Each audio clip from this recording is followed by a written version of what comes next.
Hey, I told you shouldn't go anywhere. My name is Keg. Welcome back, everybody, to SCS Season 4. We're at the semifinals now, the last of the two semifinals before we determine who's going to the Grand Championships of this season.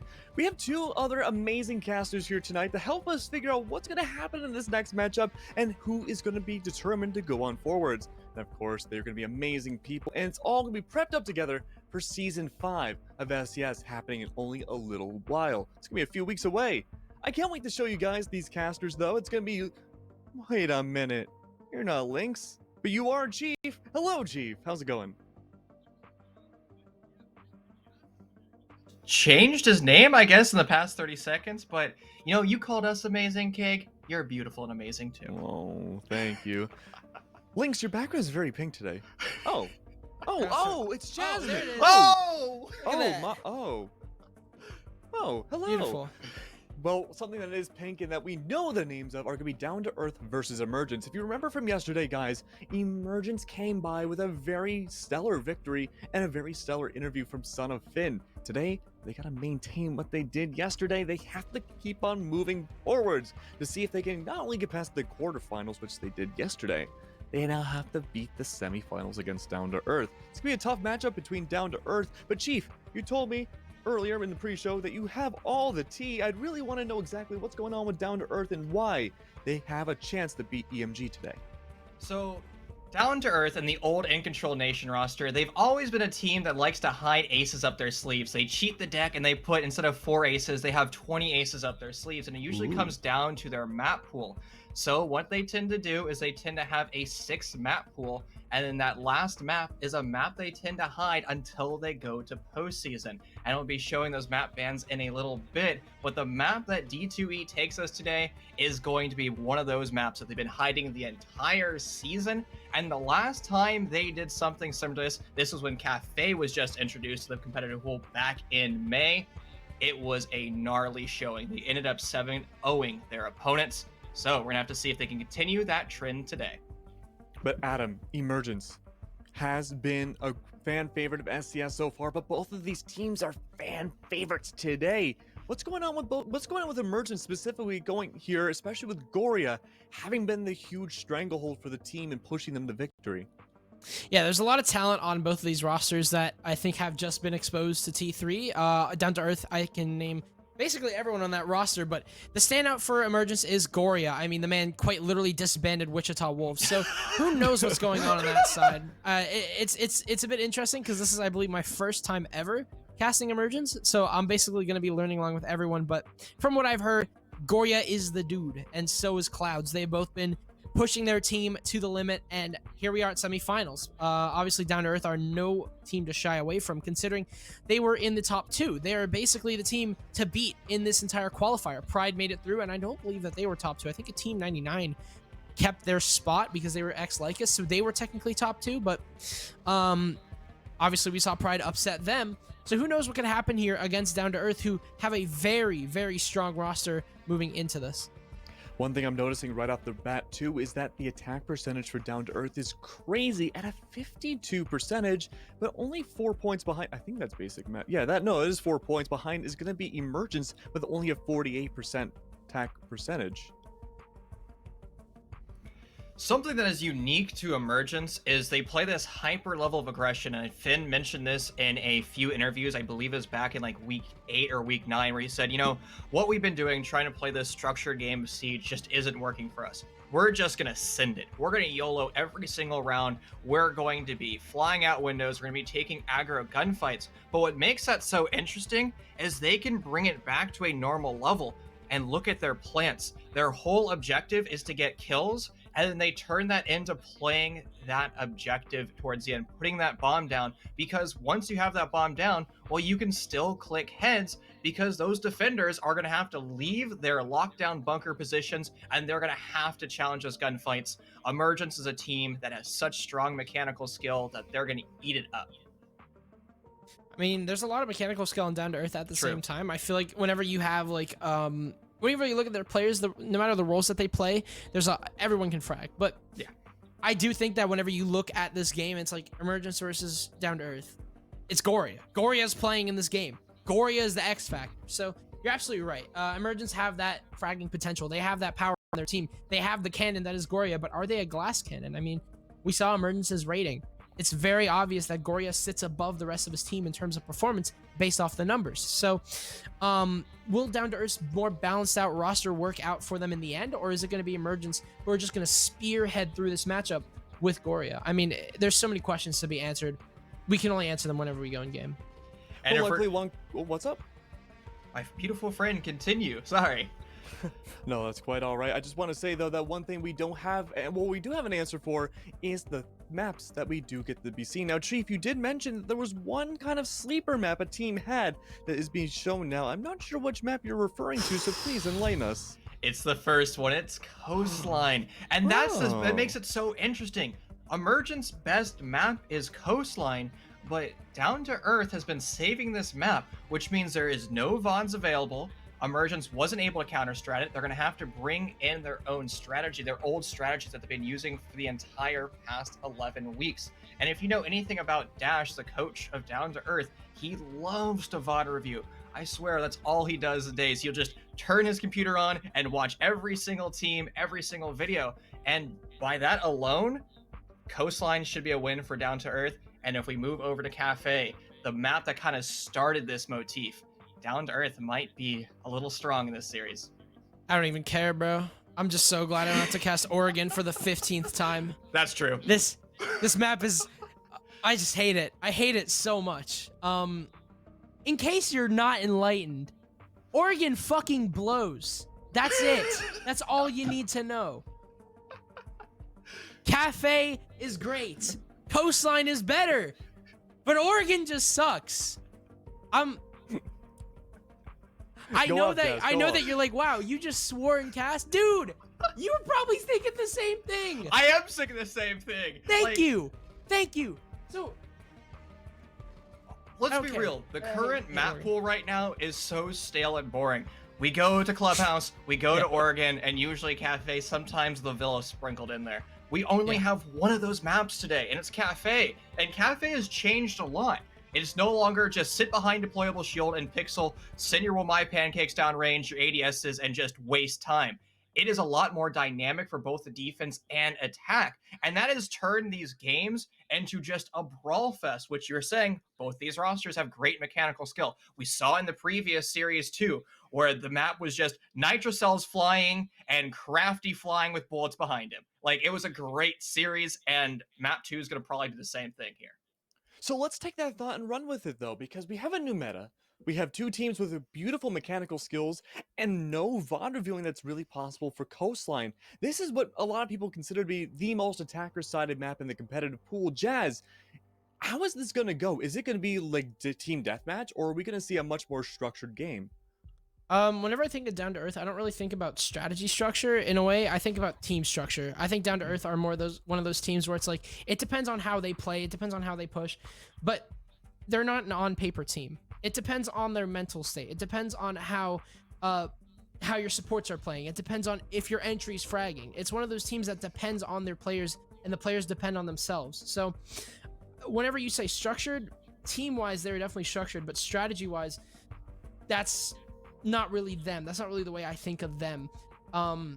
They do bring interesting strategies, I will say. That's also one thing I do like about casting Down2Earth, is that they bring some intriguing strategies, even back whenever they were in control. But it's mainly the way that they are structured and the way that they hold each other together that's really going to decide how this map goes. Emergence are a frag-heavy team, though, so this could be the exact counter to Down2Earth's playstyle. But here's the thing, though, Jazz. Look, it's going to be Down2Earth's map pick, but they chose defense, and it's going to be Emergence going to attack first. Wouldn't that be a benefit for them? Well, Emergence have decided to go to attack on Coastline.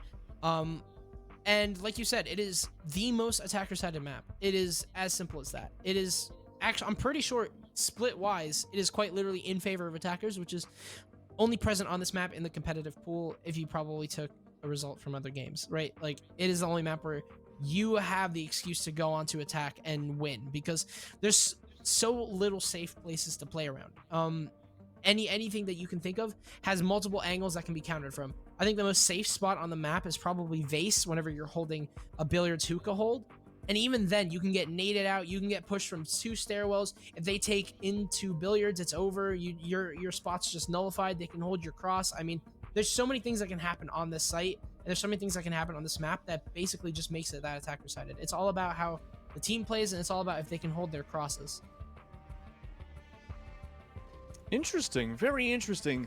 So Coastline is going to be the map to watch here today, and I'm wondering though, you know, is all that energy, just like we saw between Pride and Team 99, is that going to be all that energy between the two teams condensed down just Coastline, or can they carry it over to Cafe? Chief, will Cafe be just as crazy of a game in map 2? It's going to come down to mental fortitude because, as you're highlighting, Coastline is a fragger's paradise. Everybody's going to be clicking heads. It really doesn't matter which roster. They're just going to be annihilating each other. And whatever roster is able to take a deep breath, back it up a bit, and go into Cafe is going to be the roster that's more successful. Because, sure, Cafe can, you know, have its frag moments, but it's a lot more structured of a map. And far too often in T3, teams aren't dynamic enough where they're able to lift off that gas pedal and start to slow themselves down in this series. You know, in best of ones, you have that option of just, you know, sitting it the entire time because it's only one map. But when you go to postseason, you are guaranteed 2 maps at minimum with a potential of 3. You have to be level-headed the entire series because it's not a sprint, it's a marathon. Ooh, that's a really good way of putting it. So that makes me wonder too. I feel like we have to touch on all 3 maps right now, because we have Coast, that's a very aggressive map at times. Cafe, like you mentioned, sometimes you have to take the pedal off, sometimes it has to go forwards, but Consulate is kind of a weird hybrid of the two where it depends on the teams, like you mentioned. Now, I'd love both of your opinions on this map because I hate this map just about as much as you guys hate Oregon. So, I mean, I'm wondering, will that consistency go all the way through to all 3 maps, where instead of from the previous matchup, we had a 2-0? Jazz, if you want to start. Well, the thing about Consulate is that it can play really similarly to Cafe in the way that you need map control or you're not going anywhere. Cafe is a little bit more lenient on this rule. You don't exactly need map control. You can directly push a site without repercussion, but it can also come back to bite you in a post-plant scenario, most likely. But Consulate, I mean, you basically always have to take control. Whenever there's a layer to an attack, there's always another layer.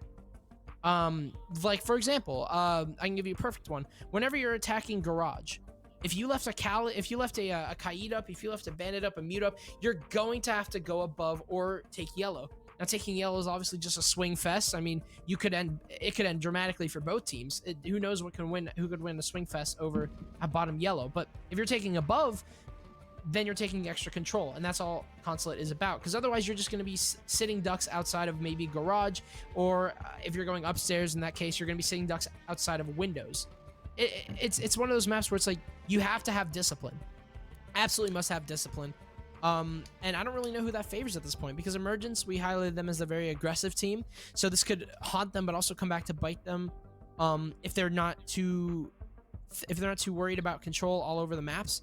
That's where it could really hurt them. But at the same time, they could also aggressively take control, use their gunfights and use their power to their advantage to get themselves inside without, you know, repercussion. I mean, Consulate's the most probably interesting map out of these 3. And Chief, do you agree with that? I agree, and just to build upon that a little bit more, you know, it's what makes this map slightly attacker-sided is the post plant, but to get to post plant on Consulate is so difficult because, well, your first hurdle is actually entering in the building. But that's also a strength the attackers have, because you can push most of the bomb sites without actually taking true map control, right? If you're playing on Cafe, well, the attackers, they have to clear out the top floor, work their way down to eventually execute downstairs in kitchen. And even if they're doing a linear bakery push, they're still going to have to put some pressure over on trains and mining because the defenders are going to utilize vertical pressure against you. But on Consulate, you can just hang outside the window and send bullets down range. And if I can continue with that car metaphor, you kind of have to be shifting gears the entire time, upshifting, downshifting, lifting off the throttle, and feeling out the round. That asset and that lesson learned can apply to every single map, but it is just exacerbated on cons. You really seem to know a lot about cars, Chief. Do you race cars? I don't know what a car is, honestly. Oh, I don't either. I have Yeah. a Subaru. I don't know what a car is. It's the equivalent. But with that all being said and done, though, Down2Earth versus Emergence, you got to keep in mind too that Down2Earth is the higher seed between these two teams. Pride, already the lower seed, got into the grand champion bracket now, but will Emergence come out on top as a double lower seed grand championships? Would you guys consider that an upset? I mean, Team Goria. Team Korea. Oh, Team Goria. I don't know. Actually, I know a lot of people have been kind of looking at Emergence as being Team Goria. So if Goria shows up, who knows? Who knows what can happen? So. Well, we also have a small delay getting into the lobby right now. You gotta love the technical issues behind the scenes. But with all that being said, Season 5, not as many technical issues we hope. But if your team has not still signed up for Season 5, how many times have I said it now? You should go to scsesports.com right now and sign up for it. Of course, if you've forgotten from the last 20 times I've already said it, there's 2 open qualifiers from February 3rd to the 5th, and also the 10th to the 12th, where you and the rest of your team can face up against so many different teams of different skill levels, with only 10 of them from each of those open qualifiers are going to make it on through to the closed. Of course, with that being said though, you better hope to be best of the best if you can make it out of one of these open qualifiers, but getting through the closed qualifiers, that could be a whole different ball game. Out of the 22 teams that will be there, only 10 are going to advance for the actual Season 5 of SCS. It's extremely cutthroat, and only the best of the Tier 3 scene can make it through. So if you and your team think that you have what it takes, well, you better thank your lucky stars that you might be able to get through the open qualifiers, the closed qualifiers, and then, even then, maybe getting through into the actual season of SCS. Of course, though, those 10 teams that do make it all the way through to the actual season will have one stage of 5 weeks to make it through. There'll be 12 teams, 2 groups with a best of 2 every week. And of course, those top 4 teams from each group will advance to stage 2, where those 8 teams have to duke it out for a double elimination best of 3. If you think the quarterfinals from yesterday was cool, you think the semifinals from today were pretty nice, and I bet you can't wait for the grand finals happening, I believe, tomorrow, well then you should wait for this next season, because it's going to be everything you see here, but multiplied and then some. I'm so excited for Season 5. And also, rumor has it, guys, there's quite a nice talent lineup. And there's some Really? familiar I don't believe faces you. coming through. You don't believe You're lying me? to me. No. Whoa! Whoa, There they are! Hey, Oh I my see a God. Cake, I see a Jazz. Is that pink hat guy? Moye R6 says that's the peak of my career. Pink hat guy? Yeah. That guy Moye says that's the peak of my career. I really want his beautiful. autograph. I look stunning. I always look stunning. What the Oh, heck? wow. This is what we really look like. This is happy hour. That's rock guy. A few drinks and links, and he already has the knives out. Crow's already out.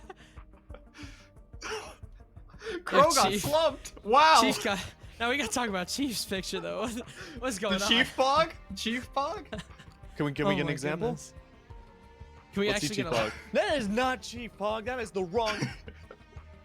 Oh, but guess what? You can Chief Pog all you want once we're in game, because we're just about ready to go to Coastline. Jasmine. Oh, we're not ready. Never mind. I was lying to you. Oh, never mind. So it looks like there's some more issues behind the scenes, but that's the love that we have with Siege. Anyways, let's see more Chief Pog. the next like at least 5 No, minutes? Wrong angle. That is the wrong. Is that the right angle, angle? Or is it actually Yeah. moving aside? Yes. That's good. That's good. Yes. I gotta move my camera up. Hold on.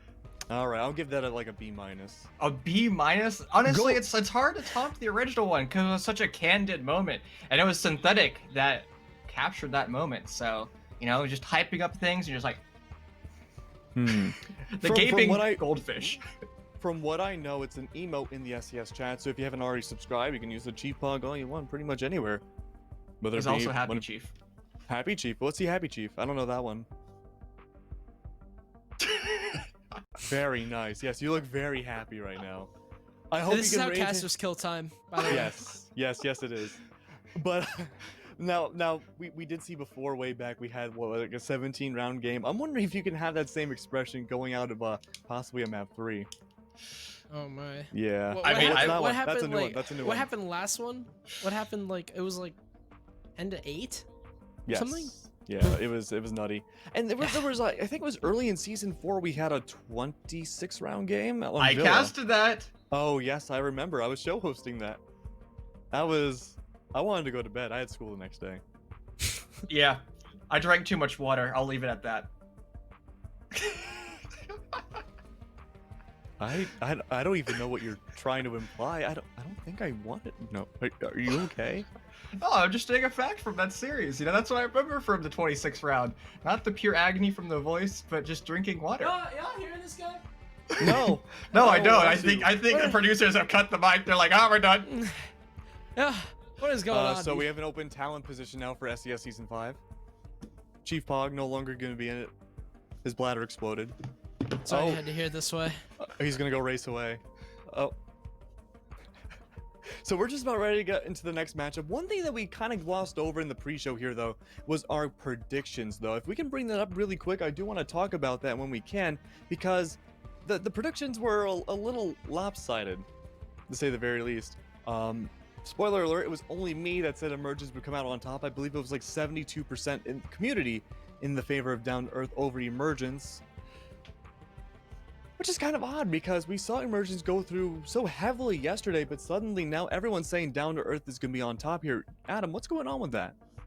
I mean, Down2Earth are looking like that star team. They placed top 2. They were the first team I was basically introduced to whenever I started casting SCS. Everyone was like, this is the team to watch out. And that aura really hasn't changed. They're one of the most well-structured teams currently in the league, and there's nobody stopping them just yet. I'm pretty sure they almost went perfect, I think. They lost 2 games. I think it was 2 games. So whenever you look at like dominant teams, you have Lycus, who are obviously now eliminated by Pride, by the way, and you have Down2Earth. Those are the top 2 teams. They made it to auto semifinals. They didn't have to play through the quarterfinals. So just this general aura surrounding them, it makes you think that they're probably going to be the best team looking into the series. They're very well balanced, so that also helps. But Emergence have their star players. They have their moments, and if Goria can keep making those moments happen and hold it out for at least 3 maps, we could be seeing, you know, Emergence and Pride both upsetting their brackets and making it to the finals. But only time can tell. If I were a betting man, Down2Earth look absolutely incredible right now. They're very well structured, and they don't have a lot of weaknesses. So That is a very down-to-earth answer. I'm glad I could help. Someone had to say it.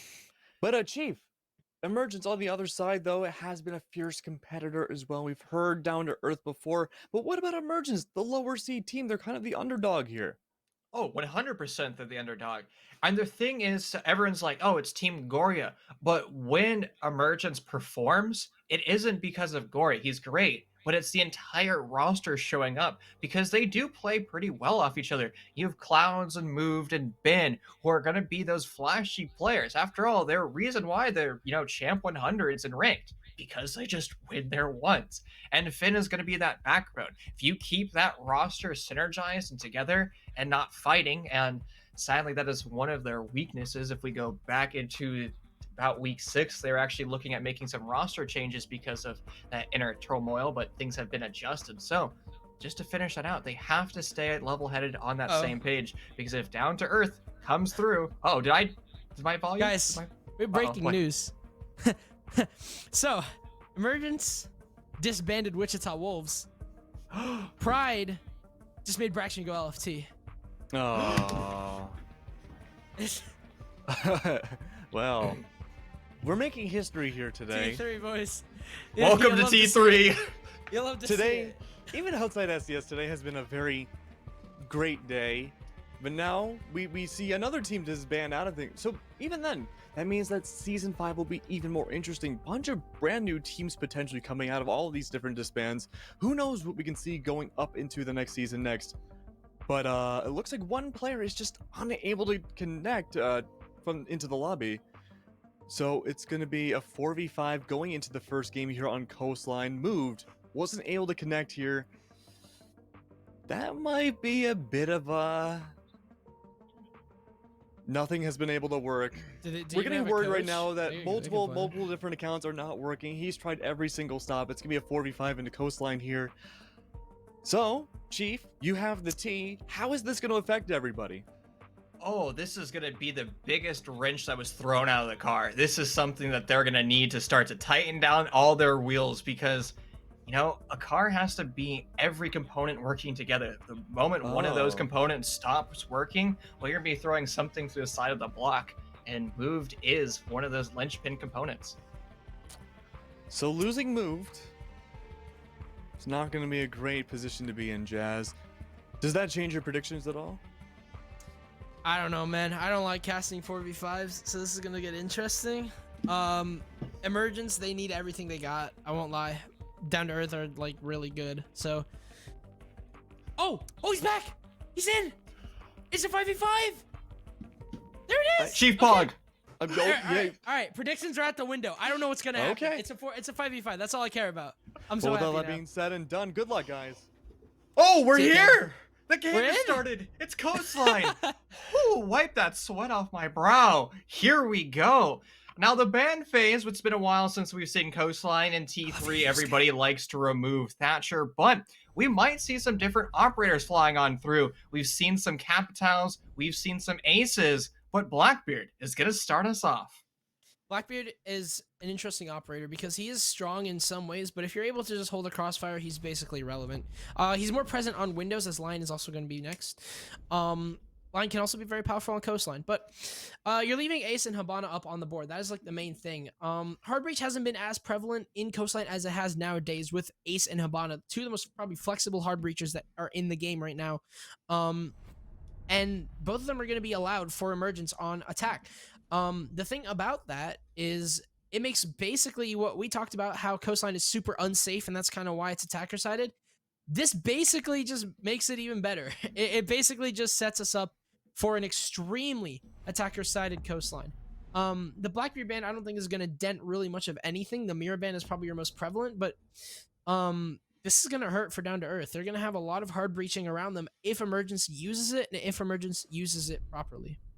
What I love that didn't make it through the ban phase is the clash. Both of these rosters are professionals with that operator. You have Finn on the side of Emergence, who absolutely adores Clash. And on the side of D2E, Kojin is just as good. He is incredibly strong. And when you go to Down to Earth, when you take them to Oregon, if you don't ban Clash, well, you tend to be trolling since they're so oppressive with that operator. But with Clash off the board, this is going to put Kojin as well as Finn into a different position. They're going to have to bring an operator that has a more traditional gun, and if they want to delay time, they don't have a lot of options, and the options for D2E is to bring out that smoke. Attackers need to locate and defuse bombs.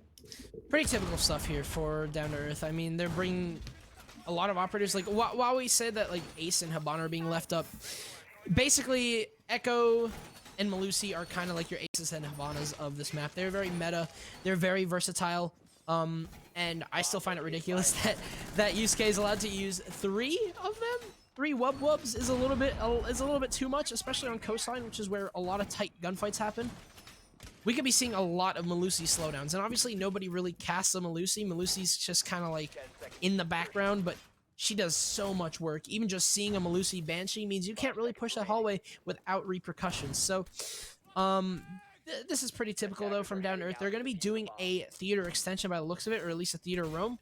And I'm interested to see what Emergence are going to do. They do have the Habana, as we talked about, so a lot going into this. There's going to be a lot of pressure that needs to be happening from Emergence right off the rip, because they're not going to have a lot of time, because they might be pressured all the way over from theater and 90. If they don't clear that in time, this could be looking really good for D2E. Now, another option that Emergence likes to utilize is that vertical pressure clear.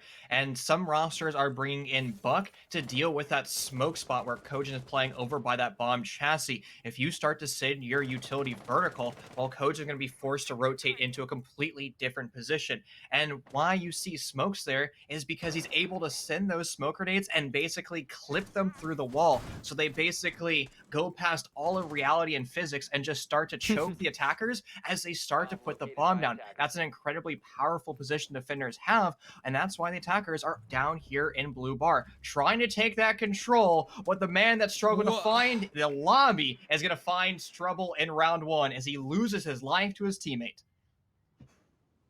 Uh-oh. There he goes. I don't know what just happened. But regardless, 5v4. You can see Coach is being pressured underneath out of smoke spot by Ben. And SEMIFINAL is trying to come out on this rotate. He is going to swing, but he will now know that SEMIFINAL is on those windows. Hopefully going to slow him down a little bit here, but he is pressured underneath very heavily. SEMIFINAL will find a kill onto Navozo, and just like that, it's not equal, but in the advantage of Emergence.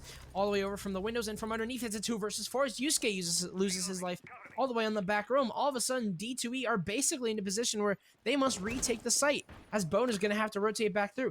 He managed to make it past courtyard, which is pretty impressive, but he's also got Son of Finn challenging from the windows. So this isn't looking too good here for Emergence. They're down 2 men.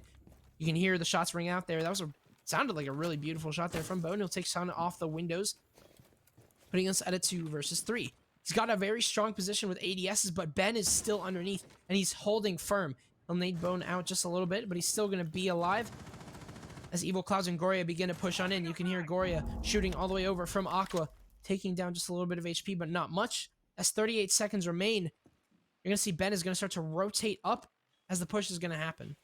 The attackers have plenty of utility to go for this push. They have one of their drones left, but the flashbangs from Goria can start to remove the power positions of Bone as he hides behind his deployable shield. He's going to try to utilize that clock to the best of his ability, but since Emergence has that man advantage, they can just start to send it. The flashbangs go down range, alleviating that position, but they weren't prepared for the swing. Exile finds one. Bone's going to attack onto the board. The round was looking strong for Emergence, but it's now a 1v1 with 4 seconds left and nowhere close by. He does have yellow pings, but looking in the wrong direction. Ben's gonna lose his life, and Exile with a nice teabag wins the round for Down2Earth.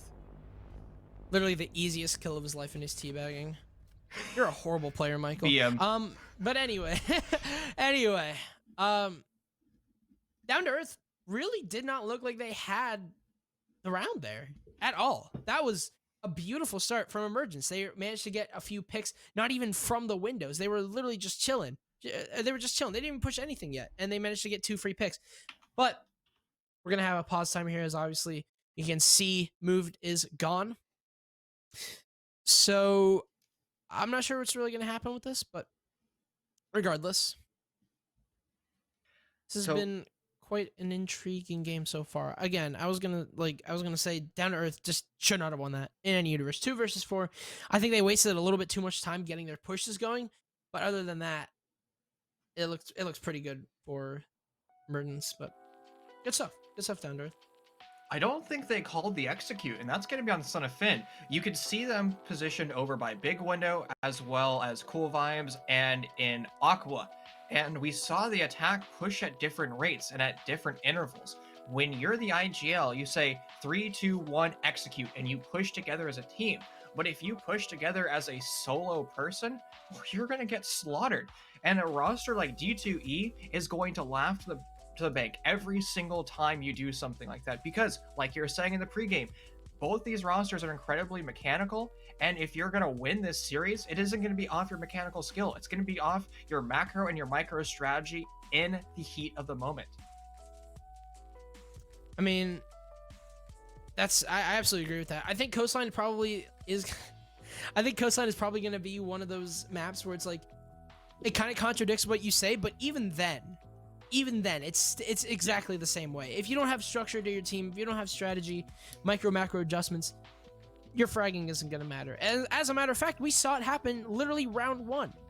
Yeah. Ben was underneath the entire time. He managed to get like damage. I think he got a pick. I don't remember properly, but he managed to pressure underneath. But then what happened? He didn't rotate. He was stuck underneath until he decided to rotate with 1 HP left and push in and die. Didn't get refragged. Just push into an angle that was heavily in the favor of Down2Earth, that being the deployable shield next to Billiards Bar. Go figure, it's going to be defender-sided. And too much of that happened, and eventually the push just kind of flustered out, and nothing happened. So micro and macro adjustments are going to be so important, especially on this map. Fragging is going to be very important, but as you can see, fragging doesn't win you everything. Moved is back. I'm wondering if they're going to be ready, but Moved is back in the lobby. Let's hope that he's going to stay that way. Now, some fun facts for you, Mr. Jazz. What is the best bomb site on this map if we're just utilizing statistics from, SCS? Oh, I'm putting you on the spot, aren't I? Well, Hookah isn't that strong of a sight. Usually a lot of teams win Hookah whenever they lose. They're going to lose one round of Hookah and then win, and then from there they win. So usually usually the way Coastline goes is that the attackers win Hookah first, and then the defenders win again, and then they keep winning that site. So I'm going to say Kitchen. Am I right? So it's actually going to be the double bar, the Sunrise bar, with a whopping 70% win rate. Now, it does have the lowest sample rate, but Siege GG doesn't consider a bomb site being played until you have 10 plays on that bomb site. And, well, there are 10 plays on this. So that is the best site. But actually, its sister bomb site, Hookah, has a defensive win rate of 58%. And the only one that has an attacker win rate is Downstairs in Kitchen. I hate myself. I mean, it was there. The logic was there. No, you're 100% I sound. put my best effort. But I mean, the thing is, you know, I love to quote Siege GG statistics. I talk about, you know, how Villa and Consulate and Stage 2 of the NAL and EUL are attacker sided. The thing is, we're not in the NAL. We're not in the EUL. We're in T3. We're in Storm Competitive Series. And sure, players are emulating what the pros are doing. They're taking a strategy, they're writing it down, and they're regurgitating it. But the way they end up regurgitating it is going to be always different because the pro teams have created a strategy for a certain reason, maybe to counter a team, counter a play style. And when you're in T3 and you just try to recreate that strategy, it might be being utilized against a roster that it shouldn't be. That's a very good point. I mean, we see a lot of this happen a lot of the times. Sometimes you don't even notice it. But yeah, I think T3 is probably like the best example for this because obviously the pros play it the way that they want to. I think the best example of this right now is Frost. Now Frost is a great operator. I'll get into that. Frost is great, and the reason why you're seeing him or her, I guess, the reason why you're seeing her being played on the EUL and you saw her played a lot on the EUL finals is basically her secondary shotgun. Whenever her secondary shotgun got added to her character, everyone started to realize how versatile Frost is on high levels. She can make rotates, she has a gun that hits like a truck, and she makes players peek at foot level, something that they're not used to. In lower ranks, it kind of doesn't work that way because obviously you don't have a lot of people aiming head level, but in competitive Siege, you have people aiming head level. So that's why Frost is so good. Now you see her used to great effect on the EUL because those are the best of the best players. May it work on T3? Who knows? But it was replicated. Frost was played a lot last series between Pride and Team 99. So that's a good example of strategies basically being replicated, but maybe there's no use to it. But Frost is starting to be realized, and I hope we actually see her. But anyway, speaking of strategy, quite an interesting one happening from Down to Earth. You can see on the top right of your screen that Courtyard is castled off all the way from lobby. Now, I'm assuming the reason being for this is where Kojin sits right now, so he can have a safe place inside a lobby and basically hold this out for as long as possible. There's also a rotate into service, so this is a very aggressive lobby extension. Let's see if it works out. The problem with attacking on this site with the man disadvantage is going to be that soft utility. Common Wisdom says Emergence is going to take the top floor control and start to swing that sledgehammer. But they don't really have a strong contingency plan. Most rosters are going to be running that Ashe as a primary entry, who has another set of breaching launchers and the ones that you place flat on the floor. And the charges you place on the floor are even more powerful if the sledge falls, because that gives you an extra option of still opening up more and more of those holes. But now if sledge falls early on, it's really going to be relegated to Ben, and he only has 3 of those. So it's imperative that Evil Clouds is going to be safe. He has to be droned in, he has to be very careful of where he stands, and he's already lost 50 of his HP. Yeah, this is not a good start here, but Emergence will take top floor control, but as you can see, there is not a concern in the world currently for Down to Earth, and the reason being is that they have a lot of focus on this lobby. Ben's gonna get swung by Novozo all the way down inside of lobby, and with an SMG-11, he manages to win that one out, but Goria is looking for an immediate refrag. He sees the bag of Maestro, and he knows that it's the bag, so he can't shoot it.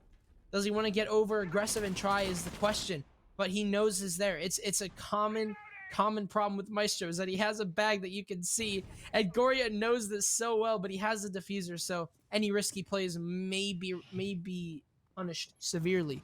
But can see rest of Emergence are going to start to collapse on top of this. Goria will finally take down Yusuke after a staring contest with him in the bag. And 4 versus 3 now. Emergence are starting to move their way downstairs as Son of Finn is inside of the courtyard. Yusuke forced to go over into camera watch duty as he's going to have to flick through all of his cameras. And the worst thing is, his evil eyes will not be able to be rotated, but he can still make those audio calls. Evil Cloud's going to find himself in an awkward position, losing even more of his HP. The important thing, he's alive and well. Koji's going to find himself in the exact same scenario. Shots being exchanged between these teams, but they haven't yet decided to pounce. Plenty of time left for Emergence. They still have a large amount of utility, but Son of Finn's going to get too aggressive, forcing himself to lose his life, and the 2 remaining members of Emergence are going to have to push together. One of them is going to fall as Goria goes for the vault. Diffuser has now been surrendered outside the north window of Kitchen and Evil Clouds. He's going to have to push through those toxic babes. The last one is going to be utilized, and that is 10 seconds of denial. He's either going to have to change where he pushes from or just full on sends. He's going to elect to go for the full send. He looks in the right direction, but Navozo gets the final kill. Down to Earth, another round. Good stuff there from Down to Earth. A really nice strategy moving into that. They had so much control over Kitchen. Nice shot there. Navozo was really scary on the SMG-11. But Down to Earth had a very interesting strategy, and the way that Emergence approached that just really didn't work out in their favor. They basically pushed right into where Down to Earth wanted them to. We see the Frost coming out here. I was literally just talking about that. You can see Michael or Exile is going to be hopping on that. I don't know why they stuck him on Frost, but anyway. The way that strategy ended up working out was basically right into the favor of Down to Earth, because if I was Emergence, I would have pushed into lobby. Taking control of lobby is probably the most important part of that entire strategy, because you basically either get a kill or cut off so many lines of sight that Down to Earth have set up and use them to your advantage. But none of that happened. Down to Earth instead decided to opt to push into kitchen window, which obviously resulted in their death because of crossfires, and they jumped into courtyard, which is exact same deal. Kojin was inside a lobby. He was holding a crossfire with, I believe, the castle last round, and he was just dead in the water. So Down to Earth now going to opt to go to double bar.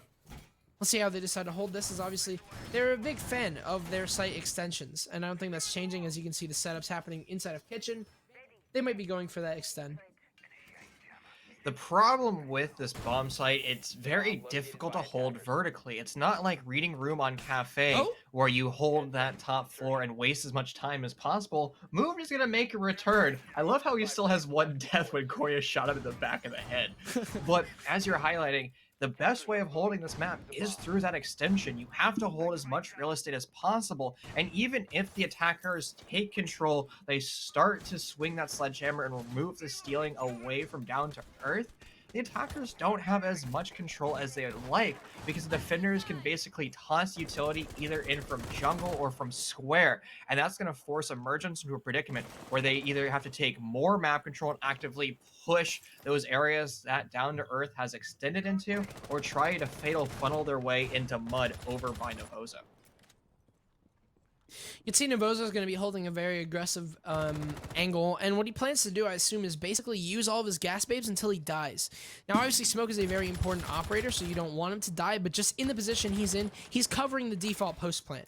Emergence must clear him out. He is a necessity if they're going to be going for the sunrise push, so it's going to come down to push and shove to get him out of there. But you'll see Emergence, as usual, will be able to take top floor, lickety-split, no problems. Great droning from then. And Son of Finn is going to be able to get to work. Now, Down to Earth are not pressuring this whatsoever, and I don't think they plan to unless somebody goes for a late flank, because of the aggressive positions that they're already holding. If someone peeks into bone, and someone tries to go down cool vibes, they'll peek into bone. If someone peeks into Kojin's hatch, they'll die. So, in general, Down to Earth already have a lot of aggression, and they don't need to really amplify that. Goria gonna not drone out bone here inside of jungle. You should expect them there, or at least try and check, because they've got half the round left. Not a single player has died. Obviously, Emergence currently in a 4v5, hopefully not for long, as Moved has returned, but this crossfire is slowly, between Bone and Exile, is slowly going to come to fruition as the round progresses. And that's why it's critical for Finn to start to take the east side of the map to alleviate some of that pressure from Exile. But Finn's going to find himself in a predicament as well, as he's in a crossfire of his own, as Yusuke has been identified over by security. They're going to go for the swing, shots exchange, HP has been lost, but Finn's going to be better as he removes ahead of Yusuke. Part of that offsite pressure has now been dealt with, and the next step for Son of Finn is to deal with that Echo still playing in Kitchen. But members of Down2Earth are just going to be dry peeking windows. Coaches is going to fall, and that is a Nitro cell that could have been so impactful as they dived into the post plant. Seems like Down2Earth setup is coming back to bite them as Emergence are starting to push into blue bar. But with 20 seconds left, they do have the time game in their advantage. People are going to have to start rotating. Beautiful shot there from Bone. He's got a ping on the person in office, but he has to hear the person behind him, does he not? Evil Clouds is going to be able to finish him off there, 2 versus 3, as Ben is going for the plant. Devos will take down Goria, but it's immediately refragged, and another refrag. It's going to be a 2 versus 1 now. 1 versus 1 post plant will go in the favor of Emergence, as Ben's going to be able to swing up and take down Exile. Emergence will take their first round here, and it's going to be double bar, and there is another stat added to that double bar attacker side. So Chief, frick you. I'm winning. What? You are winning right now. And that, what the thing was with that bomb site is the defense does this big expansion. They're holding real estate. They're happy because they have this giant mansion. But as soon as they have pressure in their mansion, well, they have to start to, well, deal with that pressure. They have to push back and send their utility. But when you have members of your roster peeking windows, like Novozo, one of the SMG-11 bros in the Nitro Cell, if he was still alive and active, he could have denied that plant. He sends it down range, and that's either going to force Emergence away from the plant or kill that player outright. You have to have controlled levels of aggression, but also you have to understand where the attackers are pressuring you from.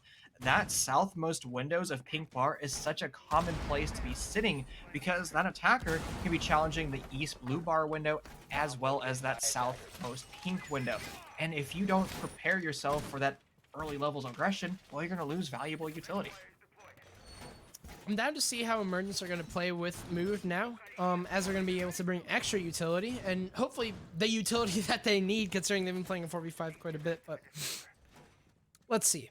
He is on Hibana and has a diffuser, so he's in a pretty trustworthy role. Let's hope he doesn't, crash again. But Down2Earth, a very similar setup to what they were doing before. That is one thing about Down2Earth is that if you VOD review Down2Earth, you'll probably be able to predict what they're going to do because they run the same strats over and over again. The way that they play mid-round is basically what defines them, but their strategies are almost always the same. They try and optimize them as much as they can, and they almost have this Team Empire-esque vibe. But Goria's going to get the opening frag onto a very important operator. Smoke is gone, and his position is now alleviated as there is nobody to be playing behind Billiard's bar unless anyone wants to make the risky rotate. An absolutely massive frag going in the way of Goria. This isn't looking good all immediately from Down2Earth, as they've lost basically all their denial utility. All that you have left is one C4 and Echo drones that are extremely visible.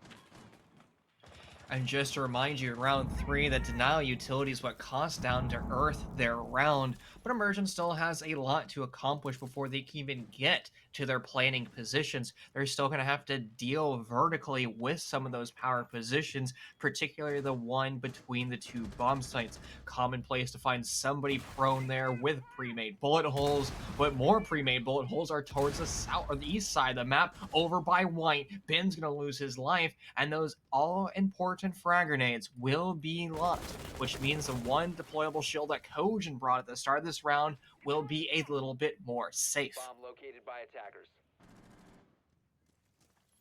4 versus 4. Down2Earth are going to have to rotate back soon, but they have moved on the roof.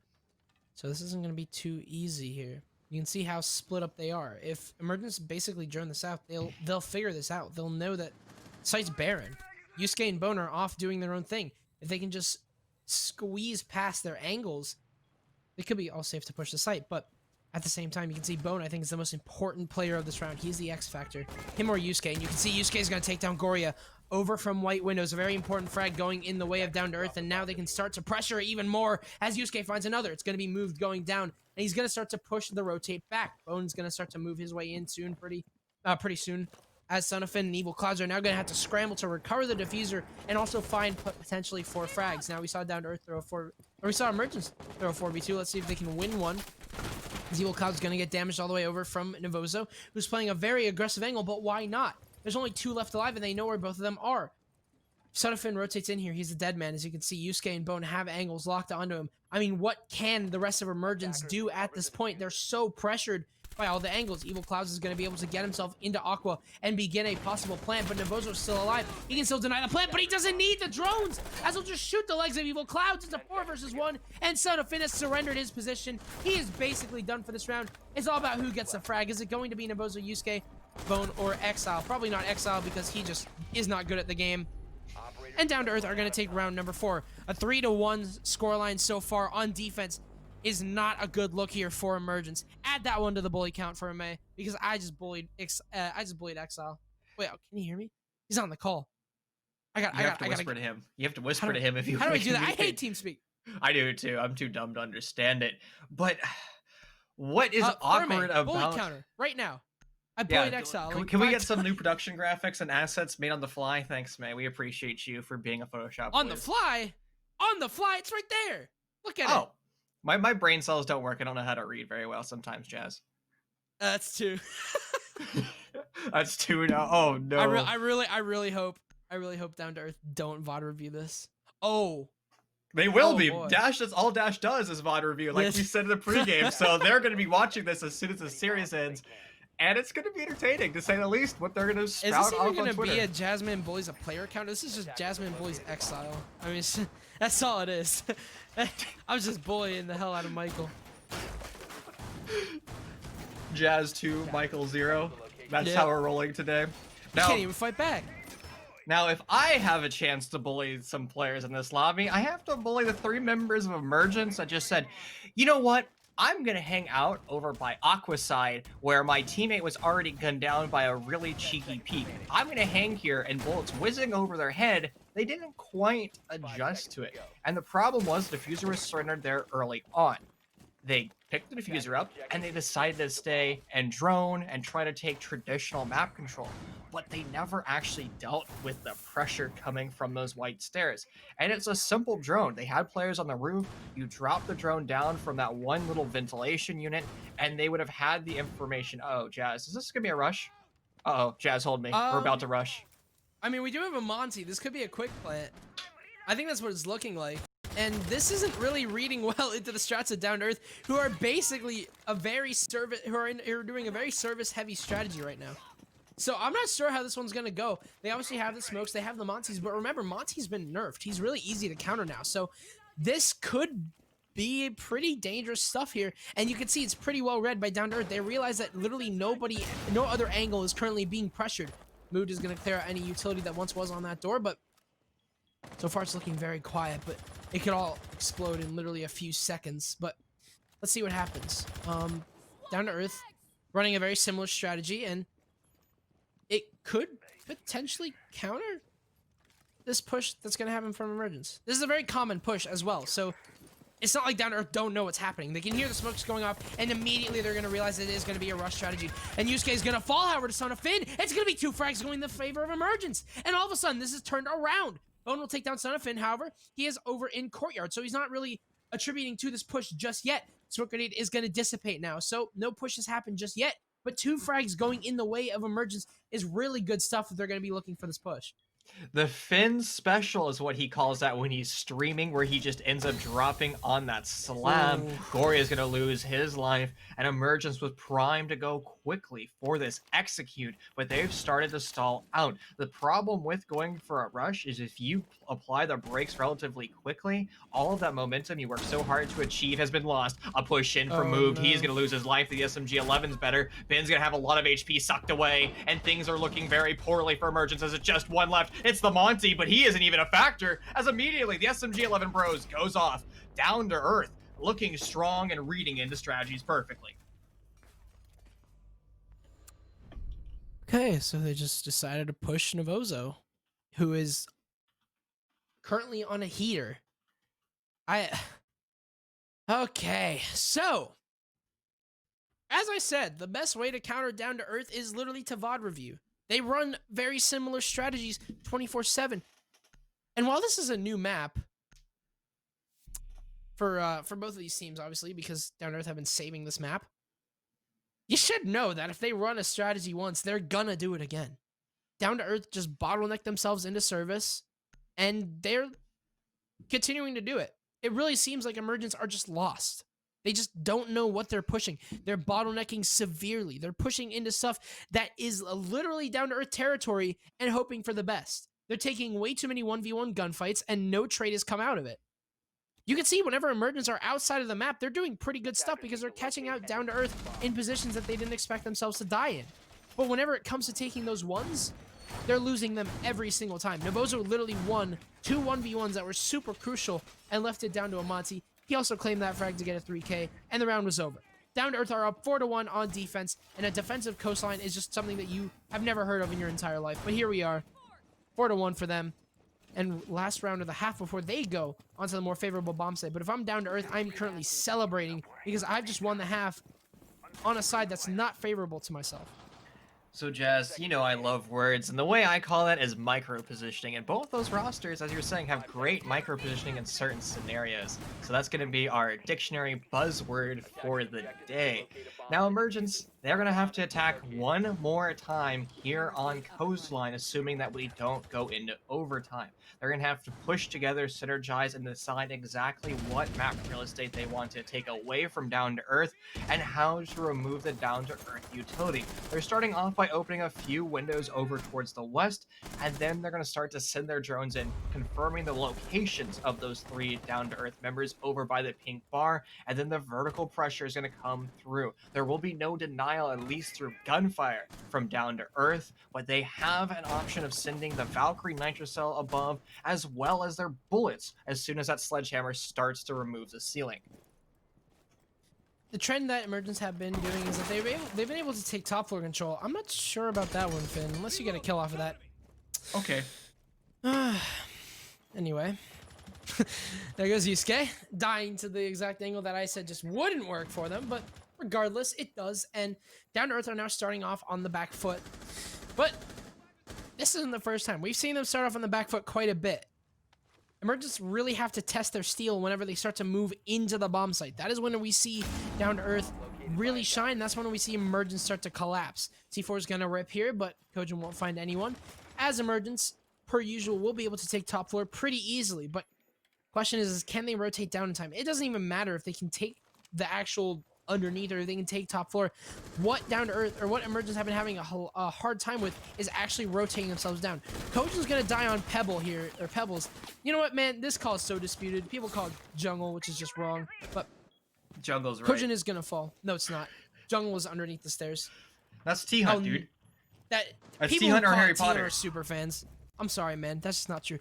Anyway, Sunfin will claim that kill. It's gonna be 2, and now 3 versus 5. I guess that could be. I mean, I could see a Jungle or a Harry Potter team. You know what? From now on, we're calling that the spot that Kojin died. Oh my goodness, Exile should not have lost that. Evil Clouds is going to claim that frag. We're free. And it's going to be a 2 versus 5. All of a sudden, Bone and Novozo are on their own to keep this one alive. It's all going to be down to a flawless clutch from Novozo. He's been the star player of this game so far. But can he take down 5? 4 as... You're gonna see one die to the gas, but that's all it's gonna take. Son of Finn's gonna find his triple kill, and Emergence are gonna take round number 6. Too little, too late, but at least they'll be able to claim another round here. 4-2, moving on into the next half, and we have Emergence down by 2 rounds. Emergence is able to win the same bomb site twice. Now we're talking about how Double Bar was the best bomb site by win rate here on Coastline, but Emergence says, you know what, Chief, you have statistics. I'm about to prove you wrong. And the litmus test is going to get even more strong as we're going to see if this map is truly attacker-sided or defender-sided. We're talking about common wisdom, how most individuals think this map is a 50-50 win rate or slightly attacker-sided. And in this series, well, it seems like it's the other map wisdom that's coming through. 4-2 split is very common for most defensive teams, but again, it's going to be how D2E elects to go for their takes. Yep, and Down2Earth are a very well-structured team, so if they can just break down Emergence's defense, this could be really strong. Now, obviously, Emergence are a very strong coastline team, so there's a lot of VODs to review for Down to Earth. And obviously you talked about how Dash, loves his VOD review. So if he did VOD review this, Down to Earth will be able to pick this apart, but obviously stuff happens. Now what's interesting is the operator lineup that we're having here from Down to Earth. No Nomad, instead opting for a Gridlock, who does bring smokes, which I could see the additional utility being useful, as well as a Dokkaebi, who also has nades, which are super crucial, as well as a Capitao. Now No Omai is being brought. He's not banned, but just not being brought. So Capitao and Exile on nades could really come to fruition on this half. But we'll see as round number 7 is going to get underway. Down to Earth attacking into Kitchen. And we have a very, very default strategy being brought out by Emergence. So you can see the setup is pretty typical. A little bit of interesting positioning, as you can see. There's a little bit of players extending into lobby. But other than that, this is a pretty normal defense. What does concern me, though, is this extension over into Pink Bar. Clouds is on an island, already being pressured. Drones has locked him down, and he really doesn't have a safe harbor to rotate through. He's going to have to stand his ground. He can crouch away, but he's going to elect to not do so. He's going to take his gunfights. He's going to say, hey, Gory, I need you to win a 1, and he's going to remove Bone, one of the best players, as well as somebody who has those 2 impact grenades and the stun grenades that can help lock down the push over on the Pink Bar side. Clouds is just eating everything up. Down to Earth is just too slow at dealing with this minigame. They've identified it, but they haven't rotated the proper utility as of yet. Evil Cloud's going to claim another life here. It's going to be Yusuke. Sorry, his first life here. It's going to be Yusuke. And right now, Down to Earth are just losing so many players. This is something that we're starting to see from them a little bit too much. You can see Evil Cloud's just looking into Mudroom. He knows that there's going to be 1 player. Does he know that there's going to be 2 is the question. As they're trying to flush him out of Pink Bar, he is going to rotate to a very aggressive angle to hold the breach. And Nade's going to catch him off guard. Nothing he can do about that one. Beautiful send there from Exile. And it's going to be the first frag going in the favor of Down to Earth. However, moved has rotated over into Cool Vibes. Hatch is going to be open. That's going to send D2E in a little bit of a fright. But player's not actually on the hatch. There is actually. I believe that is moved. You can see the gun there. The K1A, I believe that's what it's called, right above them. But even if he doesn't push down, this little amount of pressure could really hurt Down to Earth, who are currently a man down. Emergence is just going to continue to utilize the clock to their best of their ability, dropping it down. Navozo is going to be down but not out, but Exile is able to find 1. He's in a position to help Navozo. Navozo is going to be now rezzed and stuck at 20 HP. The problem is 1 bullet will be his undoing, and he cannot go down into another down but not out state. Move still pressuring hard on the top hatch from above. Ooh. Interesting micro positioning back and forth. Finn is somehow able to win it. He did lose a lot of HP, but he's still in the fight, and it's going to be on their 2 remaining members of Down to Earth to try to save this round. They're going to push together outside by T-Hunt, but it hasn't worked out very well. Navozo on his stomach, just crawling his way on through. Exile able to bring 1, so the man advantage that Emergence worked so hard to achieve has now been nullified. Pre-fires are going out. Finn won't react to it. He loses his life. This round's in a perfect position for Down to Earth. Finn is still alive. He's able to line both headshots up. Woo! It's Ben that actually wins the day, and a great showing by Emergence. Almost Down to Earth was able to push together, but they lost in the dying seconds. Emergence are going to start to claw back here as Down to Earth are just losing players way too early. Now, what we saw on defense was that they lost their players and then they kind of came back. But that's not what's happening right now. Down to Earth have been losing every single opening duel, and that has costed them, what, 2 rounds in a row now. Obviously, it's not a lot, but 1 more round and they're all tied up. Basically, all the work done by D2E on defense is nullified. So, I mean, Down to Earth are just taking way too many ones. They are basically doing the same thing that Emergence were doing. That's just, it's kind of mind-blowing. This isn't something I would expect from Down to Earth, but they are putting a little bit too individualistically, and that is going to come to hurt them if they can't change up their strategy. We're going to be going over into Hookah Billiards, which is a very common bomb site. Let's see if they can get their groove back on with this site basically being the most common in the game.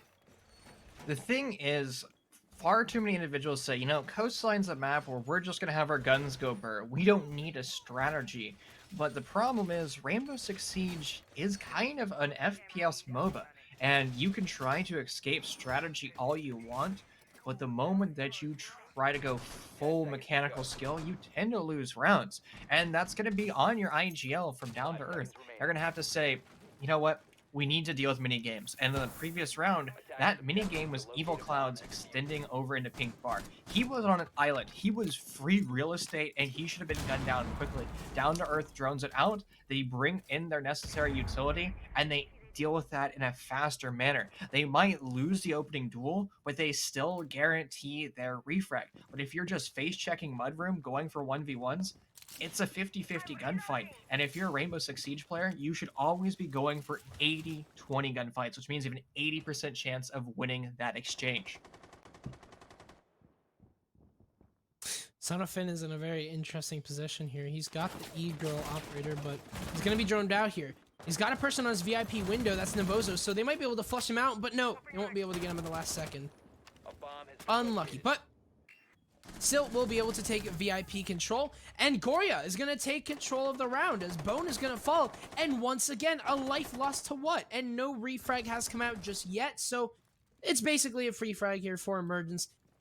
Down2Earth just have not been able to respond recently, and this is really going to start to hurt them as they move on later in the round. They absolutely need to stop giving away lives just as easy as they have been. Kojin has been one of the individuals on Down2Earth who's been struggling to find the impact. Now, he is a support player and tasked with droning in his primary entries, but he still needs to be finding that scoreboard a little bit more. He is a great mechanical player and a great voice on the roster. And there he goes. When I call him out, he starts to set up. He utilizes the utility perfectly. Finn's going to lose his life, and Finn's a great operator at wasting time. He gets more of his goo mines perpetually throughout a round, but with him losing his life at the 90-second mark, there's only 5 of those goo mines compared to the 7. Starting to happen here from Down2Earth, and as you said, that basically snowball character is gone, but you still have 2 C4s, 3 actually remaining for Emergence, so they have a lot of denial potential, but you gotta wonder if Navozo is going to be any wrench in that. Goria is trying to swing him here, but he's got such a good position that is basically cutting off any rotates. Moved is going to start to go underneath here, as he's maybe going to be able to deny the plant. He's actually going to get swung, though, by Yusuke, who's all the way over in office, and all of a sudden, underneath control has gone in the hands of Down2Earth, and there's no response so far from Emergence. They're stuck right now as they're getting Capitowed out. You can see Goria is going to get another kill here, however, onto Navozo. That could be the response that they need, as Evil Clouds is going to fall, or, sorry, take down Exile. 2 versus 3, and Yusuke is going to have to rotate up sooner rather than later, as only 20 seconds remain, and an execute has to happen. Through the wall, Evil Clouds will lose a little bit of HP, but Ben will take the kill onto Kojin. It's all down to Yusuke in a 1 versus 3, and with no time left, Emergence will tie things up and basically nullify all of D2E's work on defense. We're all tied, but Emergence are looking great here on map number 1. Down2Earth has been saving this map. They didn't want to show it in regular season. They said they had a mastery, and it was a high-risk strategy taking Emergence to their best map to start off your postseason run. And so far, Down2Earth has yet to find the impact throughout this map that they would have liked. But it is still a series, and Down2Earth can be constantly learning from every single one of these scenarios and then applying that when they go to the last 2 maps. We really can't talk about that as of yet because map 1 hasn't been concluded as of yet. And to finish a point that you were saying earlier, Down2Earth, they aren't playing together, they're not synchronizing, and they're not pushing. Bone has been on an island constantly where he just pushes and takes control and all of a sudden gets eviscerated with no help from his teammates. We're going to have to see how Down2Earth is going to change that up. And the change could be here in round 9, where they elect to push in from the east, taking control of that kitchen, and what that could be extension from Emergence. There's a lot of extensions going on, mainly from Down2Earth, but let's see how Emergence can handle it, as they're going to be going double bar, which is a very interesting bomb site in the way that it works. Because if you're able to take control of Mudroom, it's not even funneling. Because a lot of problems with a lot of maps is that whenever you go for a push, you might be funneling into a doorway. Double bar is one of those sites where it's kind of excusable. Obviously, there's a few walls you can open. If you're going for a blue bar push, you might want office, and you might be able to open up that wall. But for the most part, if you're able to deal with a lot of the pressure that you have underneath, or from above, then you can basically just walk into the site. there's not a lot of safe places to play. But you will see D2E start to rappel up like that one scene from Star Wars Episode 1 as they start to make their way upstairs, and they have a secondary shotgun as well as Buck. What do you mean, what? You know what I'm talking about? The one where it's like they're on the windows. And they That kinda, like, wasn't me rappel that up. said what. That wasn't me that said what. That was Wait, King who that said what. That was Max? Yeah. Yeah. The palace. See? I'm right. I'm always right. Me too. Actually, me too. I won't even lie. But oh, they can't hear. Okay, well, I'm not talking to myself, I promise. Son of Finn's gonna rotate down here, and that's gonna free up a lot of D2E's pressure. Or sorry, a lot of Emergence's pressure, but obviously you still have Evil Clouds underneath. Yusuke's on the hunt though. He's got the best operator to take these one-on-ones, but Evil Clouds is going to drop in. Down to Earth will be able to confirm sooner or later that they have full upstairs control, and what that means is they'll be able to start bucking things up underneath. And this is how you push upstairs, because again, there's not a lot of safe places upstairs, or there's not a lot of safe places to play in the site. So once you basically open them up, there's a lot that can happen for Down to Earth, and there's a lot of potential for that. But let's see what happens. Free Fire's going through the wall based off those Jackal scans. It's just kind of one of those things, it's a Hail Mary, it's not likely to work, and if anything, it alerts the pressure of Emergence and tells them, hey, you know, there's somebody over by the sky that they're trying to shoot me. You have the option of rotating back up the stairs, but again, it's all about that high-risk strategy. What becomes low risk is the use of nitrocells. Emergence has brought 3 of them out. 2 of them have already been dispatched, so it's all going to be on Ben to send that shrew. Now, bullets are a great way of deterring pressure, and Moved is going to find the first kill in round number 9. Yusuke is going to attempt to go for the refrag. Moved is going to lose a lot of his HP, but he's still alive. Cloud's going to fall elsewhere, and this is going to force Emergence to start to retreat closer towards their bomb site. But since the Moved has gone to a different position, he has a crossfire that Down to Earth might not be prepared for, but the Jackal pings will give him away. Ben's going to alleviate that pressure as he finds Bone. While Down to Earth have that man disadvantage, they also have a lot of control. Navozo's going to change my mind, though. His Moved is going to fall, and Kojin, the reaction time is not there for him. Son of Finn's going to take down Navozo and free up a lot of pressure. Going for the second, and it'll take down Yusuke. It's all up to Kojin in a 1 versus 3, and he's only got 10 seconds to do it. He's going to go for the default plan here, but is it going to work out?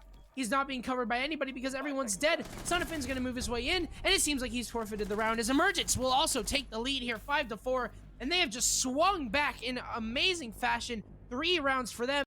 And all of a sudden, Down to Earth are on the back foot. They are losing so many lives mid-round, and it's really starting to bite them. So this is an opportunity where Dash can step in and utilize one of those tactical timeouts and talk amongst his roster and say, you know, we're losing far too many gunfights because we're unable to get any refrags whatsoever. And that is one of the beauties about the new changes we've recently received to Rainbow Six Siege, where the only way for you to take a technical timeout is to basically rip your router out of the wall or turn your computer off. But, I mean, we've heard of teams do that in T1 where they've had the most convenient sound bug in the world and mute wasn't even being played, or routers miraculously decided to turn off at the most optimal time. But in the current Rainbow Six Siege, all you need to do is tell our lovely production staff, and they will pause the server for you. They'll give you 60 seconds to talk amongst yourselves, identify what your problems are, and create a counter strategy on the fly. Now, competent IGLs should be able to do that already.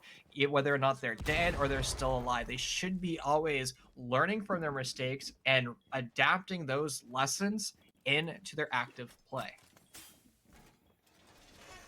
Siege is all about adaptability. If you're not able to change up on the fly, then you're lost. I mean, it's as simple as that. And we're seeing that happen from Emergence. They have adapted quite a bit here. They're starting to realize that Down to Earth are not the team that they're too afraid of. They started to get a little bit feared on gunfights whenever it came to the early rounds, but now Down to Earth are starting to lose a little bit of confidence, and Emergence are gaining that confidence. They're realizing that gunfights are everything that they need and everything that they're currently having an advantage at.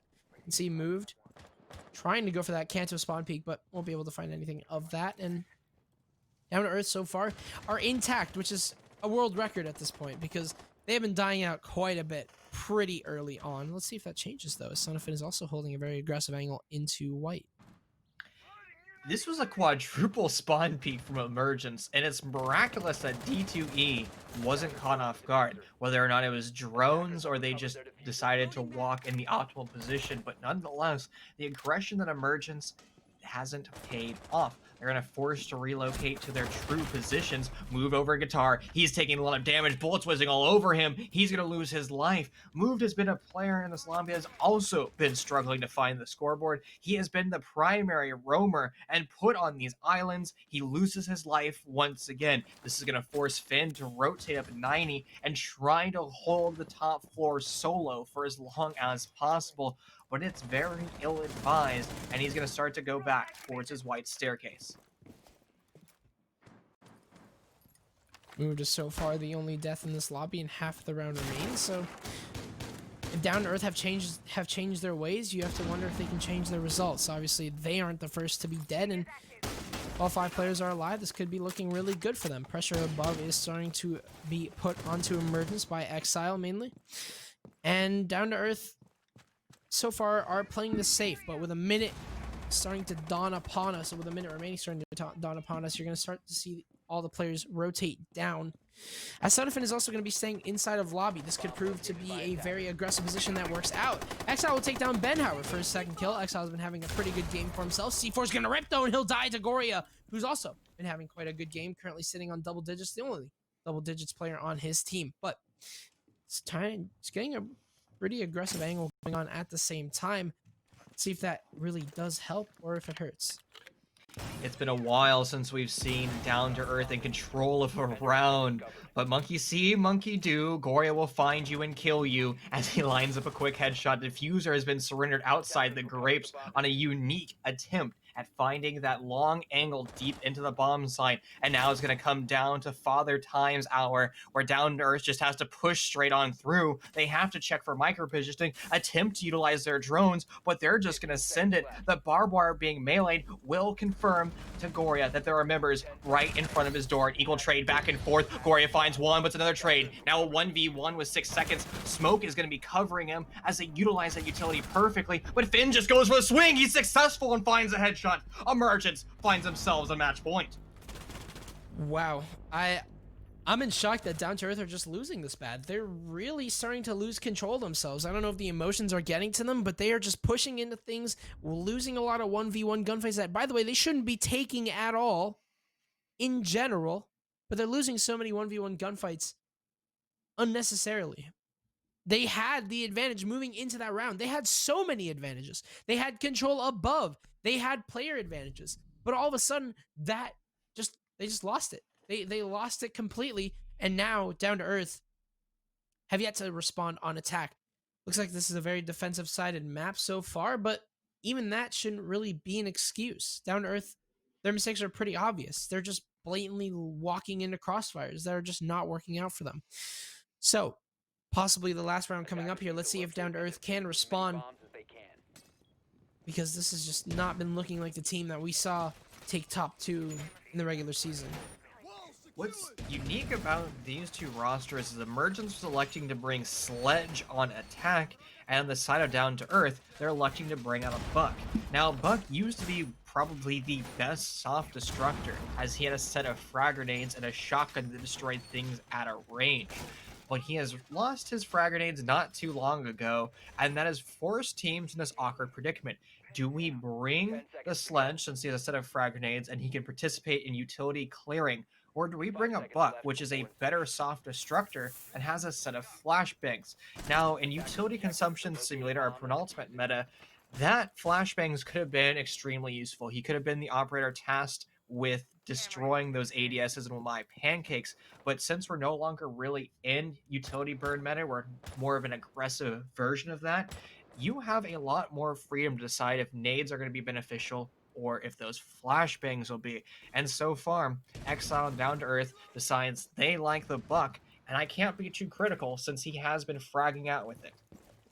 Yeah, Exile's been doing pretty good with the C8. It's C8. I mean, usually I remember it. It's the C8 something something something. But yeah, the C8. I think that both SFW. See, I was gonna say SFW, but it just didn't seem right. Yeah, exactly. Safe for work. Son of Finn is going to get extremely aggressive here onto Exile, but Exile will put double digits up on his KD, and he'll find his first kill of this round. And again, Bomb located we by have to take this with a grain of salt. While they just took the opening gunfight, will they lose bodies for no reason? That's something that we've seen come out of both teams, actually, but Down2Earth are suffering the most from it, at least on attack. So we have Bone underneath, and Down2Earth are going to start to take from the east side. They'll be able to get themselves inside of luggage and hopefully into Aqua. Let's see what they can make of this. This is looking pretty good for them so far. Yeah, we are highlighting the smoke spot earlier. Now Emergence doesn't have a smoke in play. They're going to have a pin in play. He's going to lose his life to the vertical holes. He's down but not out. An impact grenade from Bone will confirm him. And the south side of the bomb site is now in control for Down2Earth. They just need to basically confirm the location of Emergence players. Evil Clouds just pushes on through. He's able to find one. He almost finds another. Down2Earth was just too passive. They took the control, but they didn't actually identify where the remainders of Emergence was. Down2Earth had that +2 man advantage, now down to a 1, but they can still be successful. They're going to take a nice deep breath, confirm actually where Emergence is playing, and then go for the plant. Firebolts are going to help facilitate that and push them away from that reinforced wall. Evil Clouds is going to die here in the pre-fire from Kojin. Will take his head off of 4 versus 2 now. Hopefully there's no way to lose this, but you can see Move just starting to move to his aggressive angle, challenging over into Navozo. He should win this one, or else his team might be in dire straits. Plant's going down, however, Kojin will be able to stick this. C4 will get shot out of the air, and I'll have our second post plant of the game. Yusuke is going to take down Move, and it's all up to Goria in a 1 versus 4 to keep himself alive. He won't. Yusuke will take him down, and Down2Earth will win their first round in a very long time, approximately 4 rounds. They only need 1 more to take us to OT. It's been a long time coming for Down2Earth, but they've decided that they are here to play. They're not ready to lose their own map pick. And the scoreboard, I think, tells the story. It has been a rough showing for far too many of these players. Kojin has been struggling, Moved has been struggling, but also the primary entry for Down2Earth, Yusuke, is struggling. And Yusuke is such an influence of pressure in whatever server he's playing in. He has the ability to bull charge you like a Blitz, and then moments to play very passive like a Monty. And he's a true enigma where he's able to control his level of aggression.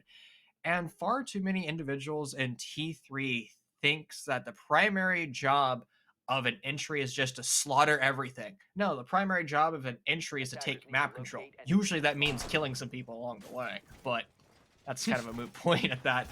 And Jasmine, do I see a fuse? I'm not doing this with you. Who do you think I am? Huh?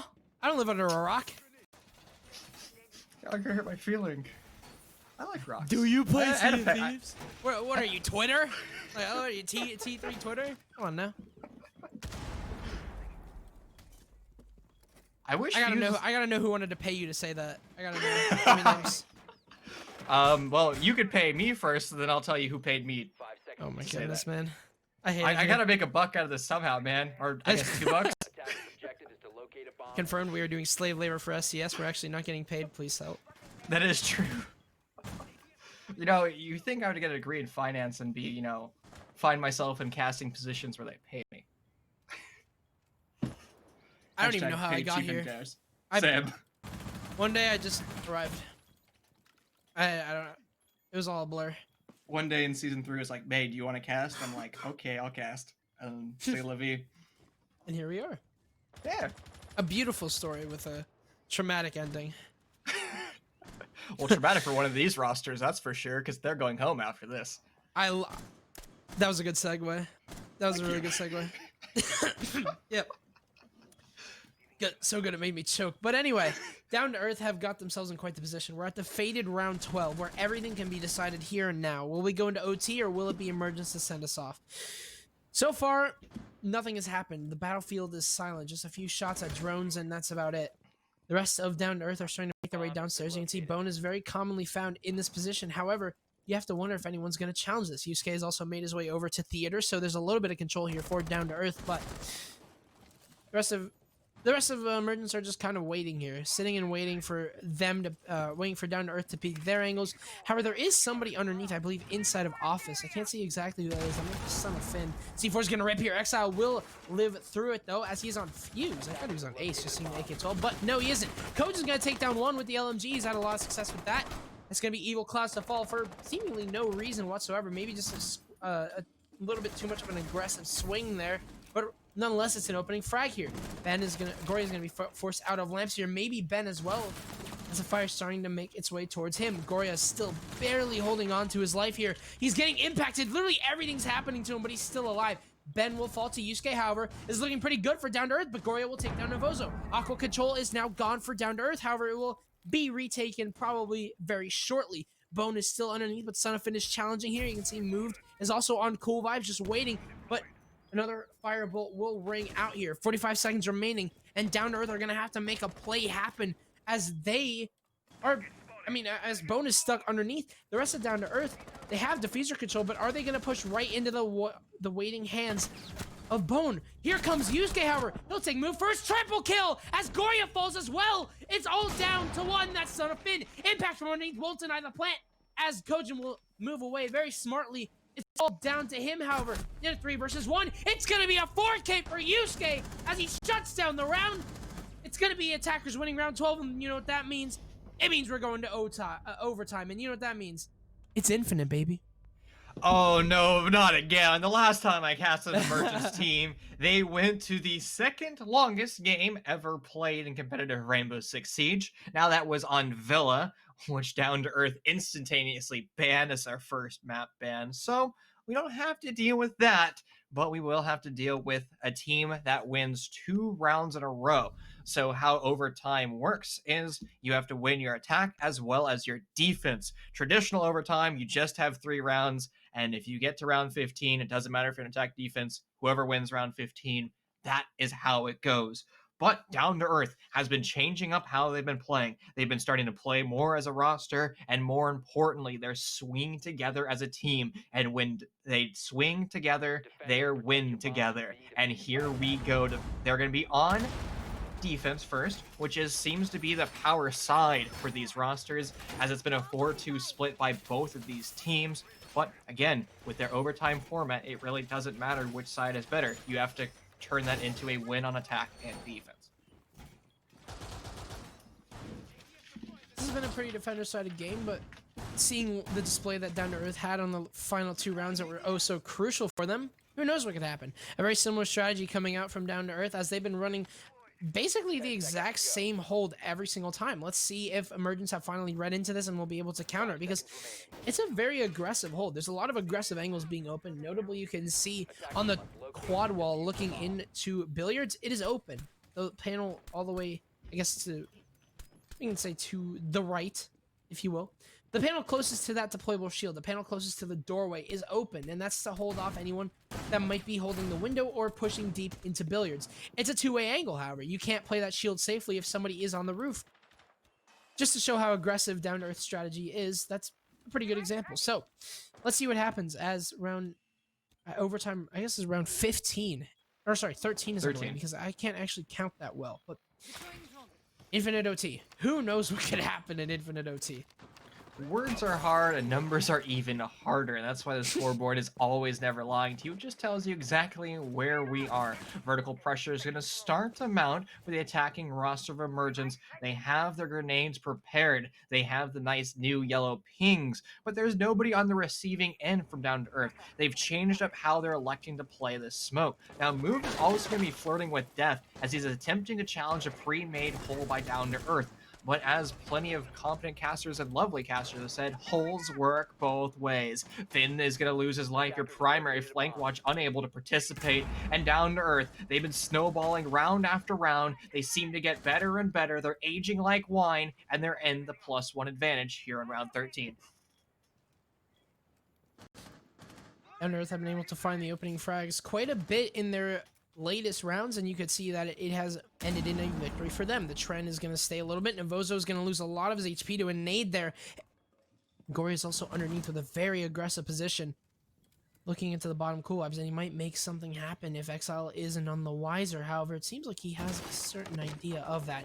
Underneath, you can see Novozo even pressured harder by explosives. That's all the damage he's gotten so far. Exile will challenge Goria underneath, but will only walk away with a little bit of HP lost to him. Cool animation there. I love that reload animation. Like, man, that's the only reason why I like that gun. Otherwise, it's Rona Supremacy. But you can see Emergence have wasted no time getting themselves into Aqua, but they've decided to employ a strategy where deal with Aqua now, worry about roamers later. Yusuke is going to find another kill here for Down2Earth. That's going to be moved, falling.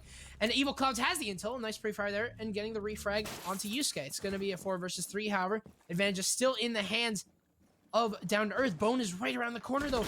Does Goria know this? He does not, and that's a fatal death there from Emergence. They'll lose out a player that is so good and has so much control.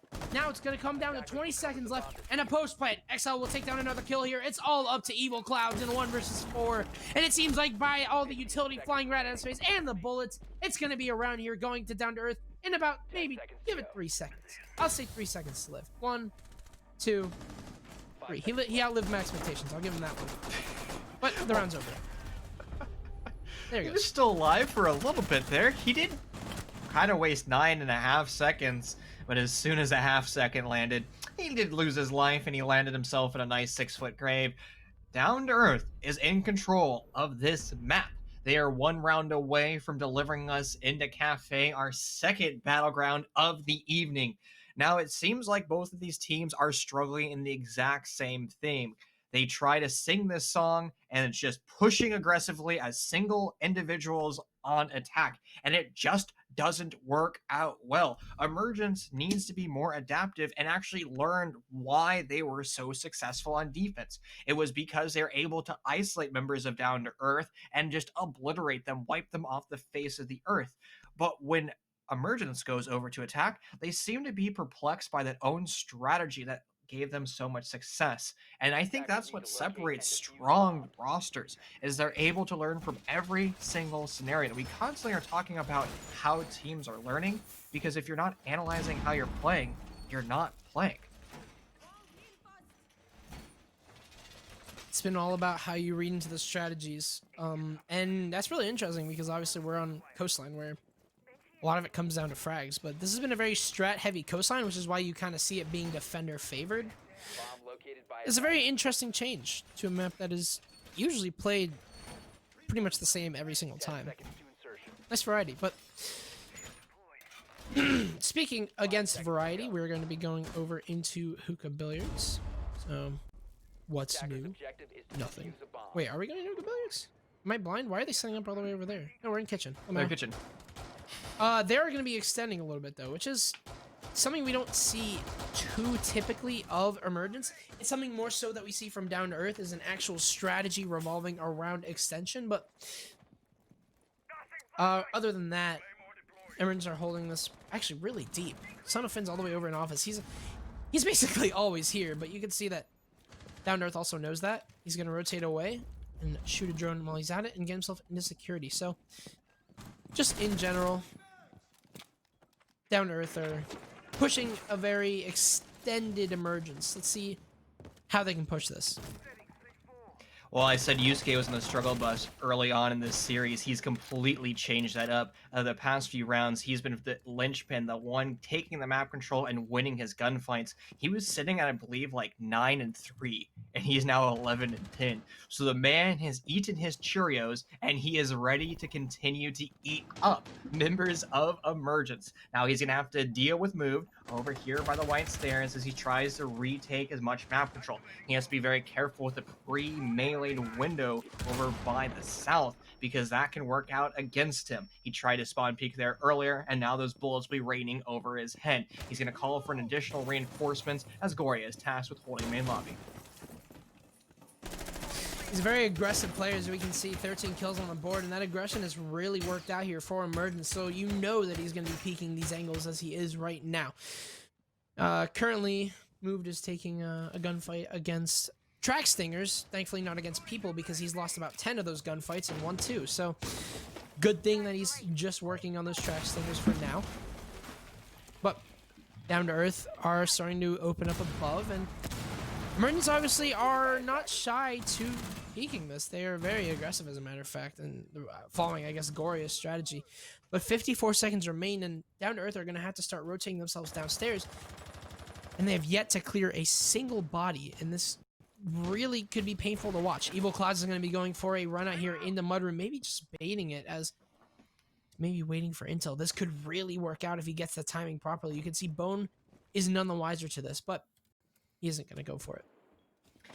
The 10-man lobby, the 10-man pressure is going to continue to mount as that clock gets closer to the doomsday hour. The attackers from Down to Earth are going to have to start to pop off. They're going to have to start to push and take these gunfights. They don't have a lot of time to wait, and it's going to start off as both these rosters trade back and forth, but it's still equal count. Utility dump is going to come all the way through for Down to Earth. They've lost one of their players, but it really doesn't matter. Pistol hand, Gory, and everybody lights them up. Emergence with a 4K in the kill feed. Everybody wants to say hello. And there we go. Another round of overtime will be set. Wow, that was explosive from Emergence. We're going to be going back to the defensive half of Down to Earth. And I'm not starting. I'm kind of scared. If we go back to Invitational 2019. Oh, no, don't say it. Don't say it. Don't say it. Don't jinx us. We had a CSGO-esque round count. It was, I think it was, 32. if I recall correctly, it was like 19 to 21. Sorry, you're right. Yeah, so the longest one is 32, and that was in a CCS match. Oh yeah, that was a while ago. Yeah. It was 10 to 12. That was just, my goodness. It was just not 11-13. I love how you're talking to production and they can't hear you. Everyone's gonna It's think 12 we're to crazy. 10. I'm literally looking at CGG and the Liquipedia. No, I'm not. I'm talking about G2 Empire. So for those of you guys that don't understand right now, our producers are talking to us here, giving us the Pro League standings, but you can't hear them. We can. Ferme. I'm talking about G2. I'm talking about G2 Empire. Oh, Jazz, man, Yeah, this cast has keep been off quiet. the rails. Yeah, Ferme, let us cast. Go back to your. It also doesn't production help that my boardroom. neck hurts a lot, and I haven't ate today. So I'm pop just some like, Advil, drink some water, all and over eat the some, place. peanut butter and crackers. that sounds really good right now. Right? All right. Peanut butter and crackers, and you mix in some milk into it, and it's good. Well, you wash it down with milk. Milk? Yeah, dude. Dude, peanut butter and milk is great, dude. I don't know about that one, man. I'm sorry. You know, never had peanut butter and milk, man? No. Keglanek is lactose intolerant, as I've learned. Very cool. So, you're gonna see immediately a kill going in the way of Down to Earth. We've seen a lot of opening frags going their way in these later rounds, but is Exile gonna get a little bit too aggressive here? He's trying to look for the head of, I believe, Moved. But no cigar for any of these players. Down to Earth should be able to walk away with a 4v4 as Ben with the pistol is gonna take down Yusuke. And we're all even. Wow, where was he? Was above. I think Yusuke was on a camera. That's exactly what happened. Yusuke was on a camera and Ben shot him using the... Oh no. That's going to be a frag going in the way of Emergence, and we're all tied up now. That advantage that Down to Earth just had is now gone. Yeah, remember, most people who are playing Maestros is tasked with primary camera duty where he's cycling through cams. The thing is with this map, as you highlighted, you can have your forehead be removed from your body, Oof. just like Exile did to Goria. Pushing down those white stairs was not the play, and Emergence fought so hard to deliver themselves back to an equal man count, but it slipped through their fingers once again. They still have utility, particularly those smoke grenades in the back pocket of Evil Clouds to go Ooh. for their plan, but the Nitro Cell is going to make that planting scenario a lot more difficult. Emergence is going to have to link up, push together, and try to alleviate all the offside pressure of Down to Earth one by one, but the heartbeat wall hacks of Kojin is going to make that very difficult. Exile currently sitting on 16 frags and a 3K so far this map. I can't even make fun of the dude. He's just absolutely insane. See, Evil Clouds is trying his damnedest to find an angle onto the player on the shield, but he won't. Move will make his way downstairs and take a double kill. He's been very silent this game so far, but he's coming into fruition when it matters. Now it's 2 versus 2. Site still needs to be taken by Emergence, but they have control of lobby, which is completely castled off, so no unsafe angles for them. They can take their time, but 30 seconds remain now. You can see air jabs are going to come out here all the way over into, I believe, that was into office. As Mood is trying to make his way in. Evil Clouds is droning on out here, but with 20 seconds remaining, Novozo could be such a powerful player in the position that he's currently in. Mover will be able to get himself into sight, however. And he's going to challenge the player on. That's Novozo going down. A third kill coming out here for a move as he's going to start to go for the plant. Bone will be able to find it, though. Emergence will win an attack despite the trends we've seen so far on this specific map. And it's going to be Emergence now challenging Down to Earth's coastline. Will this be the round, or will it be continuing on this map? Will we even make it to double digits, maybe? I hope not, because I'm very hungry. Hashtag get Jazz some food. You know, anybody can Postmate you something, so I guess you can drop your Postmate ad right now. To the freaks in Siege, bro, if I even drop them my Uplay, they'll steal my account. I don't know. This is a bad idea. That's fair. I mean, old Synthetic roster, they had a deal with their coach, Sean, where if they would win the game, they would buy them McChickens. So that's something that can happen here, I do right? remember that. You know, yeah, that's true. us as casters, we win whatever the game is. So you can send us McChickens afterwards. So Please. that's the plan. Now, we have to talk about the elephant in the room, though. That was D2E and losing the round. They had the man advantage. They worked so hard to achieve it. However, the problem was when they had that +2 man advantage, they didn't play with the advantage. They weren't swinging together in 1+2s. Instead, they're swinging as ones. And Well Moved was able to capitalize and win those gunfights. That's why whenever you see a pro player with the advantage, there's always multiple of them flying out of door frames, because even if one of them gets felled, the 2 others are going to kill the assailant.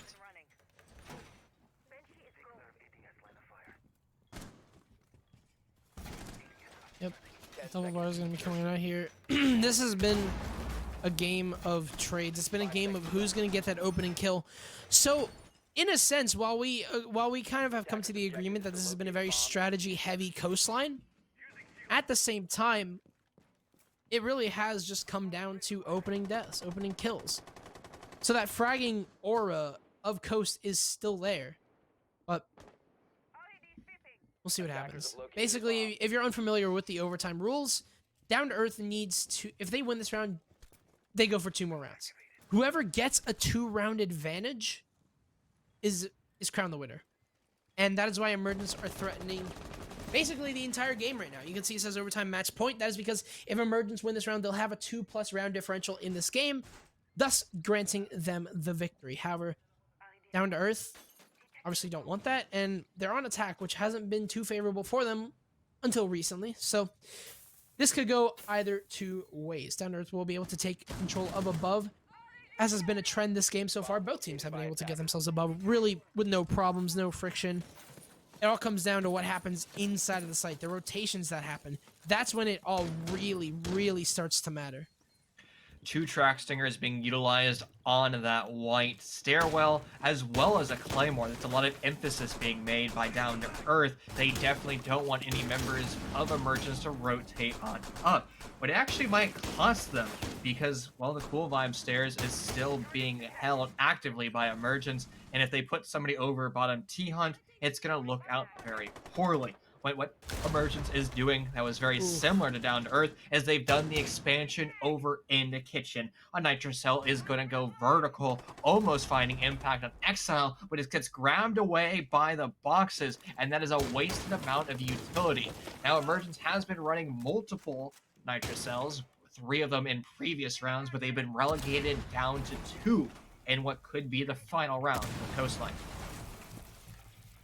Not a single frag has been felt, but it is not silent by any means. You can see all the angles being opened above right now, and nobody is safe. But so far, if it's silent, that's not a good thing for Down to Earth. They're starting to run out of time. They have 45 seconds left to get themselves inside. Ben is in a position where he is caught out by Yusuke. Yusuke literally has him on a chokehold, but Ben will win that. He'll get traded out immediately, however, by Exile. It's going to be a 4 versus 4. Kojin might be able to get himself inside the site if the protection is there, but Goria will take down Novozo. C4 is also out. Moved is currently sitting behind the bar. He can C4 at any time he wants to. 20 seconds remaining. This could be such a powerful position here for Move, as he's going to try and get flamed out, but nothing's going to happen just yet here. Time is ticking. C4 will rip, but nobody will be felled. Here comes a swing here from Kojin. It won't work out. It's going to be 2 versus 3. Bone finds 2 kills, however. He needs 3 more. It's going to be 3 for Bone. Can he find the 4th? He's going to have to plant, though. Does he have time? He'll stick it.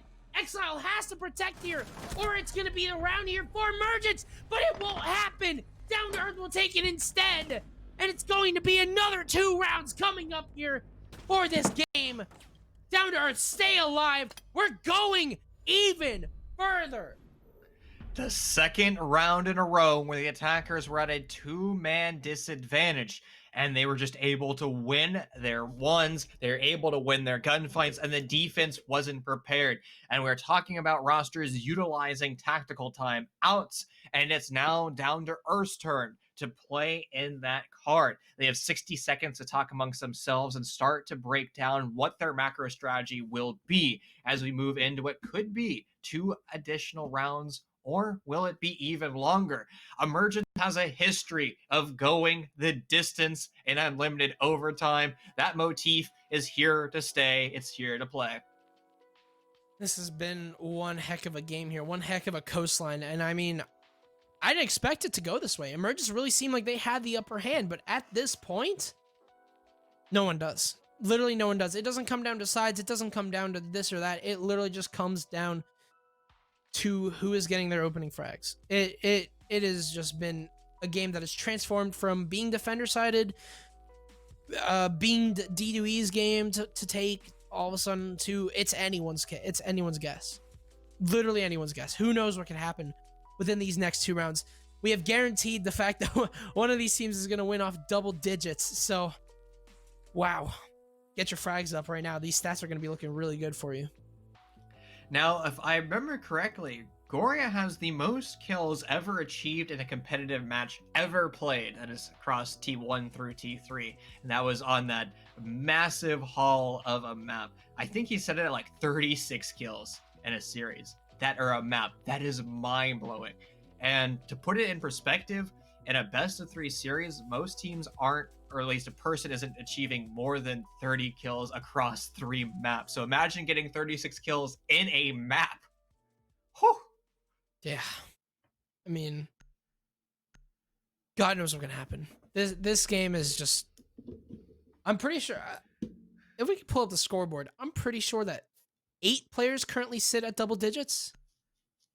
It is 6, but Evil Clouds and Ben are pushing that. If they get 1 frag, they'll get it. They'll be into double digits. What a crazy game this has been.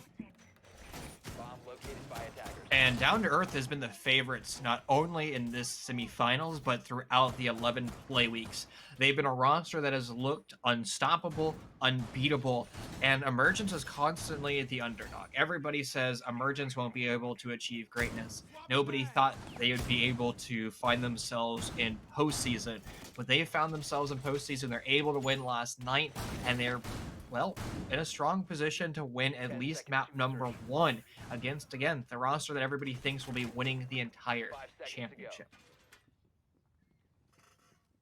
Anything goes right now. I mean, all expectations have been thrown out the window. Down to Earth, we're looking like a very strong team. However, their convincing playstyle is now gone. It has literally become a game of opening deaths and opening kills, and for that, you can't really say it favors anybody. Both of these teams have extremely potent fragging potential, so I mean, no matter which way you look at this, you can't really say that any team currently has an advantage. So, Down to Earth, starting out on this defense for this set of OT. I believe this is our 3rd set of OT. Correct. So It's the 3rd bracket, yes. yeah. So got a lot of OT happening so far, but Emergence gonna keep their cool. They're gonna go for an upstairs take. Nobody's pressuring this as per usual, and Down to Earth are going for a very typical extension into lobby. So not much out of the ordinary right now. some vertical pressure is going to work well for Emergence. They've identified that there is someone playing over by Pink Bar. That is Bone, and the exchange was between Goria, but he's rotated to a different position, and the Jackal pings might be his undoing. Now, everybody from Emergence has been alerted. They are ready to pounce, and Bone is going to have to try to emulate what Clouds did all those rounds ago, holding Pink Bar and wasting as much time as possible. A quick identification and actual lockdown of Bone could be a quick execute in dealing with this offside pressure, but Emergence is playing this a little bit too passively. They need to start to speed things up. There's a first exchange. Bone will lose his life. A great entry by Goria. He's going to try to mount and make a second one. There's nobody home as everybody's rotated closer to their home bomb site. Ben's going to take down Exile, and this isn't looking like those close rounds that we've had before. It's all Emergence all day. SEMIFIN's going to lose a little bit of HP, however, from this lobby hold that is still holding strong, but you have to wonder if Yusuke can do it with 81 bullets. Can't even shoot one. His move is going to take him down. It's a 2 versus 5, and all of a sudden, Kojin and Nivoso are tasked with retaking this entire round, and with him dead, it's all up to Nivoso. He'll take down SEMIFIN. He's been in a 1v5 before, but can he win this one successfully, as he wasn't able to do before? Gas Grenade is going to force a player out of Kitchen, but Moved is actually going to be able to stick this. He's not taking any damage, and Goria is going to take him down. Emergence once again are threatening the game as they take round number 17 and will be on the upper hand. Will they be able to win their defensive round and send us over to Cafe, or will we be going once again? And it seems like Down2Earth is playing this game very passively over the past 3 rounds. It's like they're playing to not lose. And as a result, they're starting to lose these rounds. And we talked about the first 12 rounds. Well, those were defender-sided. It was a 4-2 split for both of these teams. But now that we've gone over to attack, just about every single one of these post-regular rounds has been attacker wins. The attackers are clearing the area, they're pushing lone defenders, and they're punishing them. It's almost like the entire lobby has shifted. Early on, the first 12 rounds, the attackers were playing as individuals. Now it's the defense's turn to play as individuals. This server keeps getting more and more perplexing, and Emergence might be the favorites to win map 1 if they keep this up. They're going on to defense. They're going into double bar, and I'm out of water, so I don't know what to hope for at this point. But yeah, this has been quite the game so far, and all expectations have been thrown out the window. If Emergence can win this one, who knows what this can signal? I mean, after all, this is literally Down2Earth's map pick. This is what Down2Earth have been saving for playoffs. And right now, Emergence are taking it to them. Both these teams are on equal skill at the moment, but who knows if that will change. Considering this game has just basically been one of the most unpredictable games we've had in this entire series. Well, I think all of postseason has been unpredictable. Another one of the favorites was the old Lycus Empire roster, Team 99, to go to the grand finals. Obviously, that matchup was determined today, and it's Pride and their hybrid iterization of Synthetic, which they picked up the entry as well as the IGL from Salt and Crafty. So that roster has been looking strong, and whoever wins this series, they will be playing that Pride Synthetic hybrid. Finn is going to lose a lot of HP. He's going to be under 25, but he's still alive and active, and those goo mines will be useful the longer he is alive. But Down2Earth has those yellow pings. They have confirmed his location once again, and they're going to start to move their troops on over to deal with him as quickly as possible. It's on very low HP. And he's usually found himself playing inside of office. It's basically his home, but he's not there right now. He's currently chilling with Evil Clouds right outside of security inside of main lobby. So, question is can D2E deal with them, or will they even choose to? Because this could be really harmful if they don't. They're going to cut off their flanks here as they start to push their way in. You can see Goria going for that aggressive play as per usual, but Down2Earth have had half of the round gone so far. And you can just see Exile now making his way underneath. C4 is going to rip here. That is going to be Goria's C4 gone, and nothing just yet. Not a single kill has been founded. C4, another C4 rip. That's right above the IQ, but Bone will get away in perfect time as Mood will lose the C4 and find no damage for it. Currently, Emergence are being pressured out of the site. Down to Earth are starting to really apply this onto Emergence. You can see Ben is the only one who's currently able to play inside. Goria has made his way over to Harry Potter, so he might be able to make something happen from this position. But other than that, if Down to Earth can find themselves inside of the site, this could be a really painful retake for Emergence. You can see Yusuke has got himself in the mud, but Moved has made his way into Sunrise, as he's also going to help pressure this mudroom push, which they know is now happening. They can confirm this at this point. Yusuke's broken the barbed wire, and you can see Ben will actually take down Kojin. A massive frag now, as Kojin is felled with the diffuser. 30 seconds remaining, and Down to Earth are now stuck scrambling. Move will go down, however, to Bone, who has been showing himself off with the 5.52 commando. Here comes Ben swinging again, but he'll lose the fight to Yusuke. Thunderfin will go down as well. It's all down to Evil Clouds and Goria in a 2 versus 4. Here comes Evil Clouds into Couch. Swinging into Mudroom, he won't be able to find anything. Exile will take down Son of Finn, but Goria's on the flank. He's gonna get caught out though. He's not looking the right way. Exile takes down his second kill, and Yusuke will play it. It's gonna be another set of OT, our fourth one so far, as Down to Earth will take the round here. Bone with a 3K, as he has just been showing off at this point.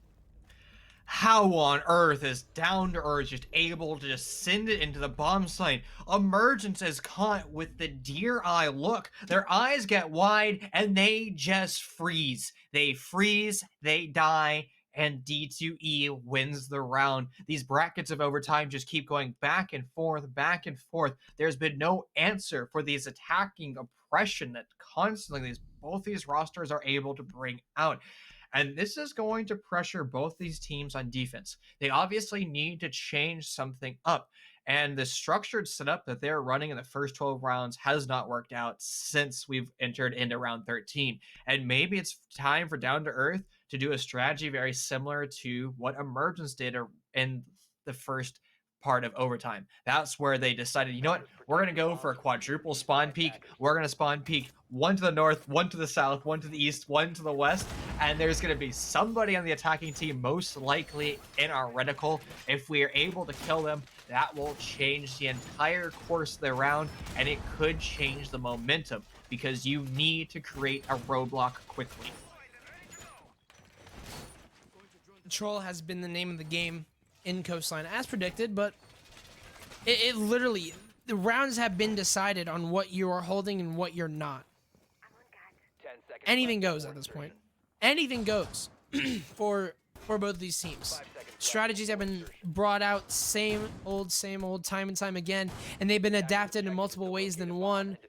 Top floor control has been held every single round. Bottom floor control if it's an upstairs site. I mean, literally all the stops have been brought out on Coastline. But we have a guaranteed 2 more rounds, and God, I pray that's it, but who knows? This has been such a close battle between both of these two teams as they switch back and forth between defense and offense. Let's see who can take the upper hand here as we move into what round even is it anymore? 19. Round 8, round 19. I mean, there's a lot to go in. There's a lot of Siege being played. We could have went through, I think, 3 maps now, or 2 maps now. We would be halfway through map number 2, I believe, if this ended in regular time. I mean, that's the thing about overtime, and we saw this God, in our first hate series. you for a minute. I hate you. Why did you do this? Hey, Why? actually, you need to hate me. I'm the one that really pushed for this. I wanted to have unlimited overtime because it adds the most balanced element, because I hate ending in round 15. But you know who hates things more? That is Yusuke, as he gets buried in a 6-foot grave, unable to participate, and Nitro Cell has now been surrendered. And the attackers just able to win more and more gunfights. We need the defense to do something different. Maybe just get aggressive. Try to deal with Goria over by Blue Bar. Do something unique, not just dying. Now, Goria's positioning over in Blue Bar, and his prone position will force members of Down to Earth to basically ignore the Cool Vibe stairs, because if they even show a toe, that's going to be a significant amount of HP lost. Virtue moment. Exile is going to be flashed and needed out of his Cool Vibes position. What was once a safe haven for him is now basically a death trap, but minute remaining. And the battlefield has been completely silent. C4 rip there from Exile. Did not work on moved, as he didn't lose a single point of HP because his HP didn't move at all. Just give me this one, please. I'm begging you. But A bomb has been located. Yusuke so far has been the only death. And Emergence are starting to finally move in with 45 seconds remaining. Attackers have dropped the bomb diffuser. Attackers But recovered the D2E bomb. still have their angles being held. Exile will take down moved off the windows. A lot of pressure has just been alleviated as Hookah is completely free for Down to Earth. They've made it completely safe, impacting what I believe to be a Wamai disc. I'm not sure what they're going for Echo. right now. Is an Echo. I think it was an Echo. Down to Earth will also be able to gain yet another kill. That's Exile finding his second here on the Son of Finn. And with 20 seconds left, this isn't looking good for Emergence. Smoke grenades coming on out here, but that doesn't block line of sight from C4s. Evil Cloud's going to be planting deep inside of the Billiards site. However, Echo Drone's going to be able to deny it. They have the yellow ping as well. And Evil Cloud is just pushing in. He's going to plant right on the rotate wall as if to spite Down to Earth. Gloria will take down Exile, however, they're relying on his fracking power. He's going to take down 2! But Down to Earth have 1 on time! Nobody was planting! It's gonna be Down to Earth taking the defensive round! And as I've said many times before, it's match point! But will this be the last one? Down to Earth changes the defensive win rate. They're finally able to take 1, and now they go over to attack. This is the strongest position they've been in since round 10, where they're able to fight tooth and nail back. And the roster that wins map number 1, they will be in such a nice head of steam. It might be almost impossible for their opponents to come back from. And that was one of those rounds that Emergence, they realized that planning probably wasn't an option, so they went for aggressive plays. The thing was, I don't think everybody in Emergence was quite prepared for that full send strategy because members were still kind of scrambling. That's the problem when you're under 6 seconds. That clock moves even quicker. But Emergence is going to have to bring something that they haven't yet shown. Their attack is going to have to be, or the defense is going to have to be flawless. They're going to have to shut down Down to Earth because the attackers are just so darn oppressive now. Once again, the sides game is just non-existent. Like, it has just been, this team wins an attack, this team wins a defense, this team, like, Chief, what are we doing, bro? What is going on? There's so much happening at once, but see, Down to Earth have hit round 10. 10 rounds to their name. Can they make this one 11? Let's see if it happens. Moved is going to be going for an aggressive spawn peek. However, obviously they now know. So let's see what happens here from both teams. So many frags going in the way. See both Goria and Exile basically racing to 30 kills as each of them holds 21 and 22 respectively. What a game this has been from both of them, and the rest of the team actually, as everyone has hit double digits now. Besides Kojin and Moved, who are currently, well, Kojin is 4 and 14, which after 21 rounds you'd figure maybe just a little bit more, but unfortunately it's a team game. I mean, he has been doing a great job. His utility has been critical with his pushes. Absolutely. And sure, I know like 4 and 14 is unacceptable when you're in round 20, but at least he's still contributing on his drone game, which is something that the scoreboard will never show, as well as his smoke grenades or his smoke bolts, as does fire bolts too. So he's contributed a lot, and at least he has 9 assists, so that's going to help. But what's going to help the defense even more are the built-in wall hacks from Pulse, as Ben is identifying everybody from Down to Earth, showing that most of them has taken vertical control. That's going to prompt Move to go for an aggressive peek on the white stairs. He loses the majority of his HP, forced to rotate to a completely different position. Navozo with those track singers have now locked down that, and Move will not be able to extend up that stairwell unless he makes a lot of noise as we approach sub 90 seconds. See, Bonus trying to do what he did last time to Yusuke, but a C4 is gonna rip right into, speaking of, Yusuke is gonna go down. That is, I think, the first ceiling C4 that has actually landed, considering we've been playing this many rounds. This is the first one, but Ben is gonna lose so much HP here. His C4 is gone, however. I think it was Goria's C4 who actually got the kill, so there are no more C4s remaining, but minute left, as you can see, Kojin shooting at an indestructible Malusi.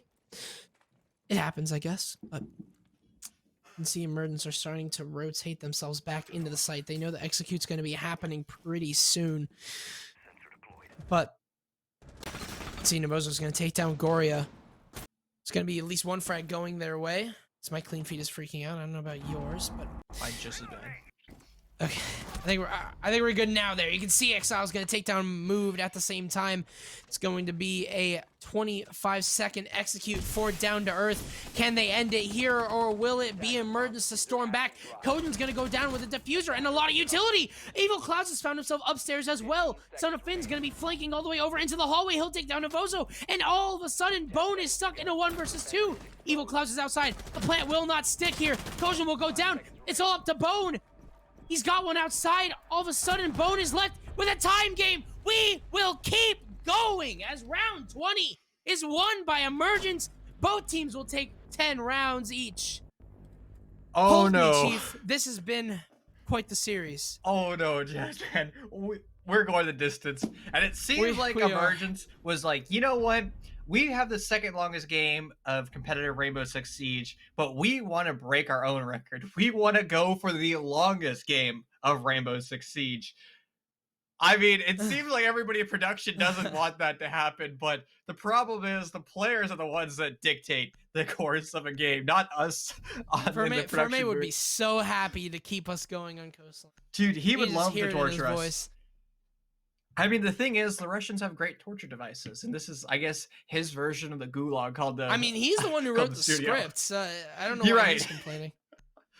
He writes the script, but he doesn't share it with us, and we just kind of have to send it at that point. I didn't expect to be starved, dude. I'm actually so hungry right now. I don't think you understand. Attackers need to locate I- and defuse bombs. I'm out of water. I haven't had food all day. Attackers have I hate it located here. Like I said, I'll offer you the peanut butter and milk, but apparently everybody thinks that's I'm the just- worst thing available. Yeah, that sounds terrible, Chief. I'm sorry, man. Why, dude? It's peanut butter It creamy just and you doesn't just sound wash good. it down. What are you gonna What? wash it down with? Water? Yeah. But water doesn't have, like, water isn't good enough. You need the creaminess of your good old-fashioned whole milk. Okay, like I know our host Keg, Max. I don't doesn't even have need it. to say anything. Chat can just decide. Y'all know that peanut butter with milk just sucks. Okay, well, Guys. since AJ, who's monitoring chat, he can run the poll and then set it up that way. Yeah, maybe it's there. Oh my goodness. I'm at a loss for words. We are on 10 round victories each on Coastline. We're about to hit a G2 Empire, maybe even past that. And Lord, I pray we don't, but who knows? Who knows what's going to happen at this point? This has been the most unpredictable game of Siege I've casted in a very long time. I mean, if you think we're getting burned out, the players and their mental fortitude is also starting to degrade a lot. And that's what separates, again, teams who've done these, back-to-back, 3-map scrims where they're always doing 6-6s. That's a great way of not only preparing your macro strategy, but preparing yourself mentally for a draining game like this. Because you wake up in the morning, you expect to play 12 rounds. You don't expect to find yourself in round 21 with an additional round still left to play. Now, D2E is going to be utilizing their real estate, again, to the best of their ability, as they found out over by reception, and is going to be the Valkyrie of Kojin. Tasked with that. He has been struggling, but he does have a nitro cell. If he doesn't elect to go for the gunfight, he can extend that explosive utility down range and hopefully try to collect as many members of Emergence. See what happens here. Exile gonna possibly take the first opening engagement here inside of Penthouse. Lose a little bit of HP off of that one, but is still living just fine. Trying his best to hold off the players of Emergence. This is basically the first sign of an upstairs hold that we've had, but Exile will lose his life to Son of Finn. So it will be unsuccessful, and Son of Finn is not going to be able to open things up with a breach charge, but here comes Bone for the retake. He'll take down Son of Finn, looking for a second. However, Bone is going to expect that one. Gonna start to move down. Cool Vibes is gonna be 2 frags going in the favor of Down to Earth, but Evil Clouds will trade it out. It's gonna be Gory to take down Yusuke as well. It's now in the advantage of Emergence, but Bone will take down 2. He'll go down. It's gonna be 3 kills for Bone, as he's all it's all Evil Clouds in a 1 versus 2. Bone has just been going off so far, and Kojin will finish off Evil Clouds. It's gonna be Down to Earth to take round number 21. Will it be the last one? I don't even know why I fucking ask at this point. You slander the Kojin, he answers back with a kill, And obviously, discombobulation has been hitting everybody, and maybe this is Down to Earth's time to shine for once in this server. We've been saying that time and time again. Repeat. Oh god, that's an awful score line, coach. Oof, that one's gonna hurt. You know, Yeah, after that's the rough. fact that has He's been got 10 assists though. He's got. wait, can we go back to the scoreboard? Can we go back to the scoreboard? the only thing I'm gonna say is Hazmat is gonna find him. He's gonna be patting himself on the back. He's like, finally, somebody's had a worse performance than I. He has 10 assists. So he's leading in the assist numbers, but he is 5 and 15 over 21 maps. Kojin, what are you doing, man? I'm sorry, but you've had 21 rounds. He's probably exhausted, dead on the floor. His brother's playing now just because he just can't handle this anymore. I wouldn't even be surprised. We are on to round 22. I don't know how else to say it, man. 22 rounds. Let's see if Down to Earth can end this one. I don't know if they can.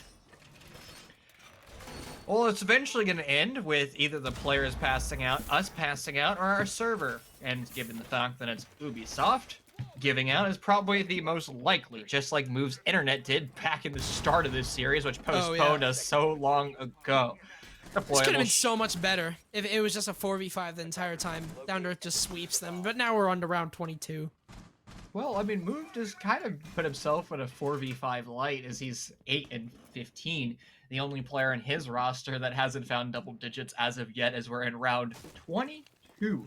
That's mind-boggling to say and repeat. This series just seems to go on and on. It's perpetual, and it just gets more and more.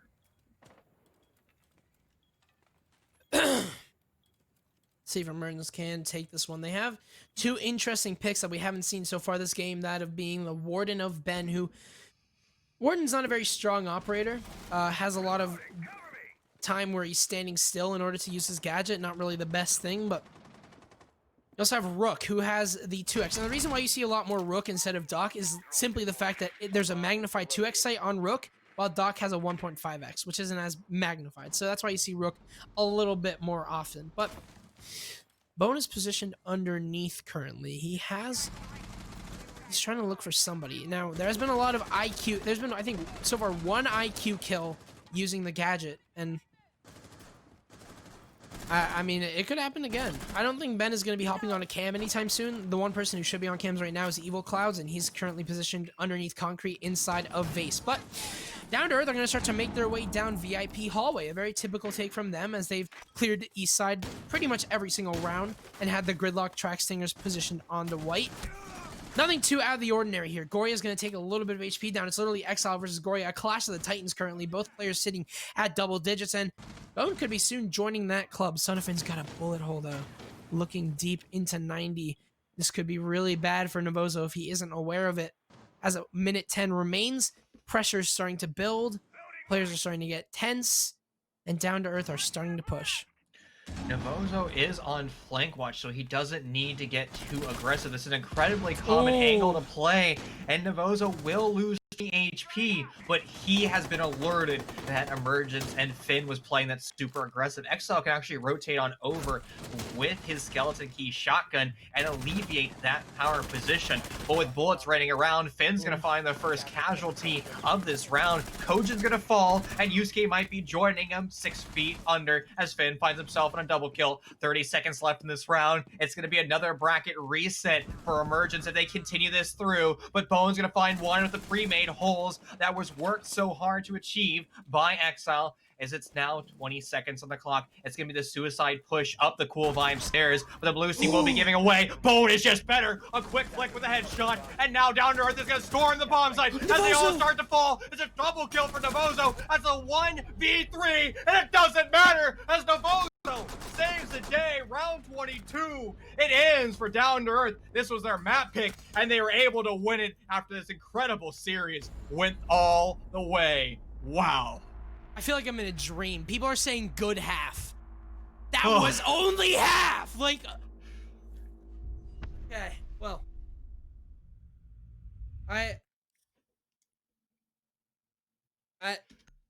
Jazz, that is all that poured out of reality. Dude. I cannot believe that just happened. 12-10 scoreline. It's gonna be Down to Earth. I mean, it's their map pick.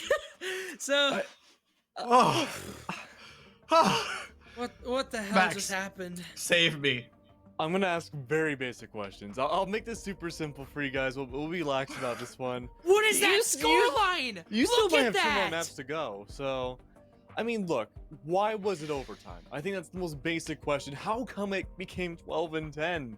I've never seen this in my ranked games. Well, yes, you have never seen that in your ranked games. They only go to what, 7 rounds at max.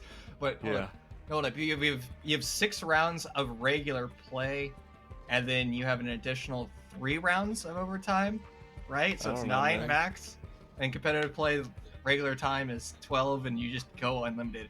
And again, I guess I have to apologize to everyone, particularly you, Jasmine, since I'm the one that pushed for this darn setup in season 4. This is our first time Oops. casting together, and it's 22 rounds on the first map. Like I said, I have What the second what longest an cast interesting ever experience. achieved. And if you want to have long overtime casts, don't cast with me. Every time I've shown Is it hosted just a you, it's curse? always been like this. Yeah, that's why it's a chief curse, man. We just go into overtime.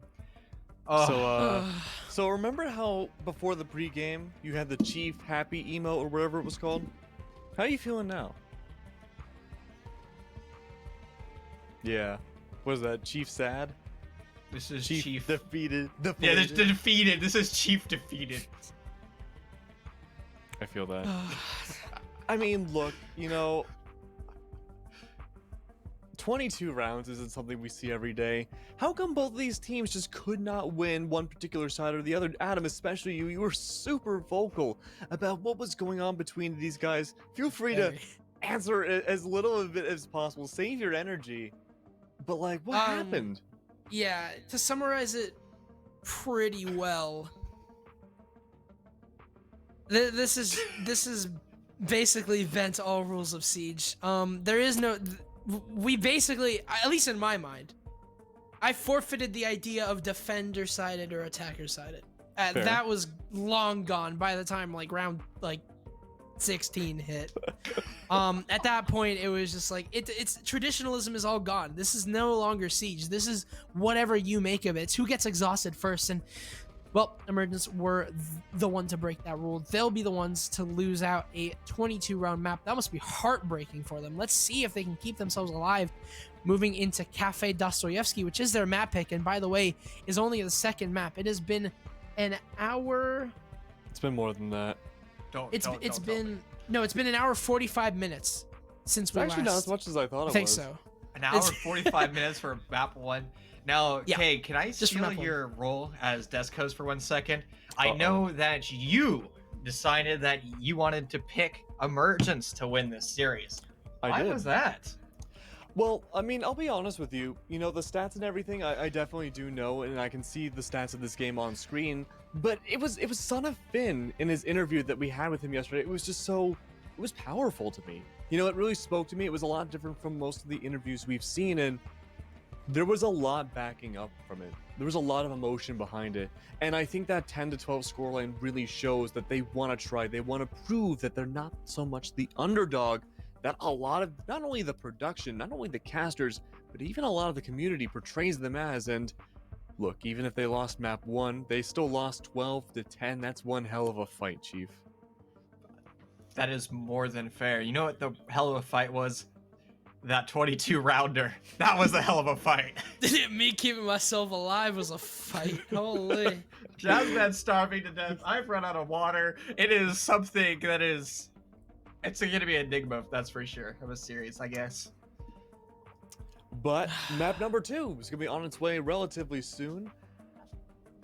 What are your thoughts going into it? Do you think, now, yesterday we had Pride versus, I believe it was Frog Champ 2 go in a very similar boat. It was a very, very long scoreline. I don't think it was as bad as 12 and 10. I'm sure Chief can correct me. But then map number 2 was pretty fast in comparison. Chief, Jasmine, do you think it's going to go just as long for map number 2, or are we going to see a stomp from one side or another? Absolutely not. It definitely will not go in the distance. My concern is Emergence is going to be defeated after this because they're a team that survives off their interpersonal communication. They hype themselves up. They get fired up. And the ending of this map 1 is the exact opposite. Water has been thrown on their fire. It is now steaming white. And it is going to take a lot to get them to be passionate about map 2. But with all that being said and done, though, look at Kojin's stats. He went 5 and 17 in that first game, and he was on the winning side. What about Down2Earth's energy too? That's still something we have to factor in. That's a good point, but again, they just won. So whatever happened in the previous 21 rounds doesn't matter. And if you know anything about that roster, you know that they were screaming at the end of that round. Eardrums were breaking. Blood is coming from the ears. It was so loud. Dash probably has a concussion after that. So yeah, you know it was hype. So they're going to be so fired up, which, right, it could backfire, right? If you put so much fuel on a fire, it will cause an explosion and you can, flame out. So there is that, but both these rosters, strive on that energy, and the energy is in Down2Earth's court. That's completely right, and I mean, holy moly, it has been only a map so far in the second semifinals here. How are you guys holding up? You guys good? Did you guys get your water and everything? I need to pee. Same, I need to do that as well. I'm gonna make an executive. All right, well, I'm gonna make an executive decision. You guys go get all that stuff. I'm gonna talk about season 5. Ooh, so go, spicy. get out of here, get out of here. I don't want to hear you anymore. Go. But anyways, season 5 is gonna be really interesting. If you like 12 to 10 score lines, well then, SCS season 5 might be the place for you. Open qualifiers number 1 and 2, of course, will be taking place from February 3rd to the 5th, and open qualifier number 2 will be from the 10th to the 12th. It's only 2 days, but look down below how much action is going to be happening during then. A Swiss system means that it's going to be 9 best of 1s, or 3 best of 1s per day, but as many teams that want to enter are going to be in it. So if you think you and your buddies might have what it takes to go the whole distance of 12 and 10 against a team like Emergence, like Down2Earth, Pride, Frog Champ, all those different teams, or what was once Wichita Wolves, well then why not enter? You got almost nothing to lose, and even then, if you're able to make it out of the open qualifiers, if you're one of the top 10 teams from each one, you can advance to the closed qualifiers. 22 teams will be entered, and it's going to be 6 best of 1s, or 3 per day, on February 17th to the 18th. Of course, from there, top 10 teams will advance to Season 5 of the real deal of SCS Season 5. Stage 1, of course, of that main season will be 5 weeks long, with 12 teams, 2 groups at a time, and a best of 2s every single week. The top 4 teams from stage number 1 of each group of them will advance into stage 2. Might sound complicated, but the NAL is not too much different, and stage 2 will be 3 whole weeks long.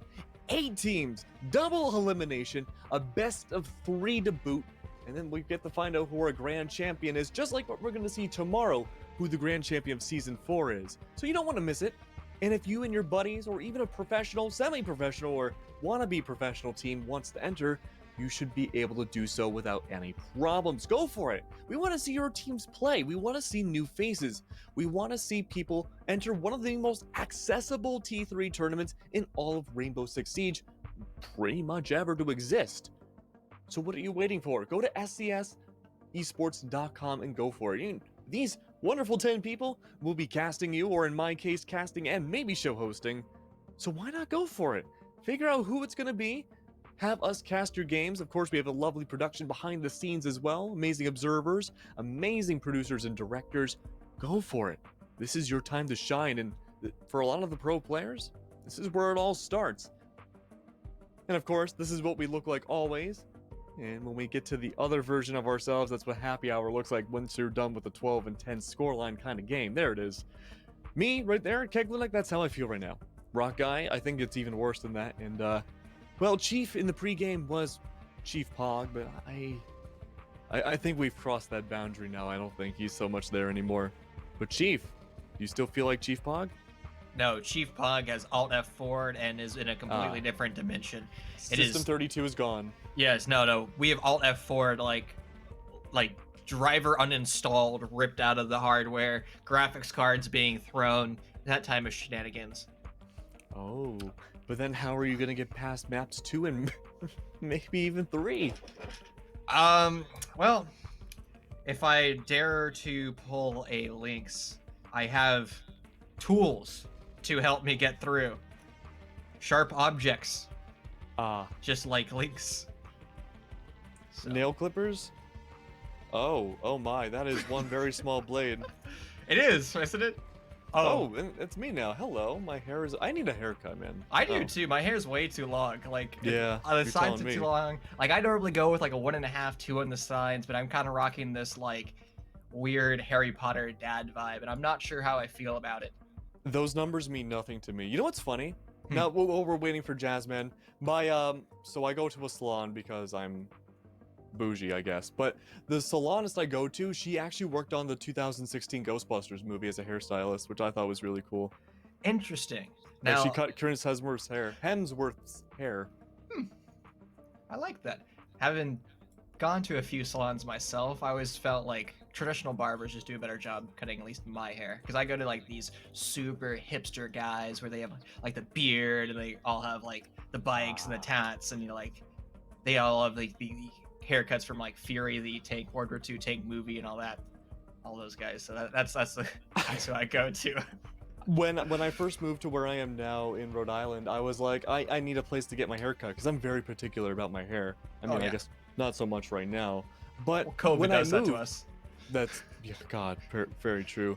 But when I walked in, the place was empty, and I was like, oh, that's cool. And they offered me free coffee, and I'm a complete caffeine addict, so I was instantly hooked, just like caffeine.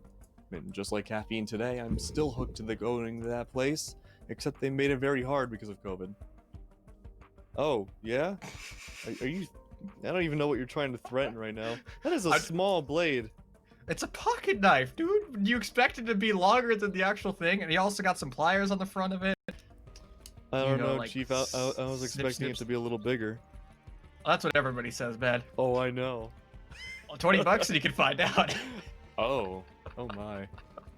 It's this kind of stream. Remember when we were talking about happy hour with the I hate you, town Furby! You always do this to me! This is the second time he has sent it while I'm gone! I hate you! Sent it? We never actually unsent it. We were always live. We've been here the whole time. We've been talking about phallic-shaped objects and... Phallic? I was talking about knives. I'm gone for 2 seconds. And this is what happens. Sad Jess. You know what's even better? It might feel like happy hour right now for everybody here, but you guys still have maybe 2 more maps to go. No, Yeah. Don't remind me. I feel bad for you East Coasters, man. It's like 11:26 here. Yeah? Oh, that sucks. Yeah. Yeah. Yeah, I mean, I'm getting FaceTime calls from family. You can see they're literally concerned for me. Well, you should put them on the cast, but it looks like we're just about ready to go to map number 2 pretty soon. Yeah, it looks like we're in. So good luck, guys, killing out there because your break is over. You got to keep going back into casting another map up here. Luckily for you, hopefully it's not going to go 22 rounds, but we'll have to wait and see. Oh, Max, we always appreciate you, my friend, but he's going to have to go back to the rubbish bin as he has to contemplate everything and reread the script that May has provided. Down2Earth is going to ban out the Buck. Most teams instantaneously remove the Thatcher. And if you remember back to map number 1, Down2Earth, they were the ones utilizing that Buck. And it was a strong operator at that, which means it seems like Down2Earth doesn't want to have any pressure whatsoever, either on the cocktail side when holding bar or when they're downstairs in kitchen. Thatcher is going to be banned out, but yeah, the Buck pick is interesting. I know Down2Earth do like to ban Buck on Cafe from what I remember, but obviously they had Exile just drop like 20 kills. You have to wonder if the strat book is even worth bringing up anymore because so much has changed. Echo's also going to be taking out a very popular operator this game so far, so I do see it as being a very popular ban. But Down2Earth are going to be starting out on defense. So going into this, obviously they have the advantage for them. They have the map. They took what was a really long coastline, literally 22 rounds. I can't even remember. 23 rounds. I think. 22. 23. It doesn't matter at the end of the day. It's just been, it was so long. It was just long. That's all you need to know. Map bans or op bans are going to be finished out here. Down to Earth are going to be starting Cafe on defense. Let's see if they can take this advantage and use it to their advantage. As obviously, you got to wonder if Emergence are even ready to get into this game, considering they just lost 22 after 22 rounds. They lost. This could be a huge momentum shift here that Down to Earth quite possibly need. Are we ready for another map? 22 rounds is, I think, hit us pretty poorly. I think that's a bigger question. Who cares if the player has strong mental fortitude right now? What is our mental fortitude? Mine's non-existent. Mine's just negative. Mine is just completely left this universe, just isn't here to play anymore.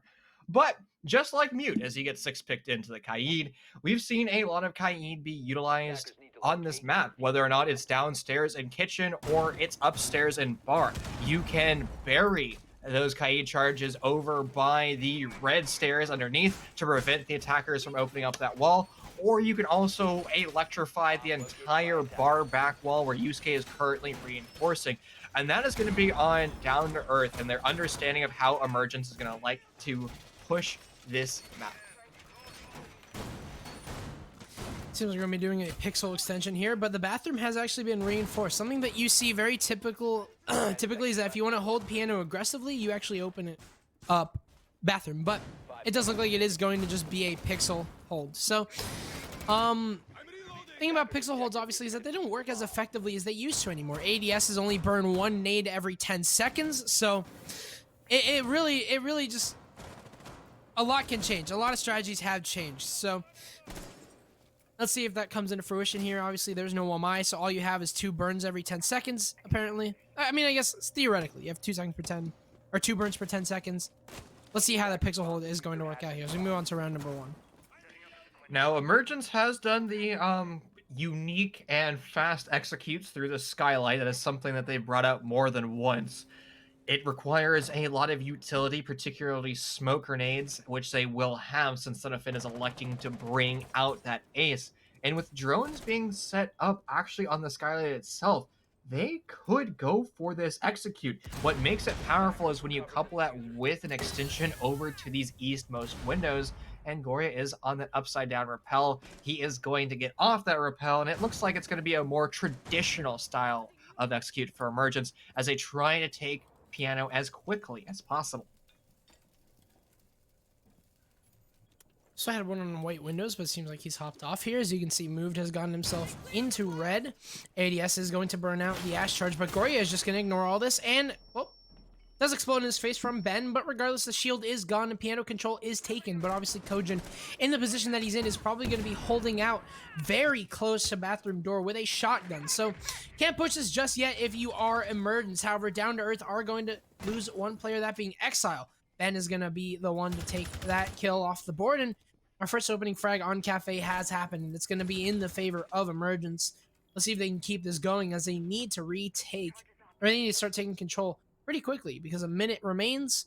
Garbage wall is also very much open, so Emergence do have a few options when it comes to strategy.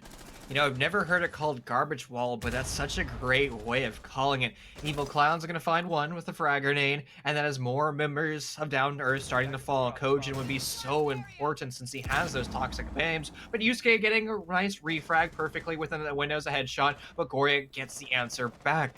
Emergence constantly able to trade everything that comes in their direction. A nitro cell blows up in the face of SEMIFINAL. He's somehow alive. Goria gets too aggressive. He now falls, and what worked so well for Emergence, their +2 man advantage, has now crumbled completely, and it's going to be on the defenders to hold their real estate that they worked so hard to achieve, and they're going to waste the clock down for as long as possible as we dive into sub 20 seconds.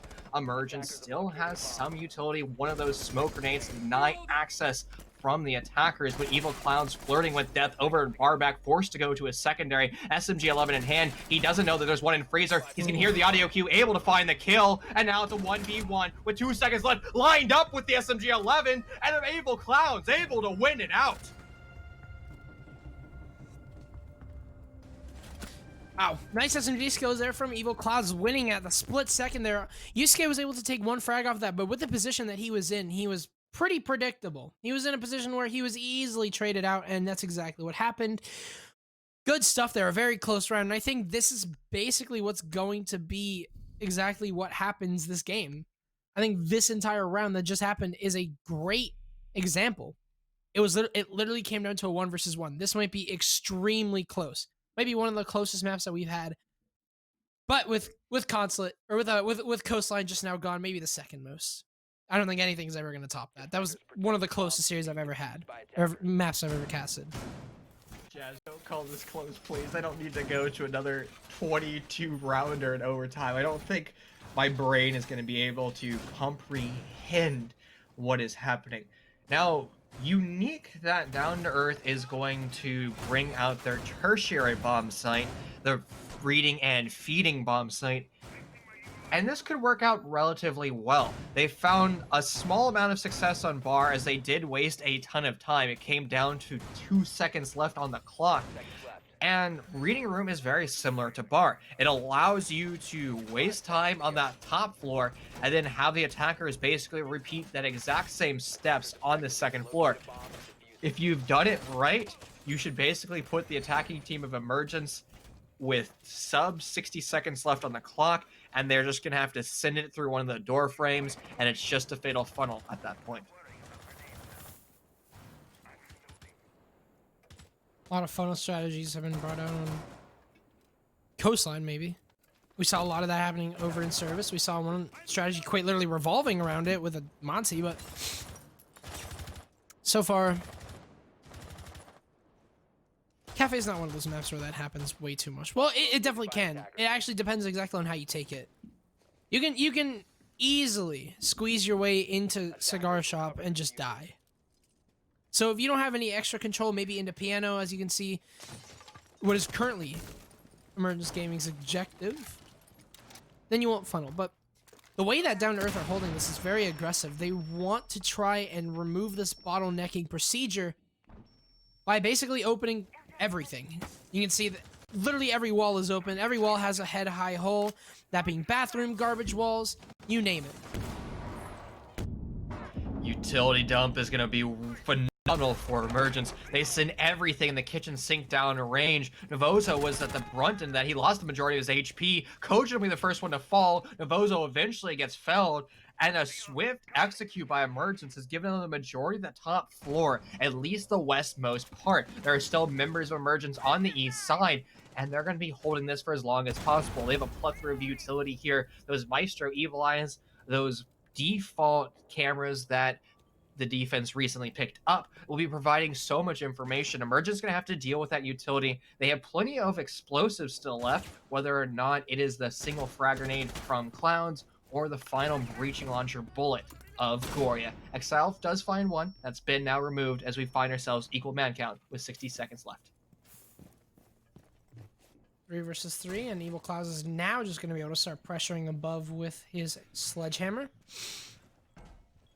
But eventually, none of this is going to matter. They're just going to have to start making their way down, and regardless of the vertical holes, which are basically just mere distractions with the time that they have, Execute's going to ring on out here pretty soon. You can see Goria might be vaulting out of heaven into pillars, as is typical.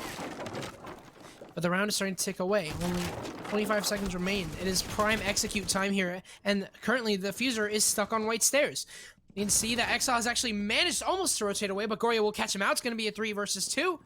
Bowen and Yusuke are the last defenders remaining to hold off Emergence, who are currently storming the site. Evil Clouds onto the rotate. He will get felled. It's going to be a 1 versus 2. However, as Bowen is left all by himself, moves starting to get this plant down here. Goria, the one to protect him. Plant's going down over in Dining here. Fuser will go down. 45 seconds left on this post plant. He'll take down one, trying to go for the second here. Bone's not able to find it just yet, but he knows where Goria is. But Goria gets the reload anyway and takes him down. Emergence will take round number 2.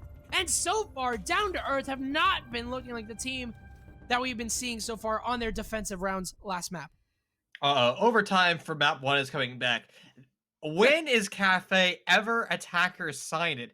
Apparently it's when Goria is on Ash, and which is unique since he tends to prefer playing Zofia. He loves the M762. That is kind of his bread and butter, but the R4C is obviously good enough for him. And I think it just comes down to how Emergence wants to utilize him to take control. Maybe if you want a faster execute, well, then you bring out the Ash, and she is a 3 speed 1 armor operator compared to her counterpart of Zofia, which is a 2-2 operator. So that could be a hypothesis that Emergence is utilizing, but nonetheless, their executes are flawless. They're playing together as a team. They're absolutely bullying the Down2Earth players who are just getting caught off guard and shut down. Really good fragging power there from Emergence. They were able to flush out Down2Earth's positions. I mean, mainly Exile. That was a super good example of how well they flushed him out there. He was stuck in, he was inside a train, and then he ended up getting completely decimated because he was just stuck. So I'm at a loss for words, to be honest with you. This game has just broken every trend of Siege that I thought that I knew. As we have 2 rounds now going in the favor of Emergence on attack. Let's see if they can keep the ball rolling as I'll start to go and scale downstairs. You can see Down2Earth are going into the basement. They're bringing a Clash along with them. See if that does end up helping out, because they're trying every strategy, basically. Both of these teams are just trying every strategy they possibly can.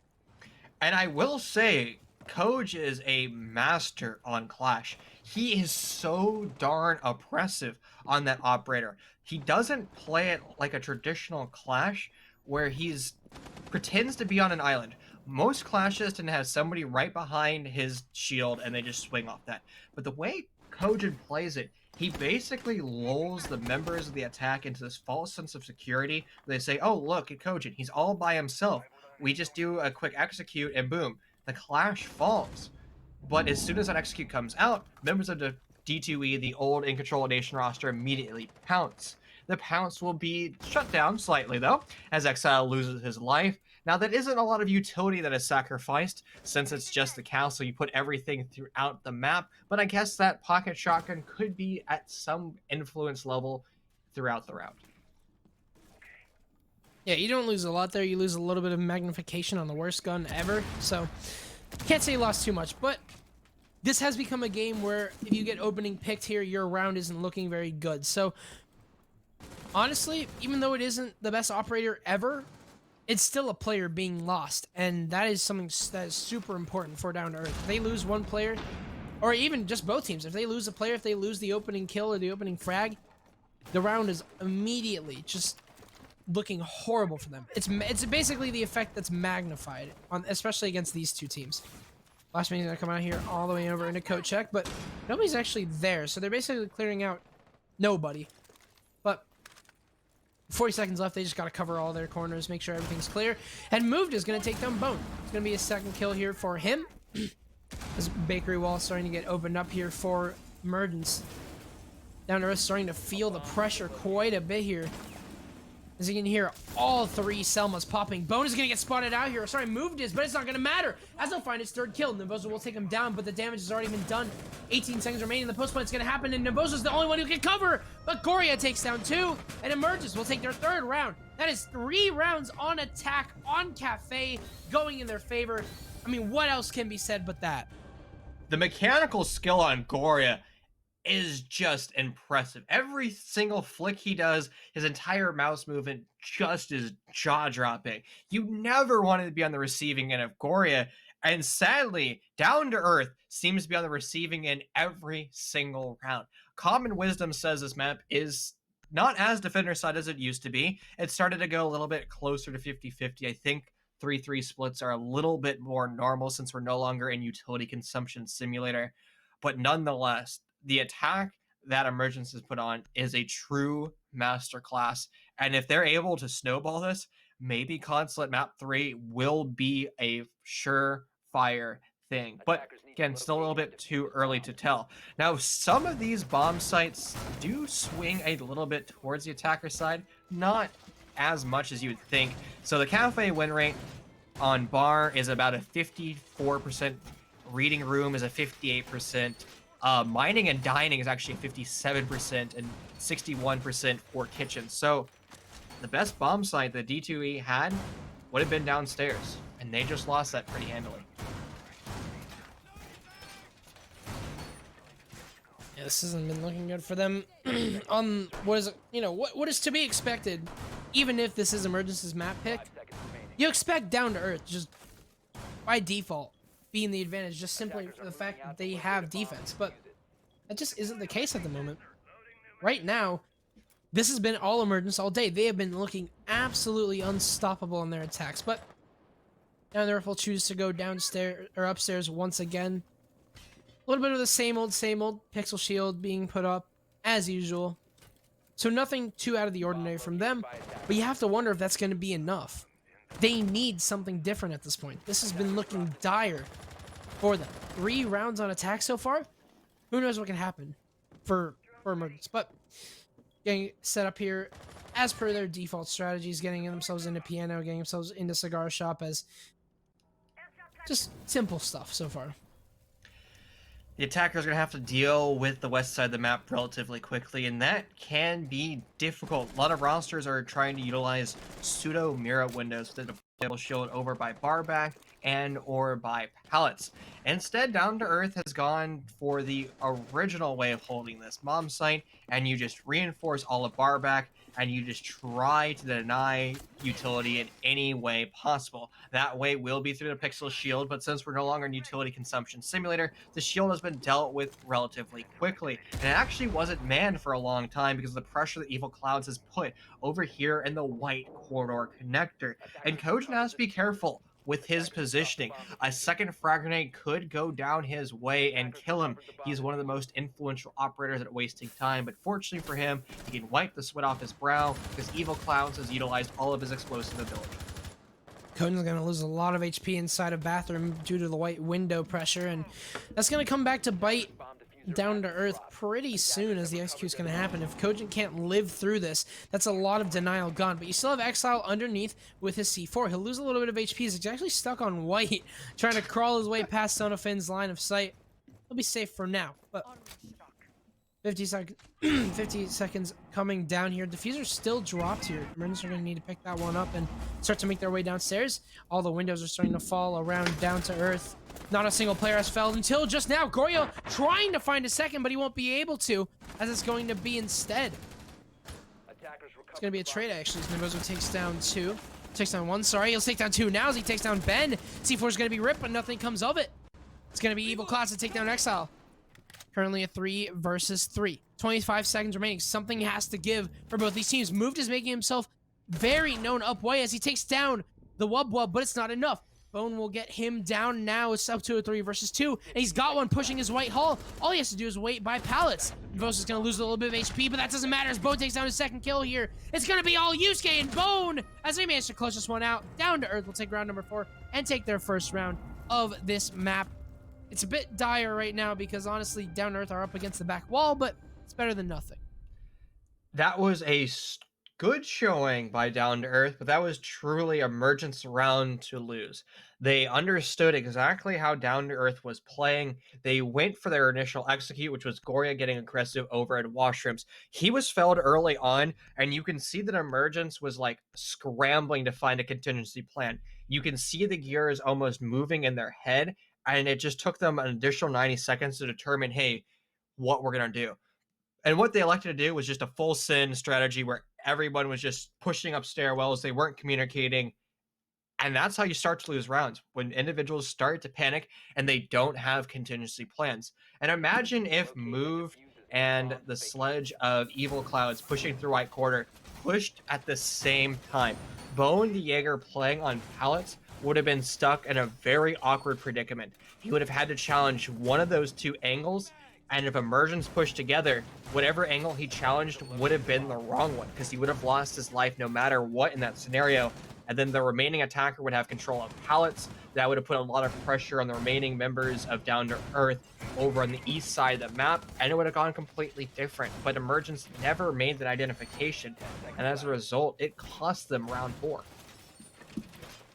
It's basically like a big 3D game of chess, except everyone in the Jazz Court knows that I suck at chess, so it doesn't matter. But I mean, Siege really does play out like chess. If you take one place or if you want to take one area, you're going to be threatened by another. There's always going to be someone thinking 2 steps ahead of you. So far, Emergence have shown that they are extremely powerful, and they've been doing that exact same thing, thinking steps ahead. But Down to Earth have been able to recover 1 round, so a lot of damage has been dealt to them, but they still are in this one. Don't let that fool you. C4 is going to rip here, but Exile won't be able to find anything. And instead of a kill, it's just going to be a C4 gone for the defenders. So, not the best start, but regardless, I like the attempt. They're going to have to do a little bit more than attempting, though. They're going to have to take control of the map. The adaptation that Down to Earth has made is putting a castle over on the white quarter, since everybody in Emergence wants to upside down repel that. That utility has been dealt with quickly, as it was SEMIFINAL who utilized one of his Selma breaching charges to deal with that.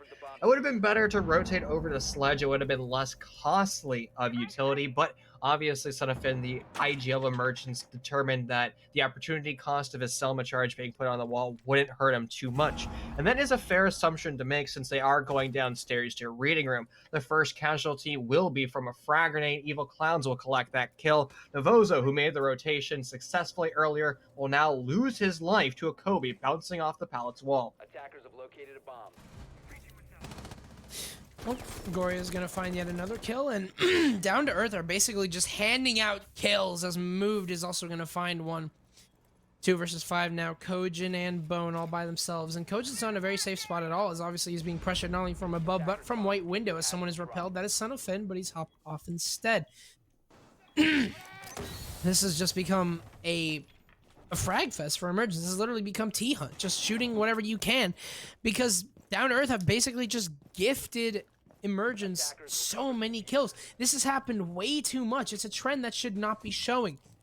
But with 54 seconds remaining, you have to wonder if Down to Earth can still recover this one with 5 players against them to 2. This is looking really bad for them. But Kojin will take down Move. It's going to be 1 kill. 1 might be enough. Swinging into 90, however. Goria is going to play this one safe instead. Bone is being pressured from the wall. Elf pillars being opened up as well. 2 versus 4, but they're both completely split from each other. Goria also knows he'll take the head off of Bone, and now it's all going to be Kojin in a 1 versus 4. Plant's starting to go down here. He's trying to find the angle onto Goria, but can't land the headshot. Instead, I believe a shoulder shot will do the trick. And Kojin, no matter where he goes, is just being completely held. Goria's going to swing into 90, and Emergence are going to take round number 5. 4 rounds on attack is a lot to ask for on Cafe, but they've made it work. As the half is going to end here, and it's looking like Emergence dominance.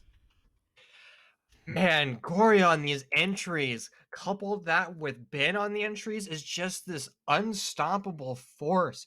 Members of D2E are panicking. They seem to have that deer in the headlights look, and they're just sitting there and just dying. They understand what they want to do. They make strong rotates, and then they try to say, you know what? We're going to re-challenge this window. We're going to take these gunfights back, and they lose it. The whole strategy behind Reading Room is to waste time. That is the bomb site that pioneered the staged roam, where you walk and retreat back in stages. But it seems like Down to Earth and their staged roam is just to take gunfights, and it's just not working out at all for them. We saw this trend happen a lot on console, where it all came down to gunfights. But right now, Down to Earth are losing literally every single one. I don't know what's going on. They are getting caught out in positions that they should not be. Whenever it comes to Down to Earth, they're literally just holding the wrong angles at the wrong time. And I think they're overcomplicating a little bit.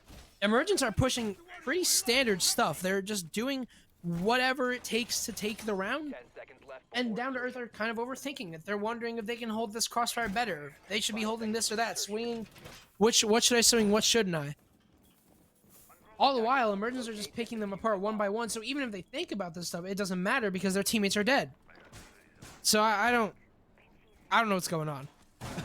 Right now, Down to Earth are just losing so many. I don't even call them gunfights. They're not even gunfights. They're literally just dying. They're dying in safe positions that they think are safe. And that's it. So, not looking so good for them. At least let's see if they can get a safety point this round. Let's see if they can at least take this one and move into the half a little bit more set up than a 5-1. Who knows? Emergence on the roof, starting to drone out and clear the map, trying to find where D2E is hiding. they're not going to put any of their troops on the 3rd floor. In fact, they won't put any of their troops on the 2nd floor. Everybody from D to E Down to Earth is just hanging out downstairs in kitchen. They're obviously very hungry and they want to eat as much of Emergence as possible. But Emergence has been fighting back in every single one of these steps. Vertical destruction is going to have to come through as soon as those drones have located the all clear. Now, Emergence is moving a little bit slower than I would like, but since Down to Earth is all on that 1st floor, it really doesn't matter how quickly they're moving. They will have the majority of the round to work with, over 90 seconds to take vertical pressure, and Goria is going to start that off with his breaching charges. Near explosions going off quite literally everywhere. Evo Clouds is also positioned in with a sledgehammer, just waiting for any sort of angle to open up here. And Down to Earth are extremely unsafe. Now, this is at this stage, I was gonna say this is where we see Down to Earth start to lose some lives, but instead, Bone is gonna take the head off of Move. That's gonna be a player that's been doing pretty good so far. Get taken out here, but he's in a very aggressive angle. He's in a do or die situation, but at the same time, everyone has moved out of the wedding window. Everyone has moved over to reception. Ben's gonna lose a little bit of HP to Yusuke. C4 popped here, but Ben's not gonna be able to get away in time as Yusuke pops out and takes him down. And for the first time, I believe, this entire game, we see an opening frag going in the favor of Down to Earth, but Goria might change things here, just taking control of Whiskey with the rest of his team. If Goria is alive, that means Emergence is still in this round. Throughout this series, Goria has been phenomenal.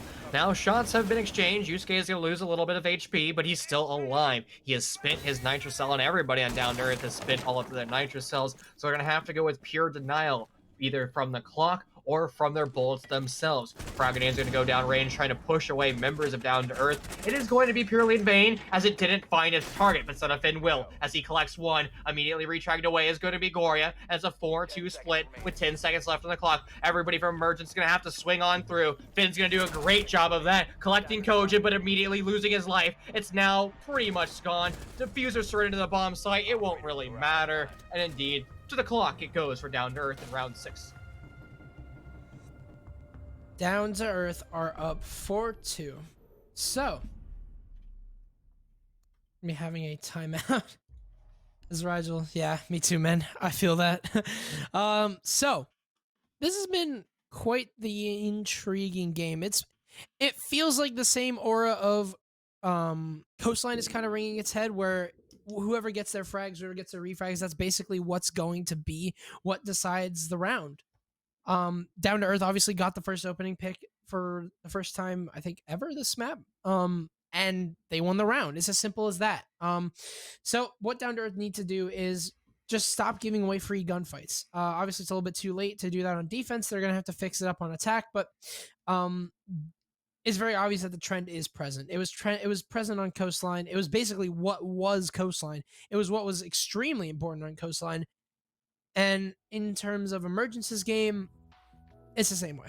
I mean, on Cafe, even though it's Emergence's map, we saw D2E manage to take a round just from getting an opening kill. So that's what's going to be super important so far. And Down to Earth is just passive. Like, they're complacent. They just sit in a corner and die.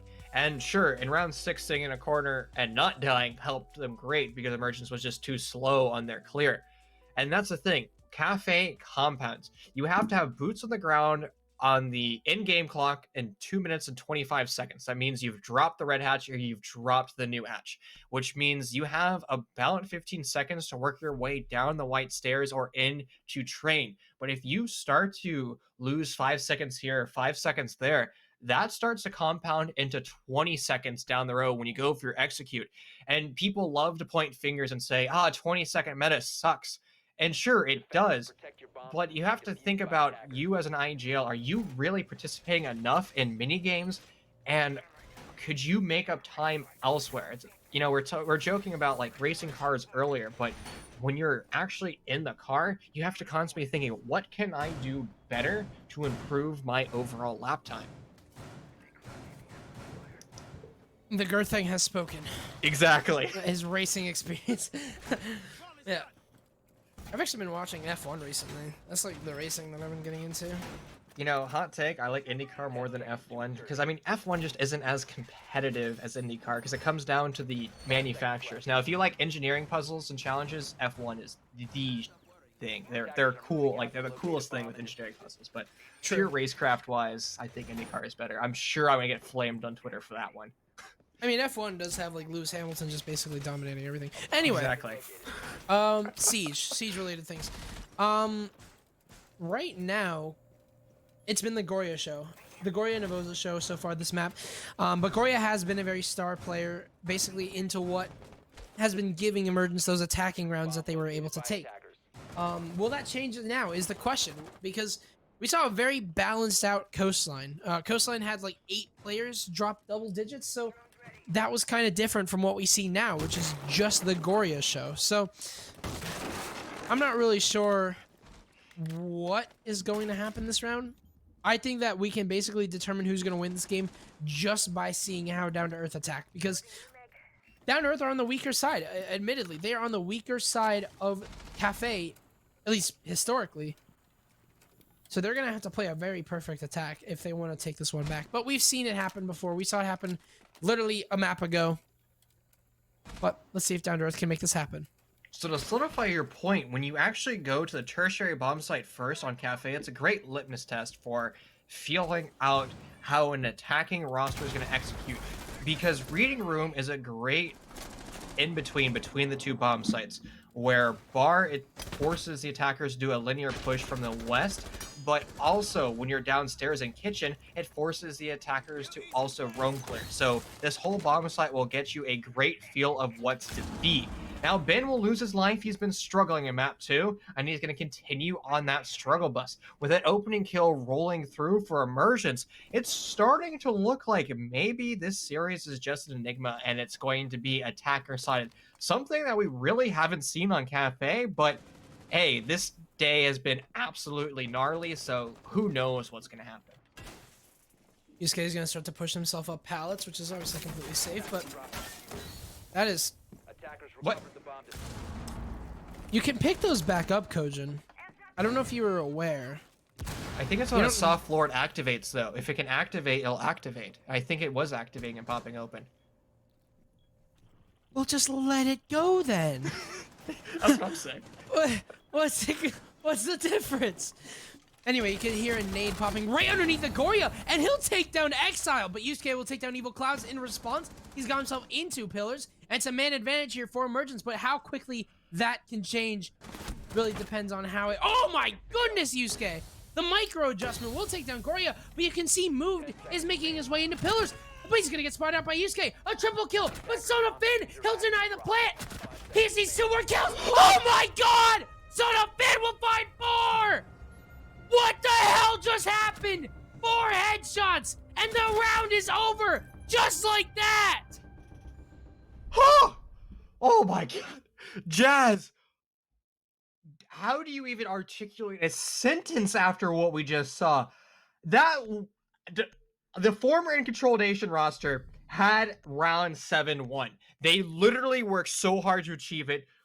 Everybody in that roster was winning gunfights. They bulldozed and bullied Emergence players, and micro positioning and great trigger discipline from Finn just won him the day. Carpe diem.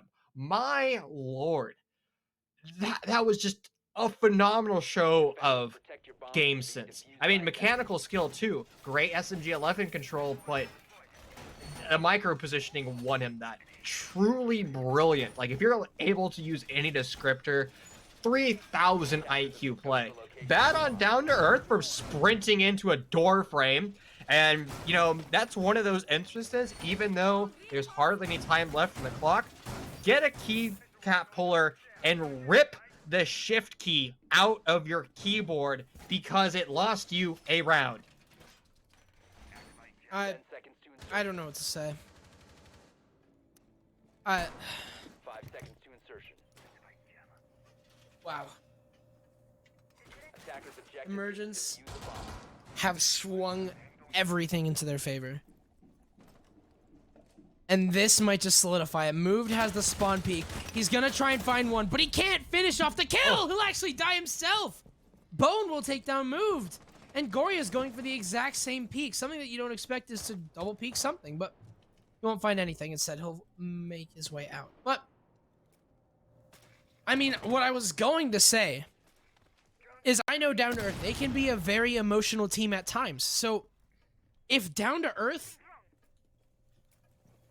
I mean, if Down2Earth didn't just get that kill onto Moved, mentally, this game might have just been over. We might have just witnessed the end of Cafe last round. But with that kill going in their favor, Down2Earth might be able to bounce back now. But regardless, the mental is not in a place you want it to be for Down2Earth. But we can only speculate for now, as obviously we don't have their comms. Emergence, up 5-2. Then we'll take down Bone. That's going to be now evened up here as Goria still remains bottom white, looking for a frag for himself, but he can't find anything just yet. The middle floor is still being extremely well held by the rest of Emergence, but Exile is going for a clear. He hasn't had the best of games on Cafe as we saw him dominating on Coastline, but he might be able to find a very crucial pick here onto the Mozzie. Ben's going to lose HP, but not his life. He's still alive, but Exile will take him down as Ben gets a little bit too aggressive. Goria's still alive, but he'll drop down into Freezer and keep himself alive.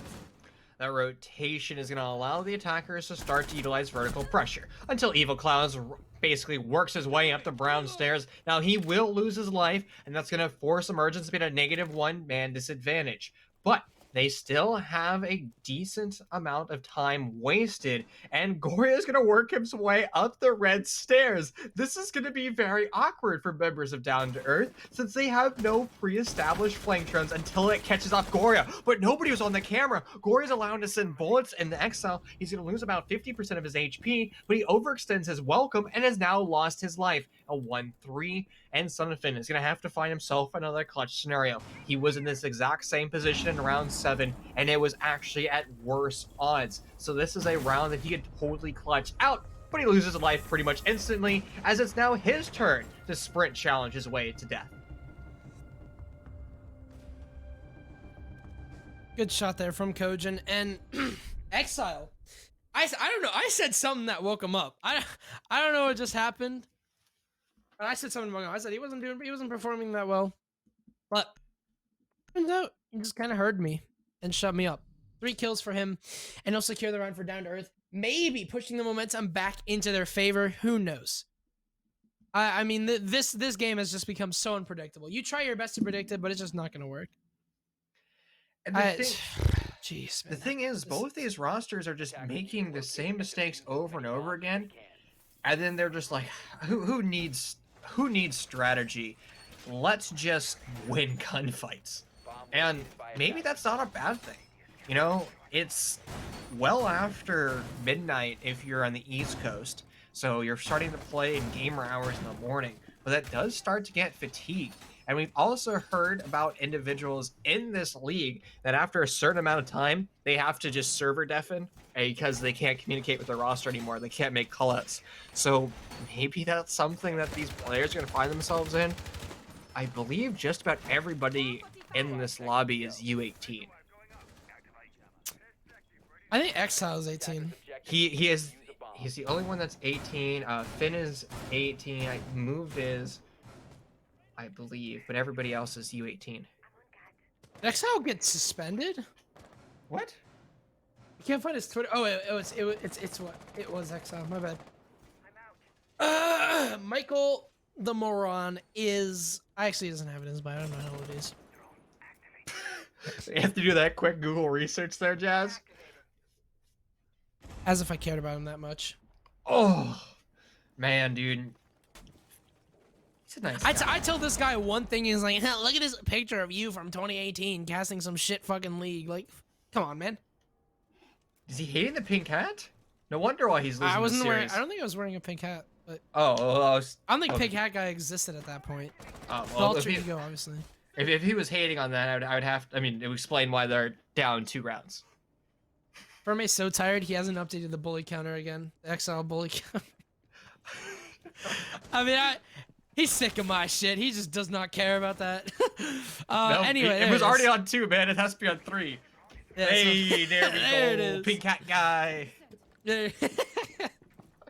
Once again, bullying literally anyone ups that counter, and so far it's 100% Exile. Anyway, Yusuke is going to take down Goria, a star player gone for Emergence, and that right there is the round, ladies and gentlemen. Just kidding. Exile will take down Ben, though, so good stuff from them. 2 opening frags in their favor, and they'll be able to take top floor control. Yusuke is finally woken up here, and so has the rest of Down2Earth. Their mental we thought was chalked is now back. Let's see if they can make this one work as a minute 15 remains.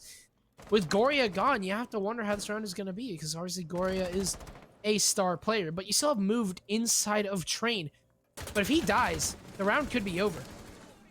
His micro positioning is very precarious. He's stuck on an island. He will lose his life now. And then as you're highlighting, the 2 remaining members of Emergence, they're going to be sitting in their bomb site. They're going to be trying to hang out and find members of Down2Earth. SEMIFINALS is going to take a lot of damage now, down but not out. And a 1v5 is going to be on his teammate Evil Clouds, hunting and actively trying to find the remaining 5 members. But it's a tall order. He's not even in his bomb site. He's stuck over by coat check, and it doesn't even matter what he does. He loses his life to Yusuke. Down2Earth starting to win more rounds in attack, and it seems like today is all about the attackers. We're gonna have another timeout here.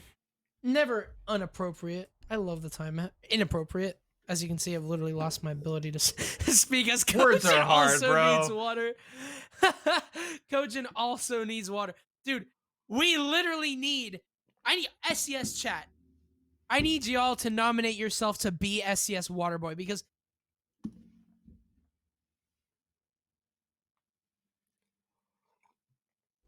Chug, chug, chug. There we go. Because I'm out of water. I Yeah. wasn't I mean, I fully would out of pour water. this, but I don't think you would want to have that happen. Chug it.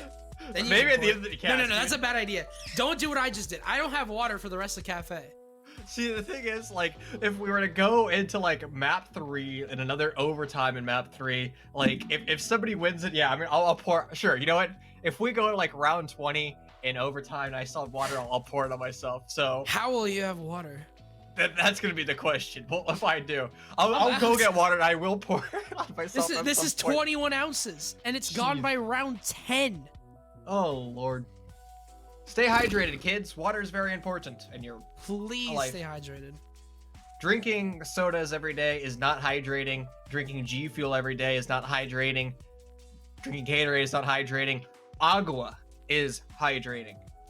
There you go. Pro tip from Boomer. I cannot believe I'm catching Chief sipping for water. What happened? I thought you were a milk guy. Hey man, no, it's all about mixing flavors and making sure things mix well together, right? Like, you're not gonna drink like milk and like curry. That would be vile and heinous. Oh my god, what a sneeze.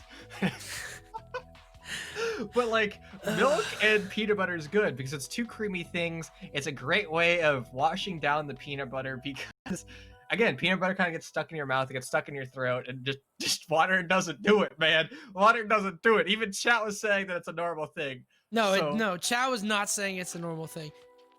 My neck hurts. I need a chiropractor, I think. My The back brain of my hurts neck- after this cast, Chaz.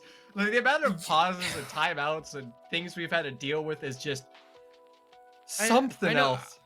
I know Crater's watching this. Oh, I'm and sure he Crater- is. I was thinking Cra- that he, so, I'm sure he's... so Devin Hoot, the Hootmeister Crater, is actually the lead producer for Challenger League, and he knows just how stupid I am.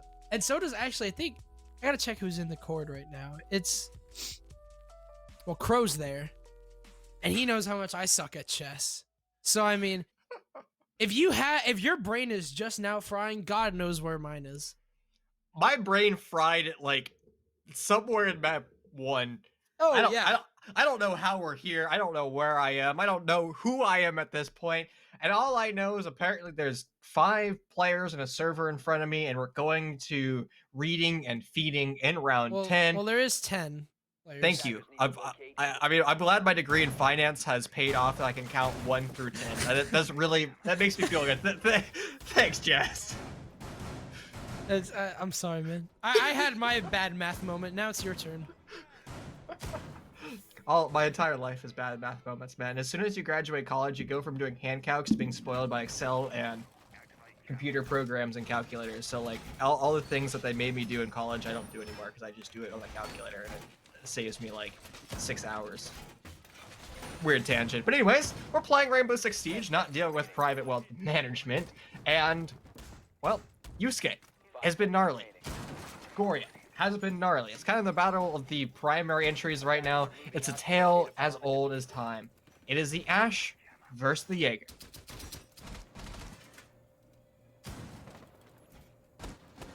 I'm sorry, I'm stunned right now. Because Beezer... Alright, never mind, bro. Big B's? Beezer knows what he just said. Beezer knows what he did. It's on my Twitter. I just put it on Twitter. That was the fastest tweet I've ever seen anybody make before. And a cast of that. See, we've been at this for hours. The players have been at this for hours. Everybody is gassed.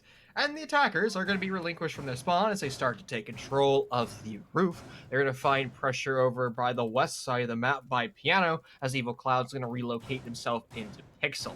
Now, the defense does have a single deployable shield, and that was brought out by Move on that smoke roll. But you don't have to deal with Pixel Spot in the traditional way when you can start to take the white window as well as the cocktail windows, reverse Uno card, and Goria finds a headshot. Bone gets absolutely slammed. Not the player you want to be losing early rounds. Bone has proven to be that late game player, but he will go down. As the rest of D2E start to push themselves in, but they still have Evil Clouds to deal with. The final boss on White Stairs, and I'm gonna assume they know where he is, as you can hear the shots ringing out, so they'll get a good idea of it.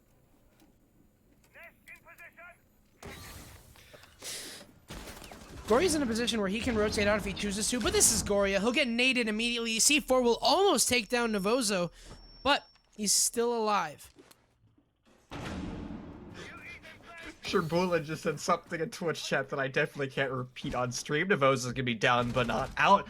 And Down2Earth is in a very awkward predicament. This could be the penultimate round, as we will find Emergence at match point if they're able to be successful in round 10. They're still going to have to deal with the two remaining members of Down2Earth. That's going to be Yusuke and Kojin, who still have a solid amount of utility left in their back pocket. Those 3 Ashe breaching charges coupled with the Selmas and smoke grenades can be enough to change the map and deny lines of sight and create new lines of sight. Yusuke is going to like to open up the door, start to send it on through. Kojin's going to find a kill, and that's going to be a better position for Down2Earth, but they're going to have to deal with the micro positioning once again by Son of Finn, looking the wrong direction. A shotgun finds one, confirmed now. The shotgun's going to go for a swing. It doesn't seem to be prepared, but a brilliant flick from behind. Kojin finds it, but then he sprints to his demise. It's going to be Move, the SMG-11 Pro, that is able to deliver Emergence to match point.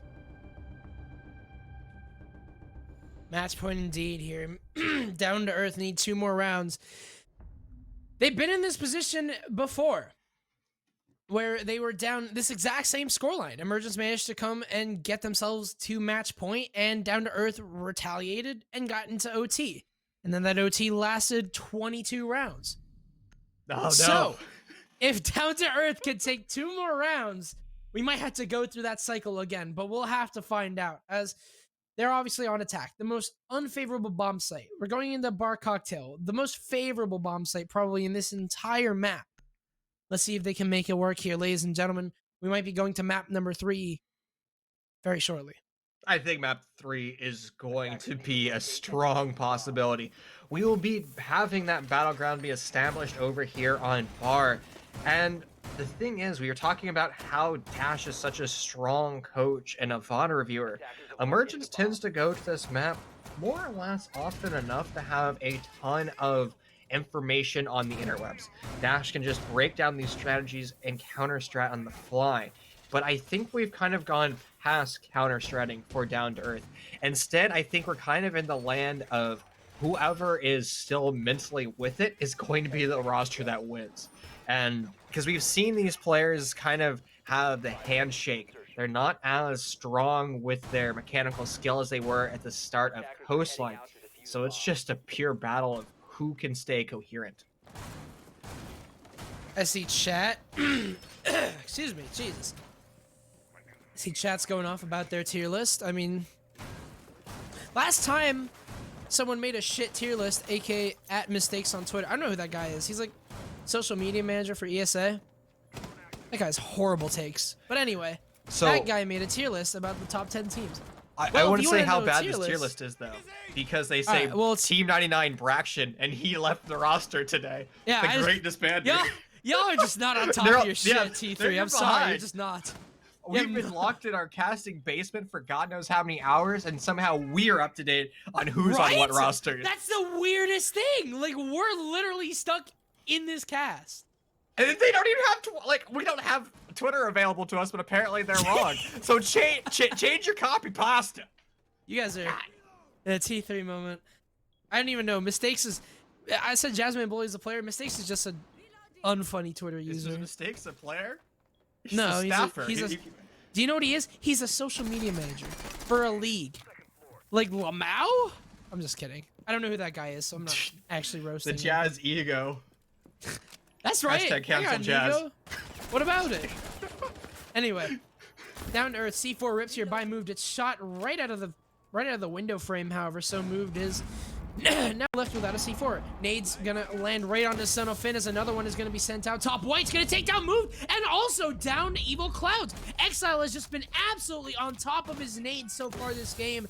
And that is going to show itself right now in one of the most important rounds of this game. A 5v2 now emerges as Bone takes down Son of Finn. Goria will take down one, but immediately trade out as Exile finds his third kill here. We might be looking closer and closer to overtime as round number 11 is looking likely. Ben will take down one. Nade's going to soar right into the hands of Ben from Exile, but nothing will come of it. Bone will instead claim that kill, and Down to Earth are now going to Faded round number 12. Will they be able to secure overtime, or will it be Emergence to send us off to Consulate? Oh no, Jazz. Hold me, please. It seems like it's going to be a repeat of map 1. We're so close. And I guess I really jinxed us earlier. I called round 10 the penultimate round, but here we are. We're in round 11. Now, this could be the penultimate round. Or I guess it couldn't be the penultimate round because this... yeah, I mean... I don't know. At this point, my vocabulary has gone out the window. My brain just can't Same. comprehend anything. I don't know what I'm saying at this point. But the most important thing is Emergence is winning this series. We've been in the shoes before. The shoes fit perfectly. And hopefully, Emergence is able to rip the souls away from them. Because my soul has been ripped away from me. Attackers need to locate and defuse bombs. So apparently, wait, was it Newt that made that tier list? Newt, I don't know who you are. But Damn, please you're just egoing shut the all fuck these up. people. Please just shut the fuck. No, I'm just kidding. The location of a bomb. Crow, you've I'm always kidding. wanted to curse on stream. There you go. This is the last time. I'm done. This isn't even a cast anymore. This is me just trying to survive. But anyway, Survival of the fittest. just literally, I don't know, man. I'm gonna stop though. I try to be in at least half decent shape to race my car, so I don't, like have a heart attack and die. But I Yeah. apparently wasn't prepared to have the mental and physical fitness for this abomination of a game. The 22 rounds is just not enough. Or it just wasn't. You just weren't ready. Just no one's ready. Anyway. Will Emergence be ready for Down to Earth spawning into the server? Absolutely, because, well, the server hasn't broken yet, so it's pretty commonplace to actually spawn in. The attacker is going to work their way up to the ceiling and to that lovely roof, remove those 2 top hatches, and then start to drone out the entire map. They have to make sure that they drive their drones properly because, well, Moved is saying hello on the east side of the map as he's playing my his vigil. goodness. He's still hiding over here, but he's going to be pressured from one of the eastmost windows, the Heaven window. Exile has been phenomenal in nades, and he could send a nade sky high, but he's gotten off Repel, and he's going to a completely different location. It has passed, and so far the rest of chat has exploded into a copy pasta about me. It's a poem that I And then Cool is just, okay, man. I hate chat. But anyway, so far, a very quiet front here for the rest of Down to Earth. They've actually gotten themselves into Bakery, wasting absolutely no time. You can see Kojin making his way over, but oh, the angles have worked against them. Goria is going to take a kill onto Navojo, making that the first kill. Now Kojin trying to find at least a refrag. As you can see, Son of Finn looking for that aggressive peek. He's going to crawl his way over to the other side of the holes. Yusuke is going to take down Move. It's going to be an immediate refrag. However, Evil Clouds is still above. He's inside a train. Exile will take down Goria, but Son of Finn immediately trades, taking down Kojin. It's an even man count, but once again, the push, where is it coming from? I mean, Down to Earth, they still have pressure above to deal with. Still, Evil Clouds is stuck upstairs, and if he has vertical angles, this could be detrimental, but Son of Finn's the only person inside of the site. Ben looking for a flank into mining. C4 is going to rip here, not going to find anyone. 50 seconds remaining. The rest of Down to Earth are going to start to have to make their push work. It's going to take down Bone. That's a double kill for him, and the angles are starting to work, but Exile's going to take down another. There's only one player inside the site. It reminds you that's Son of Finn, but he has a shotgun close up, and we've seen him win his clutches. He'll die, though, at the right time. Yusuke just saved his teammate's life, whether he knows it or not. And now Ben is the last, or sorry, Evil Clouds is the last player remaining inside a freezer. Now pushing his way over into bunker. Spotting the player, I believe that's Exile, all the way over in double, but he's still alive. That was Yusuke. Exile now holding the door. However, Evil Clouds is going to vault the wrong time. And ladies and gentlemen, for the second map in a row, we're going to overtime as Exile helps Down to Earth clutch it up again and take 2 rounds and make themselves a full reset. Ugh. Oh no, Jazz, here we go again. We've been here before, and it was quite a long one. Now, again, as we said in map number 1, which was all those rounds ago, Emergence has a history of taking rosters into overtime. After all, they do have the second longest game of competitive play that has ever been played. That is across T1 down to T7. So, are they going to break that record for the sake of us? Hopefully not. But nonetheless, it's been a phenomenal showing.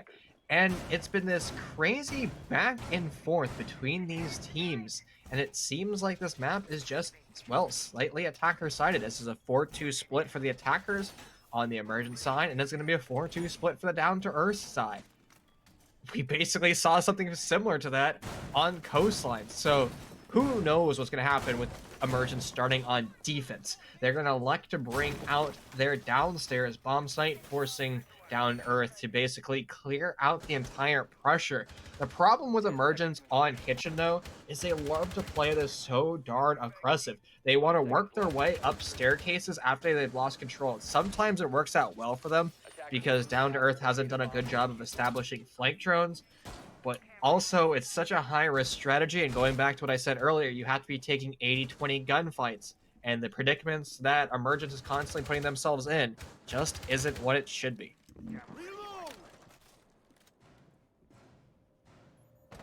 Now moving into OT. Emergence have the defense. Down to Earth have had the momentum in their favor, however, on the attack. Kojin's already going to lose a lot of HP. I'm not sure where that was from, but either way, cutting down just a little bit of health. But other than that, so far it's just been pretty typical. As Down to Earth are starting to repel their way up, and Goria might have some ideas. I know Goria. He's very aggressive. Nade's gonna be hurt here by Exile, is it? Was that Exile? That might have been a flashbang. That was, I'm not sure what that was. That was an impact. My bad. That was an impact. But anyway, Emergence are now gonna rotate downstairs. You have to remember, this is a downstairs hold, and there's 4 players all the way upstairs.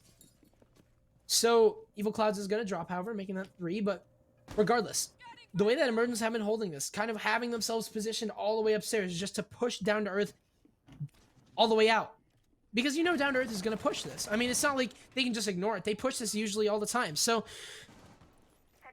this is good pressure here from Emergence as they're still alive. Holes are being opened above them, however. You can see Ben is stuck inside of reading. Right above him. So 5 versus 5. Half the round gone. And if you want this to go to map 3, make sure you guys use the emote in chat, the Happy Chief, because I don't think anybody will be happy in this server. Or if you want it to end here in map 2, make sure you use the Chief Paw. Exile is going to start things off. He's going to find the first casualty over to Ben. He's going to fall, and, well, Ben has been on the struggle bus in Cafe. He has been unable to achieve any success whatsoever, setting out below. Wait, their job just went off, and it somehow didn't eat him into oblivion. Nonetheless, the retake of the top floor will actually not...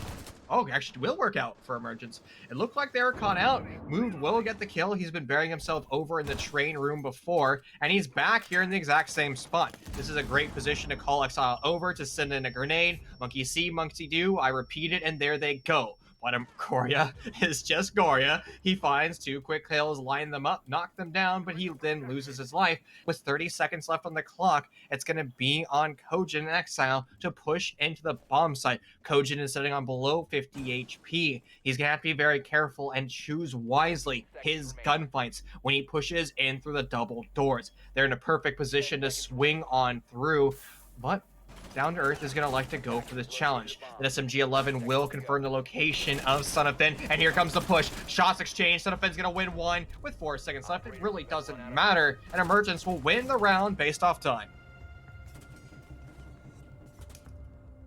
Emergence might be on match point, but it's a question of how many match points are we going to be on.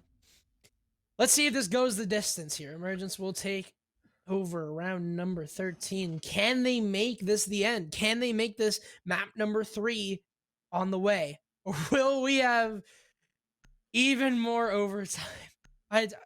Do I want to know? I don't want to know. At this point, does anybody know? I have a chemistry test tomorrow, and I haven't ate anything today. It is 12:28. Remember your sig figs, man. Sig figs, jeez, man. That's some Oh, PTSD. So I kind of forgot to do my chem homework today, and that was due at 11:59. It is now 12:29. Can we get an F in chat for Jazz and his big oopsie right there? I have messed up severely. And you can see all of our Twitter handles at the bottom left-hand corner of your screen. JazzmanCasts on Twitter. Make sure you just say good luck on your chemistry test and sucks to suck for not actually checking your 57 away from 1,000. Haha. Sorry. Just had to put it out there. I'm really almost there, man. Hey, give this man 2,000 Twitter followers at this point. Oh, I need to gain something from this. There's got to be something I'm gonna get from this. How much was your homework worth? I think it was like 35 questions. So I just opted But to was it not like do worth like how much of your grade? Oh, 3 points. How much is 3 points? Well, tests are like 40. Oh God, that's actually not that bad. So like 3, Yeah, would you call so- like 3% of your grade then, or something? Or- Probably. I wasn't even I'm gonna be honest. I wasn't even planning on doing that. It was like 30. I think it was 45 questions. Yeah, it was 45 questions. So, 45 questions for 3 points is just not enough for my mental fortitude, nor is this game. Segueing into the game, as you can see, Emergence are starting to drop into Cigar Shop and get themselves upstairs. No contesting from them, as we discussed. Down2Earth basically kind of had a very passive style hold whenever they were on defense, and it really came back to hurt them. So, who knows what can happen at this point, because you can see not a single player is upstairs compared to what Emergence had. Emergence had 4 players upstairs at some point. So it's a very polar opposite play style for both teams. Well, Down2Earth is going to be trying to sit in their hidey holes and waste plenty of time. Bone is in quite a unique position over here by Wedding. This is one of those micro-positioning scenarios that will work out really well for him, or really poorly. If he gets droned out, the likelihood of him rotating away safely is very low.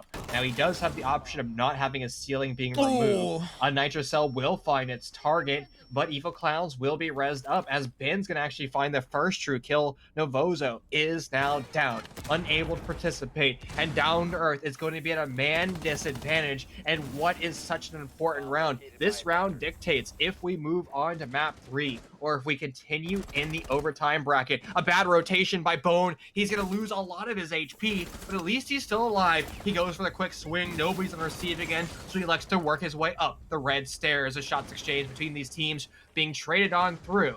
as it's still a man advantage for Emergence until Bone says no, no, no. He's stuck on Red, however. He's being pressured from not only underneath but above. He'll still stay in Harry Potter alive and well, as you can hear the Wamai's going, or the Wubwubs going off. And I think Bone knows where that's coming from, because he knows that the rest of the site is being controlled. If Bone is able to get this kill, it could be huge, but he gets the kill from above! Bone with 3 kills will drop the diffuser inside of Wedding! And just like that, it's all down to Evil Clouds in a 1 versus 3. Beautiful play there from Bone. Nade's gonna send Evil Clouds running down Red, but that's all he's gonna be able to do at this point. With 5 seconds remaining, the cross is being held, every angle is being held. Bone will go down, but Yusuke will claim the kill. Down to Earth. We'll take round number 14, and we're going another 2 rounds. Ladies and gentlemen, Infinite Overtime it's just horrible, but we're going through it anyway. Buckle in, strap yourselves in, because we have a guaranteed 2 more rounds, and Kitchen has been won by both of these teams, so that bomb site will no longer be available. This is going to force them into a decision. Do we go to our primary bomb site of Bar, or do we go to the tertiary bomb site of Reading Room?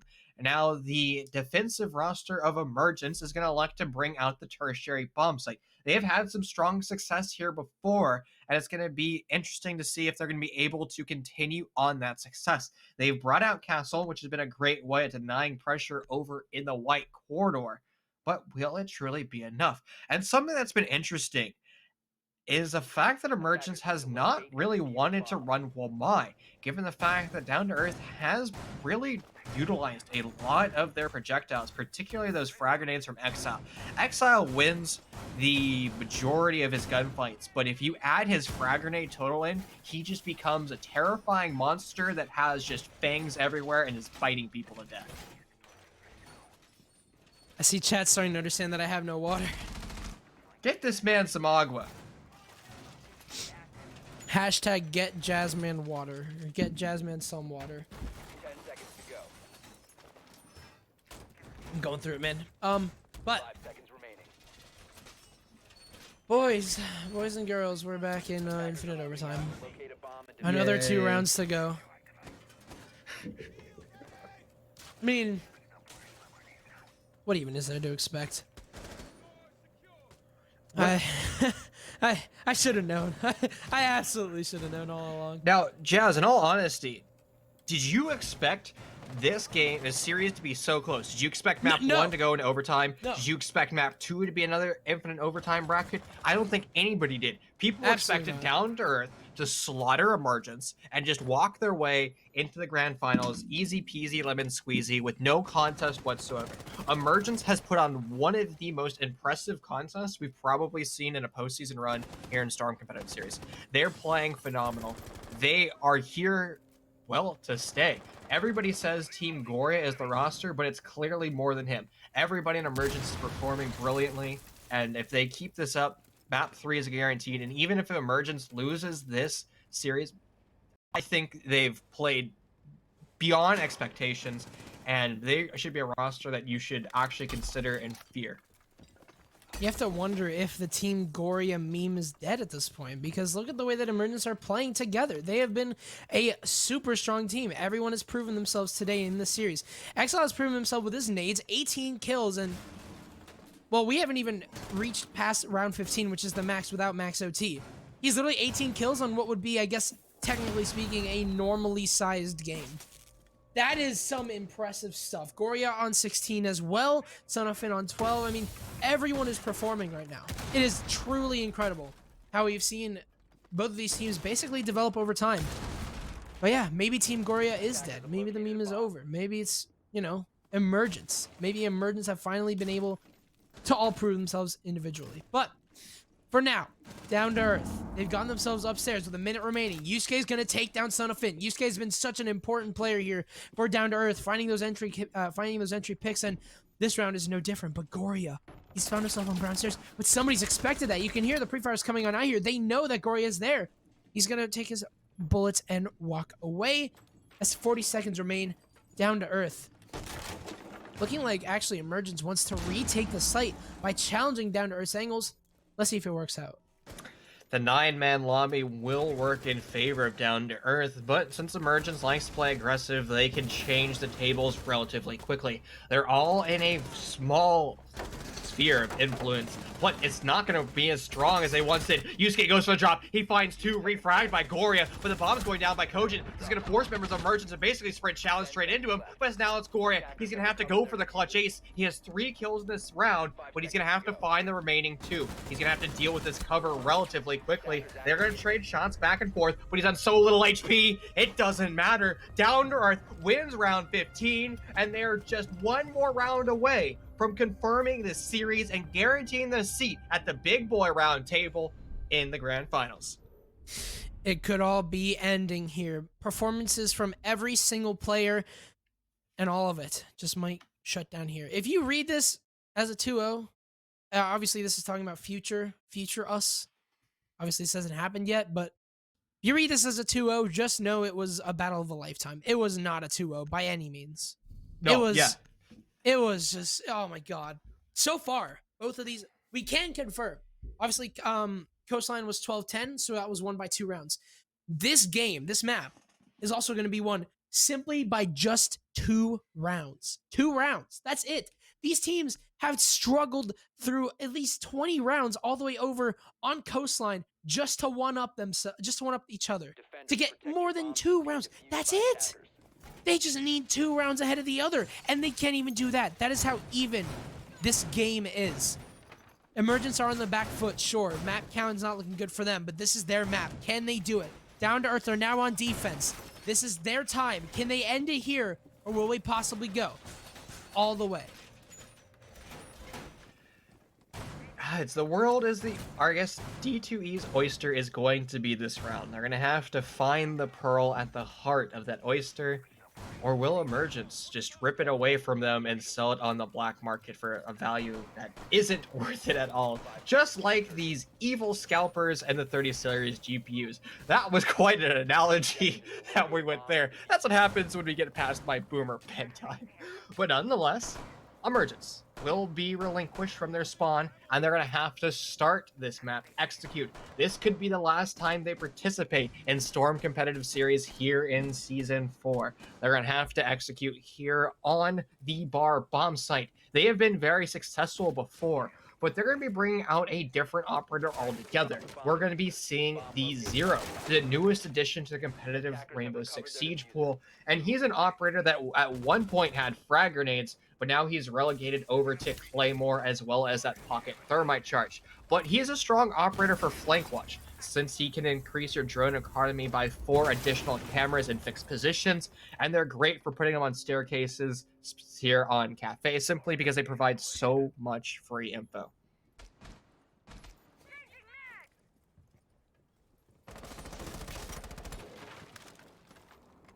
Zero is definitely an interesting pick. He's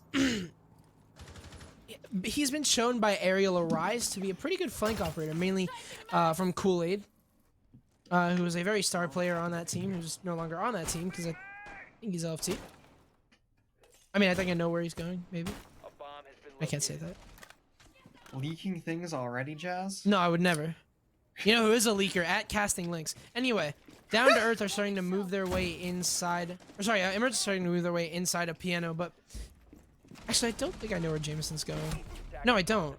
Never mind. Anyway, Ben's going to fall here to Exile. That's going to be his 19th frag, amazingly, and that's going to be the opening pick here for Down to Earth. This could be the snowball effect that they need, as Diffuser will be dropped. That Zero, we talked about having a lot of intel, is just gone. I guess didn't get to use too much of it. As Navozo takes down Evil Clouds. That's 2 frags going in their way. And with just a minute remaining, you have to wonder if this is the beginning of the end.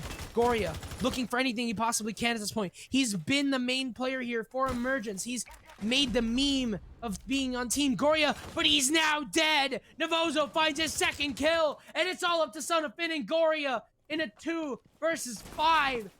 Can Goria help his team out here? Can Son of Finn, who's dropping 12, also help his team out?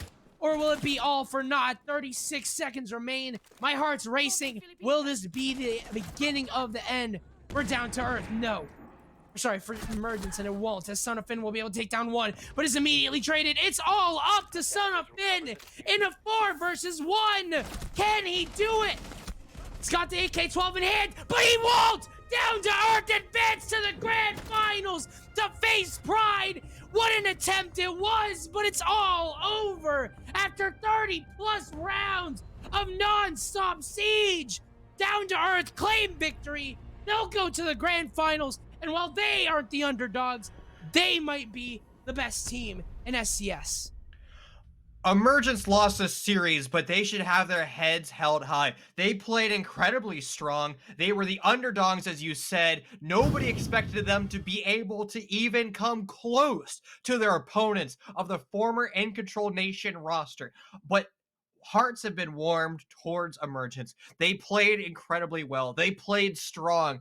And honestly, I'm beyond impressed with all my friends over there. They are truly a roster that we will be seeing throughout T3. Somebody that you can no longer meme on. Like you were saying, everybody says it is Team Goria. If you find yourself saying those words, remove them from your mouth, delete your Twitter posts, because Emergence does not deserve that. Do not tarnish their name like that, because they have earned the right to be considered one of the best teams here in Storm Competitive Series. Our rosters have been getting better, our teams have been getting better, and Emergence has well emerged. They've become somebody that you should fear, but at the end of the day, they're not the ones moving on to their grand finals. Their opponents from the day was the former In Control Nation roster, now known as D2E, or Down to Earth. It has been insane to see nearly 40 rounds between these two teams over the last, I don't even want to look how many hours. I think a lot of people forget that at the end of Rocky 1, Rocky didn't beat Apollo Creed. They came very close, and there was a grudge match for the sequel film. With that being said, that is exactly what we just saw here between Emergence and Down to Earth. It has been absolutely insane, and Chief, you couldn't have said it better. It has been Emergence evolving, growing along with all of us in Season 4, and sure, they may have lost the semifinals, 3rd place overall for the season. They come so close in doing it. And Jazz, they were the underdogs coming into this matchup, and I don't think anyone would have expected a nearly 40-round beatdown between the two teams. 38 rounds. I mean, and my voice is gone, as you can hear. But Emergence, I mean, I think Chief said it best. Respect on their name now. That was an incredible series. They put it their all, and only 4 rounds separated them from the grand finals. I think someone needs to do the math. That might be the longest competitive match of Siege of all time. As a whole. Might be. Two maps, it very much could be. Across 2 maps, yeah.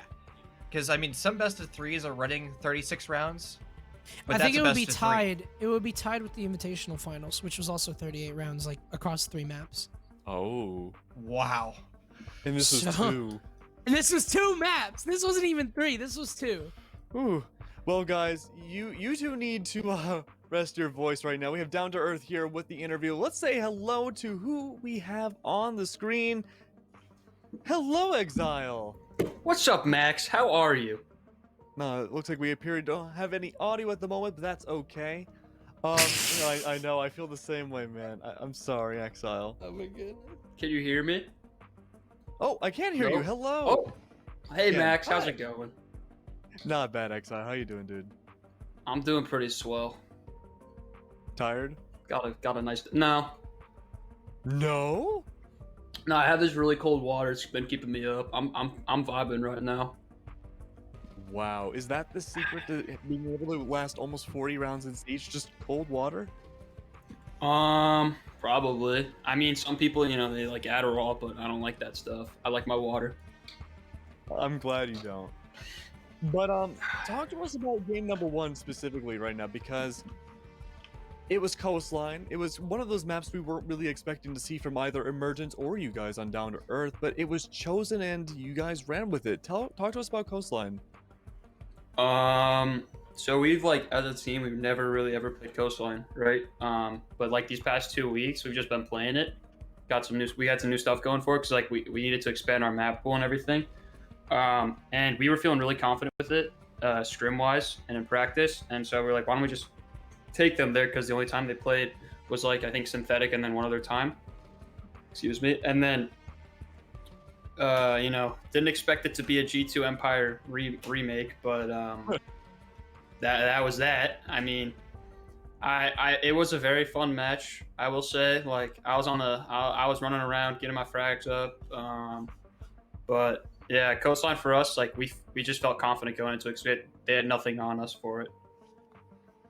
And I think it was So. Jasmine who said that, the fundamentals of Siege were pretty much thrown out the window at the end of that first coastline match. It started off really defender-sided for both teams, and I wouldn't say it necessarily devolved in the overtime, but it was just blow after blow.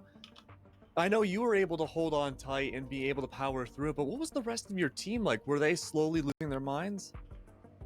For Coast, Yeah. I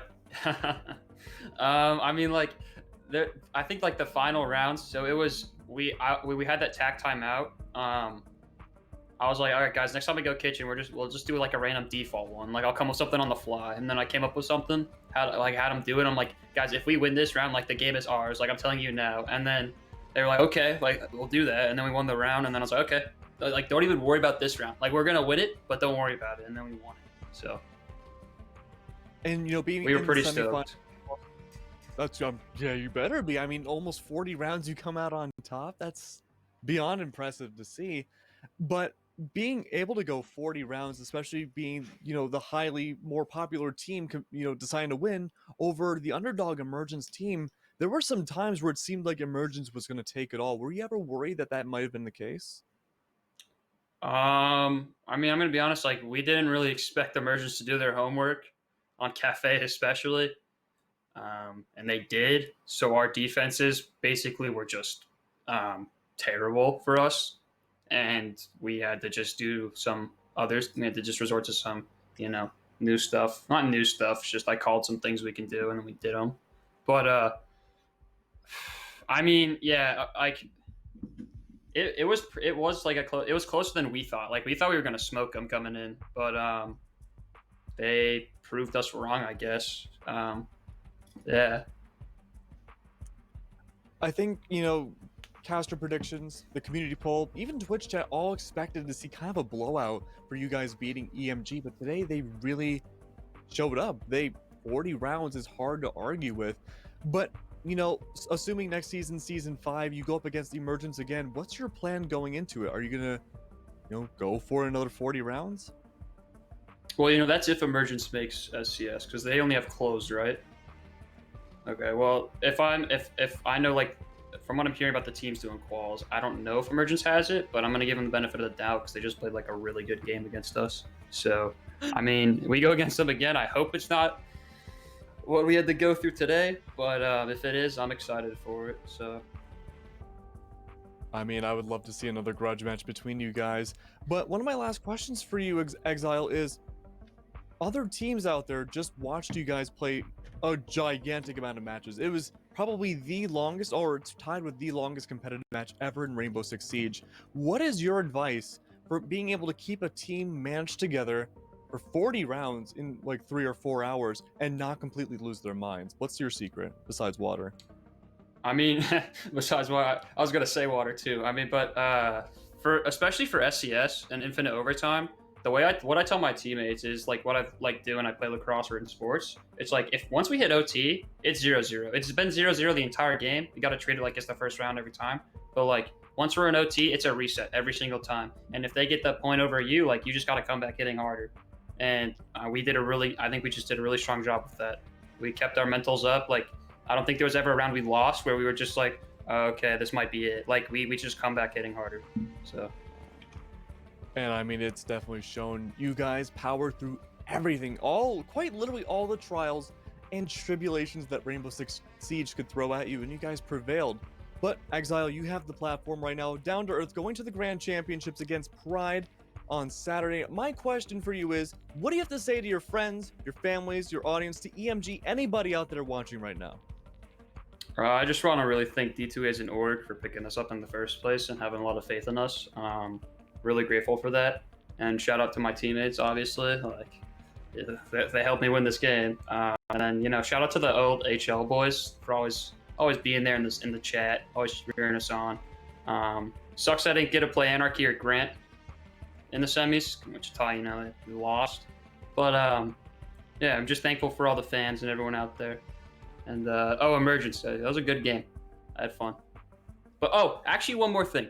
I'm gonna come out as maybe a bad guy here, but Goria deserves so much more. His team is holding him back from being great. That guy deserves CL or PL. If he stops baiting his teammates some rounds, then yeah, he's great.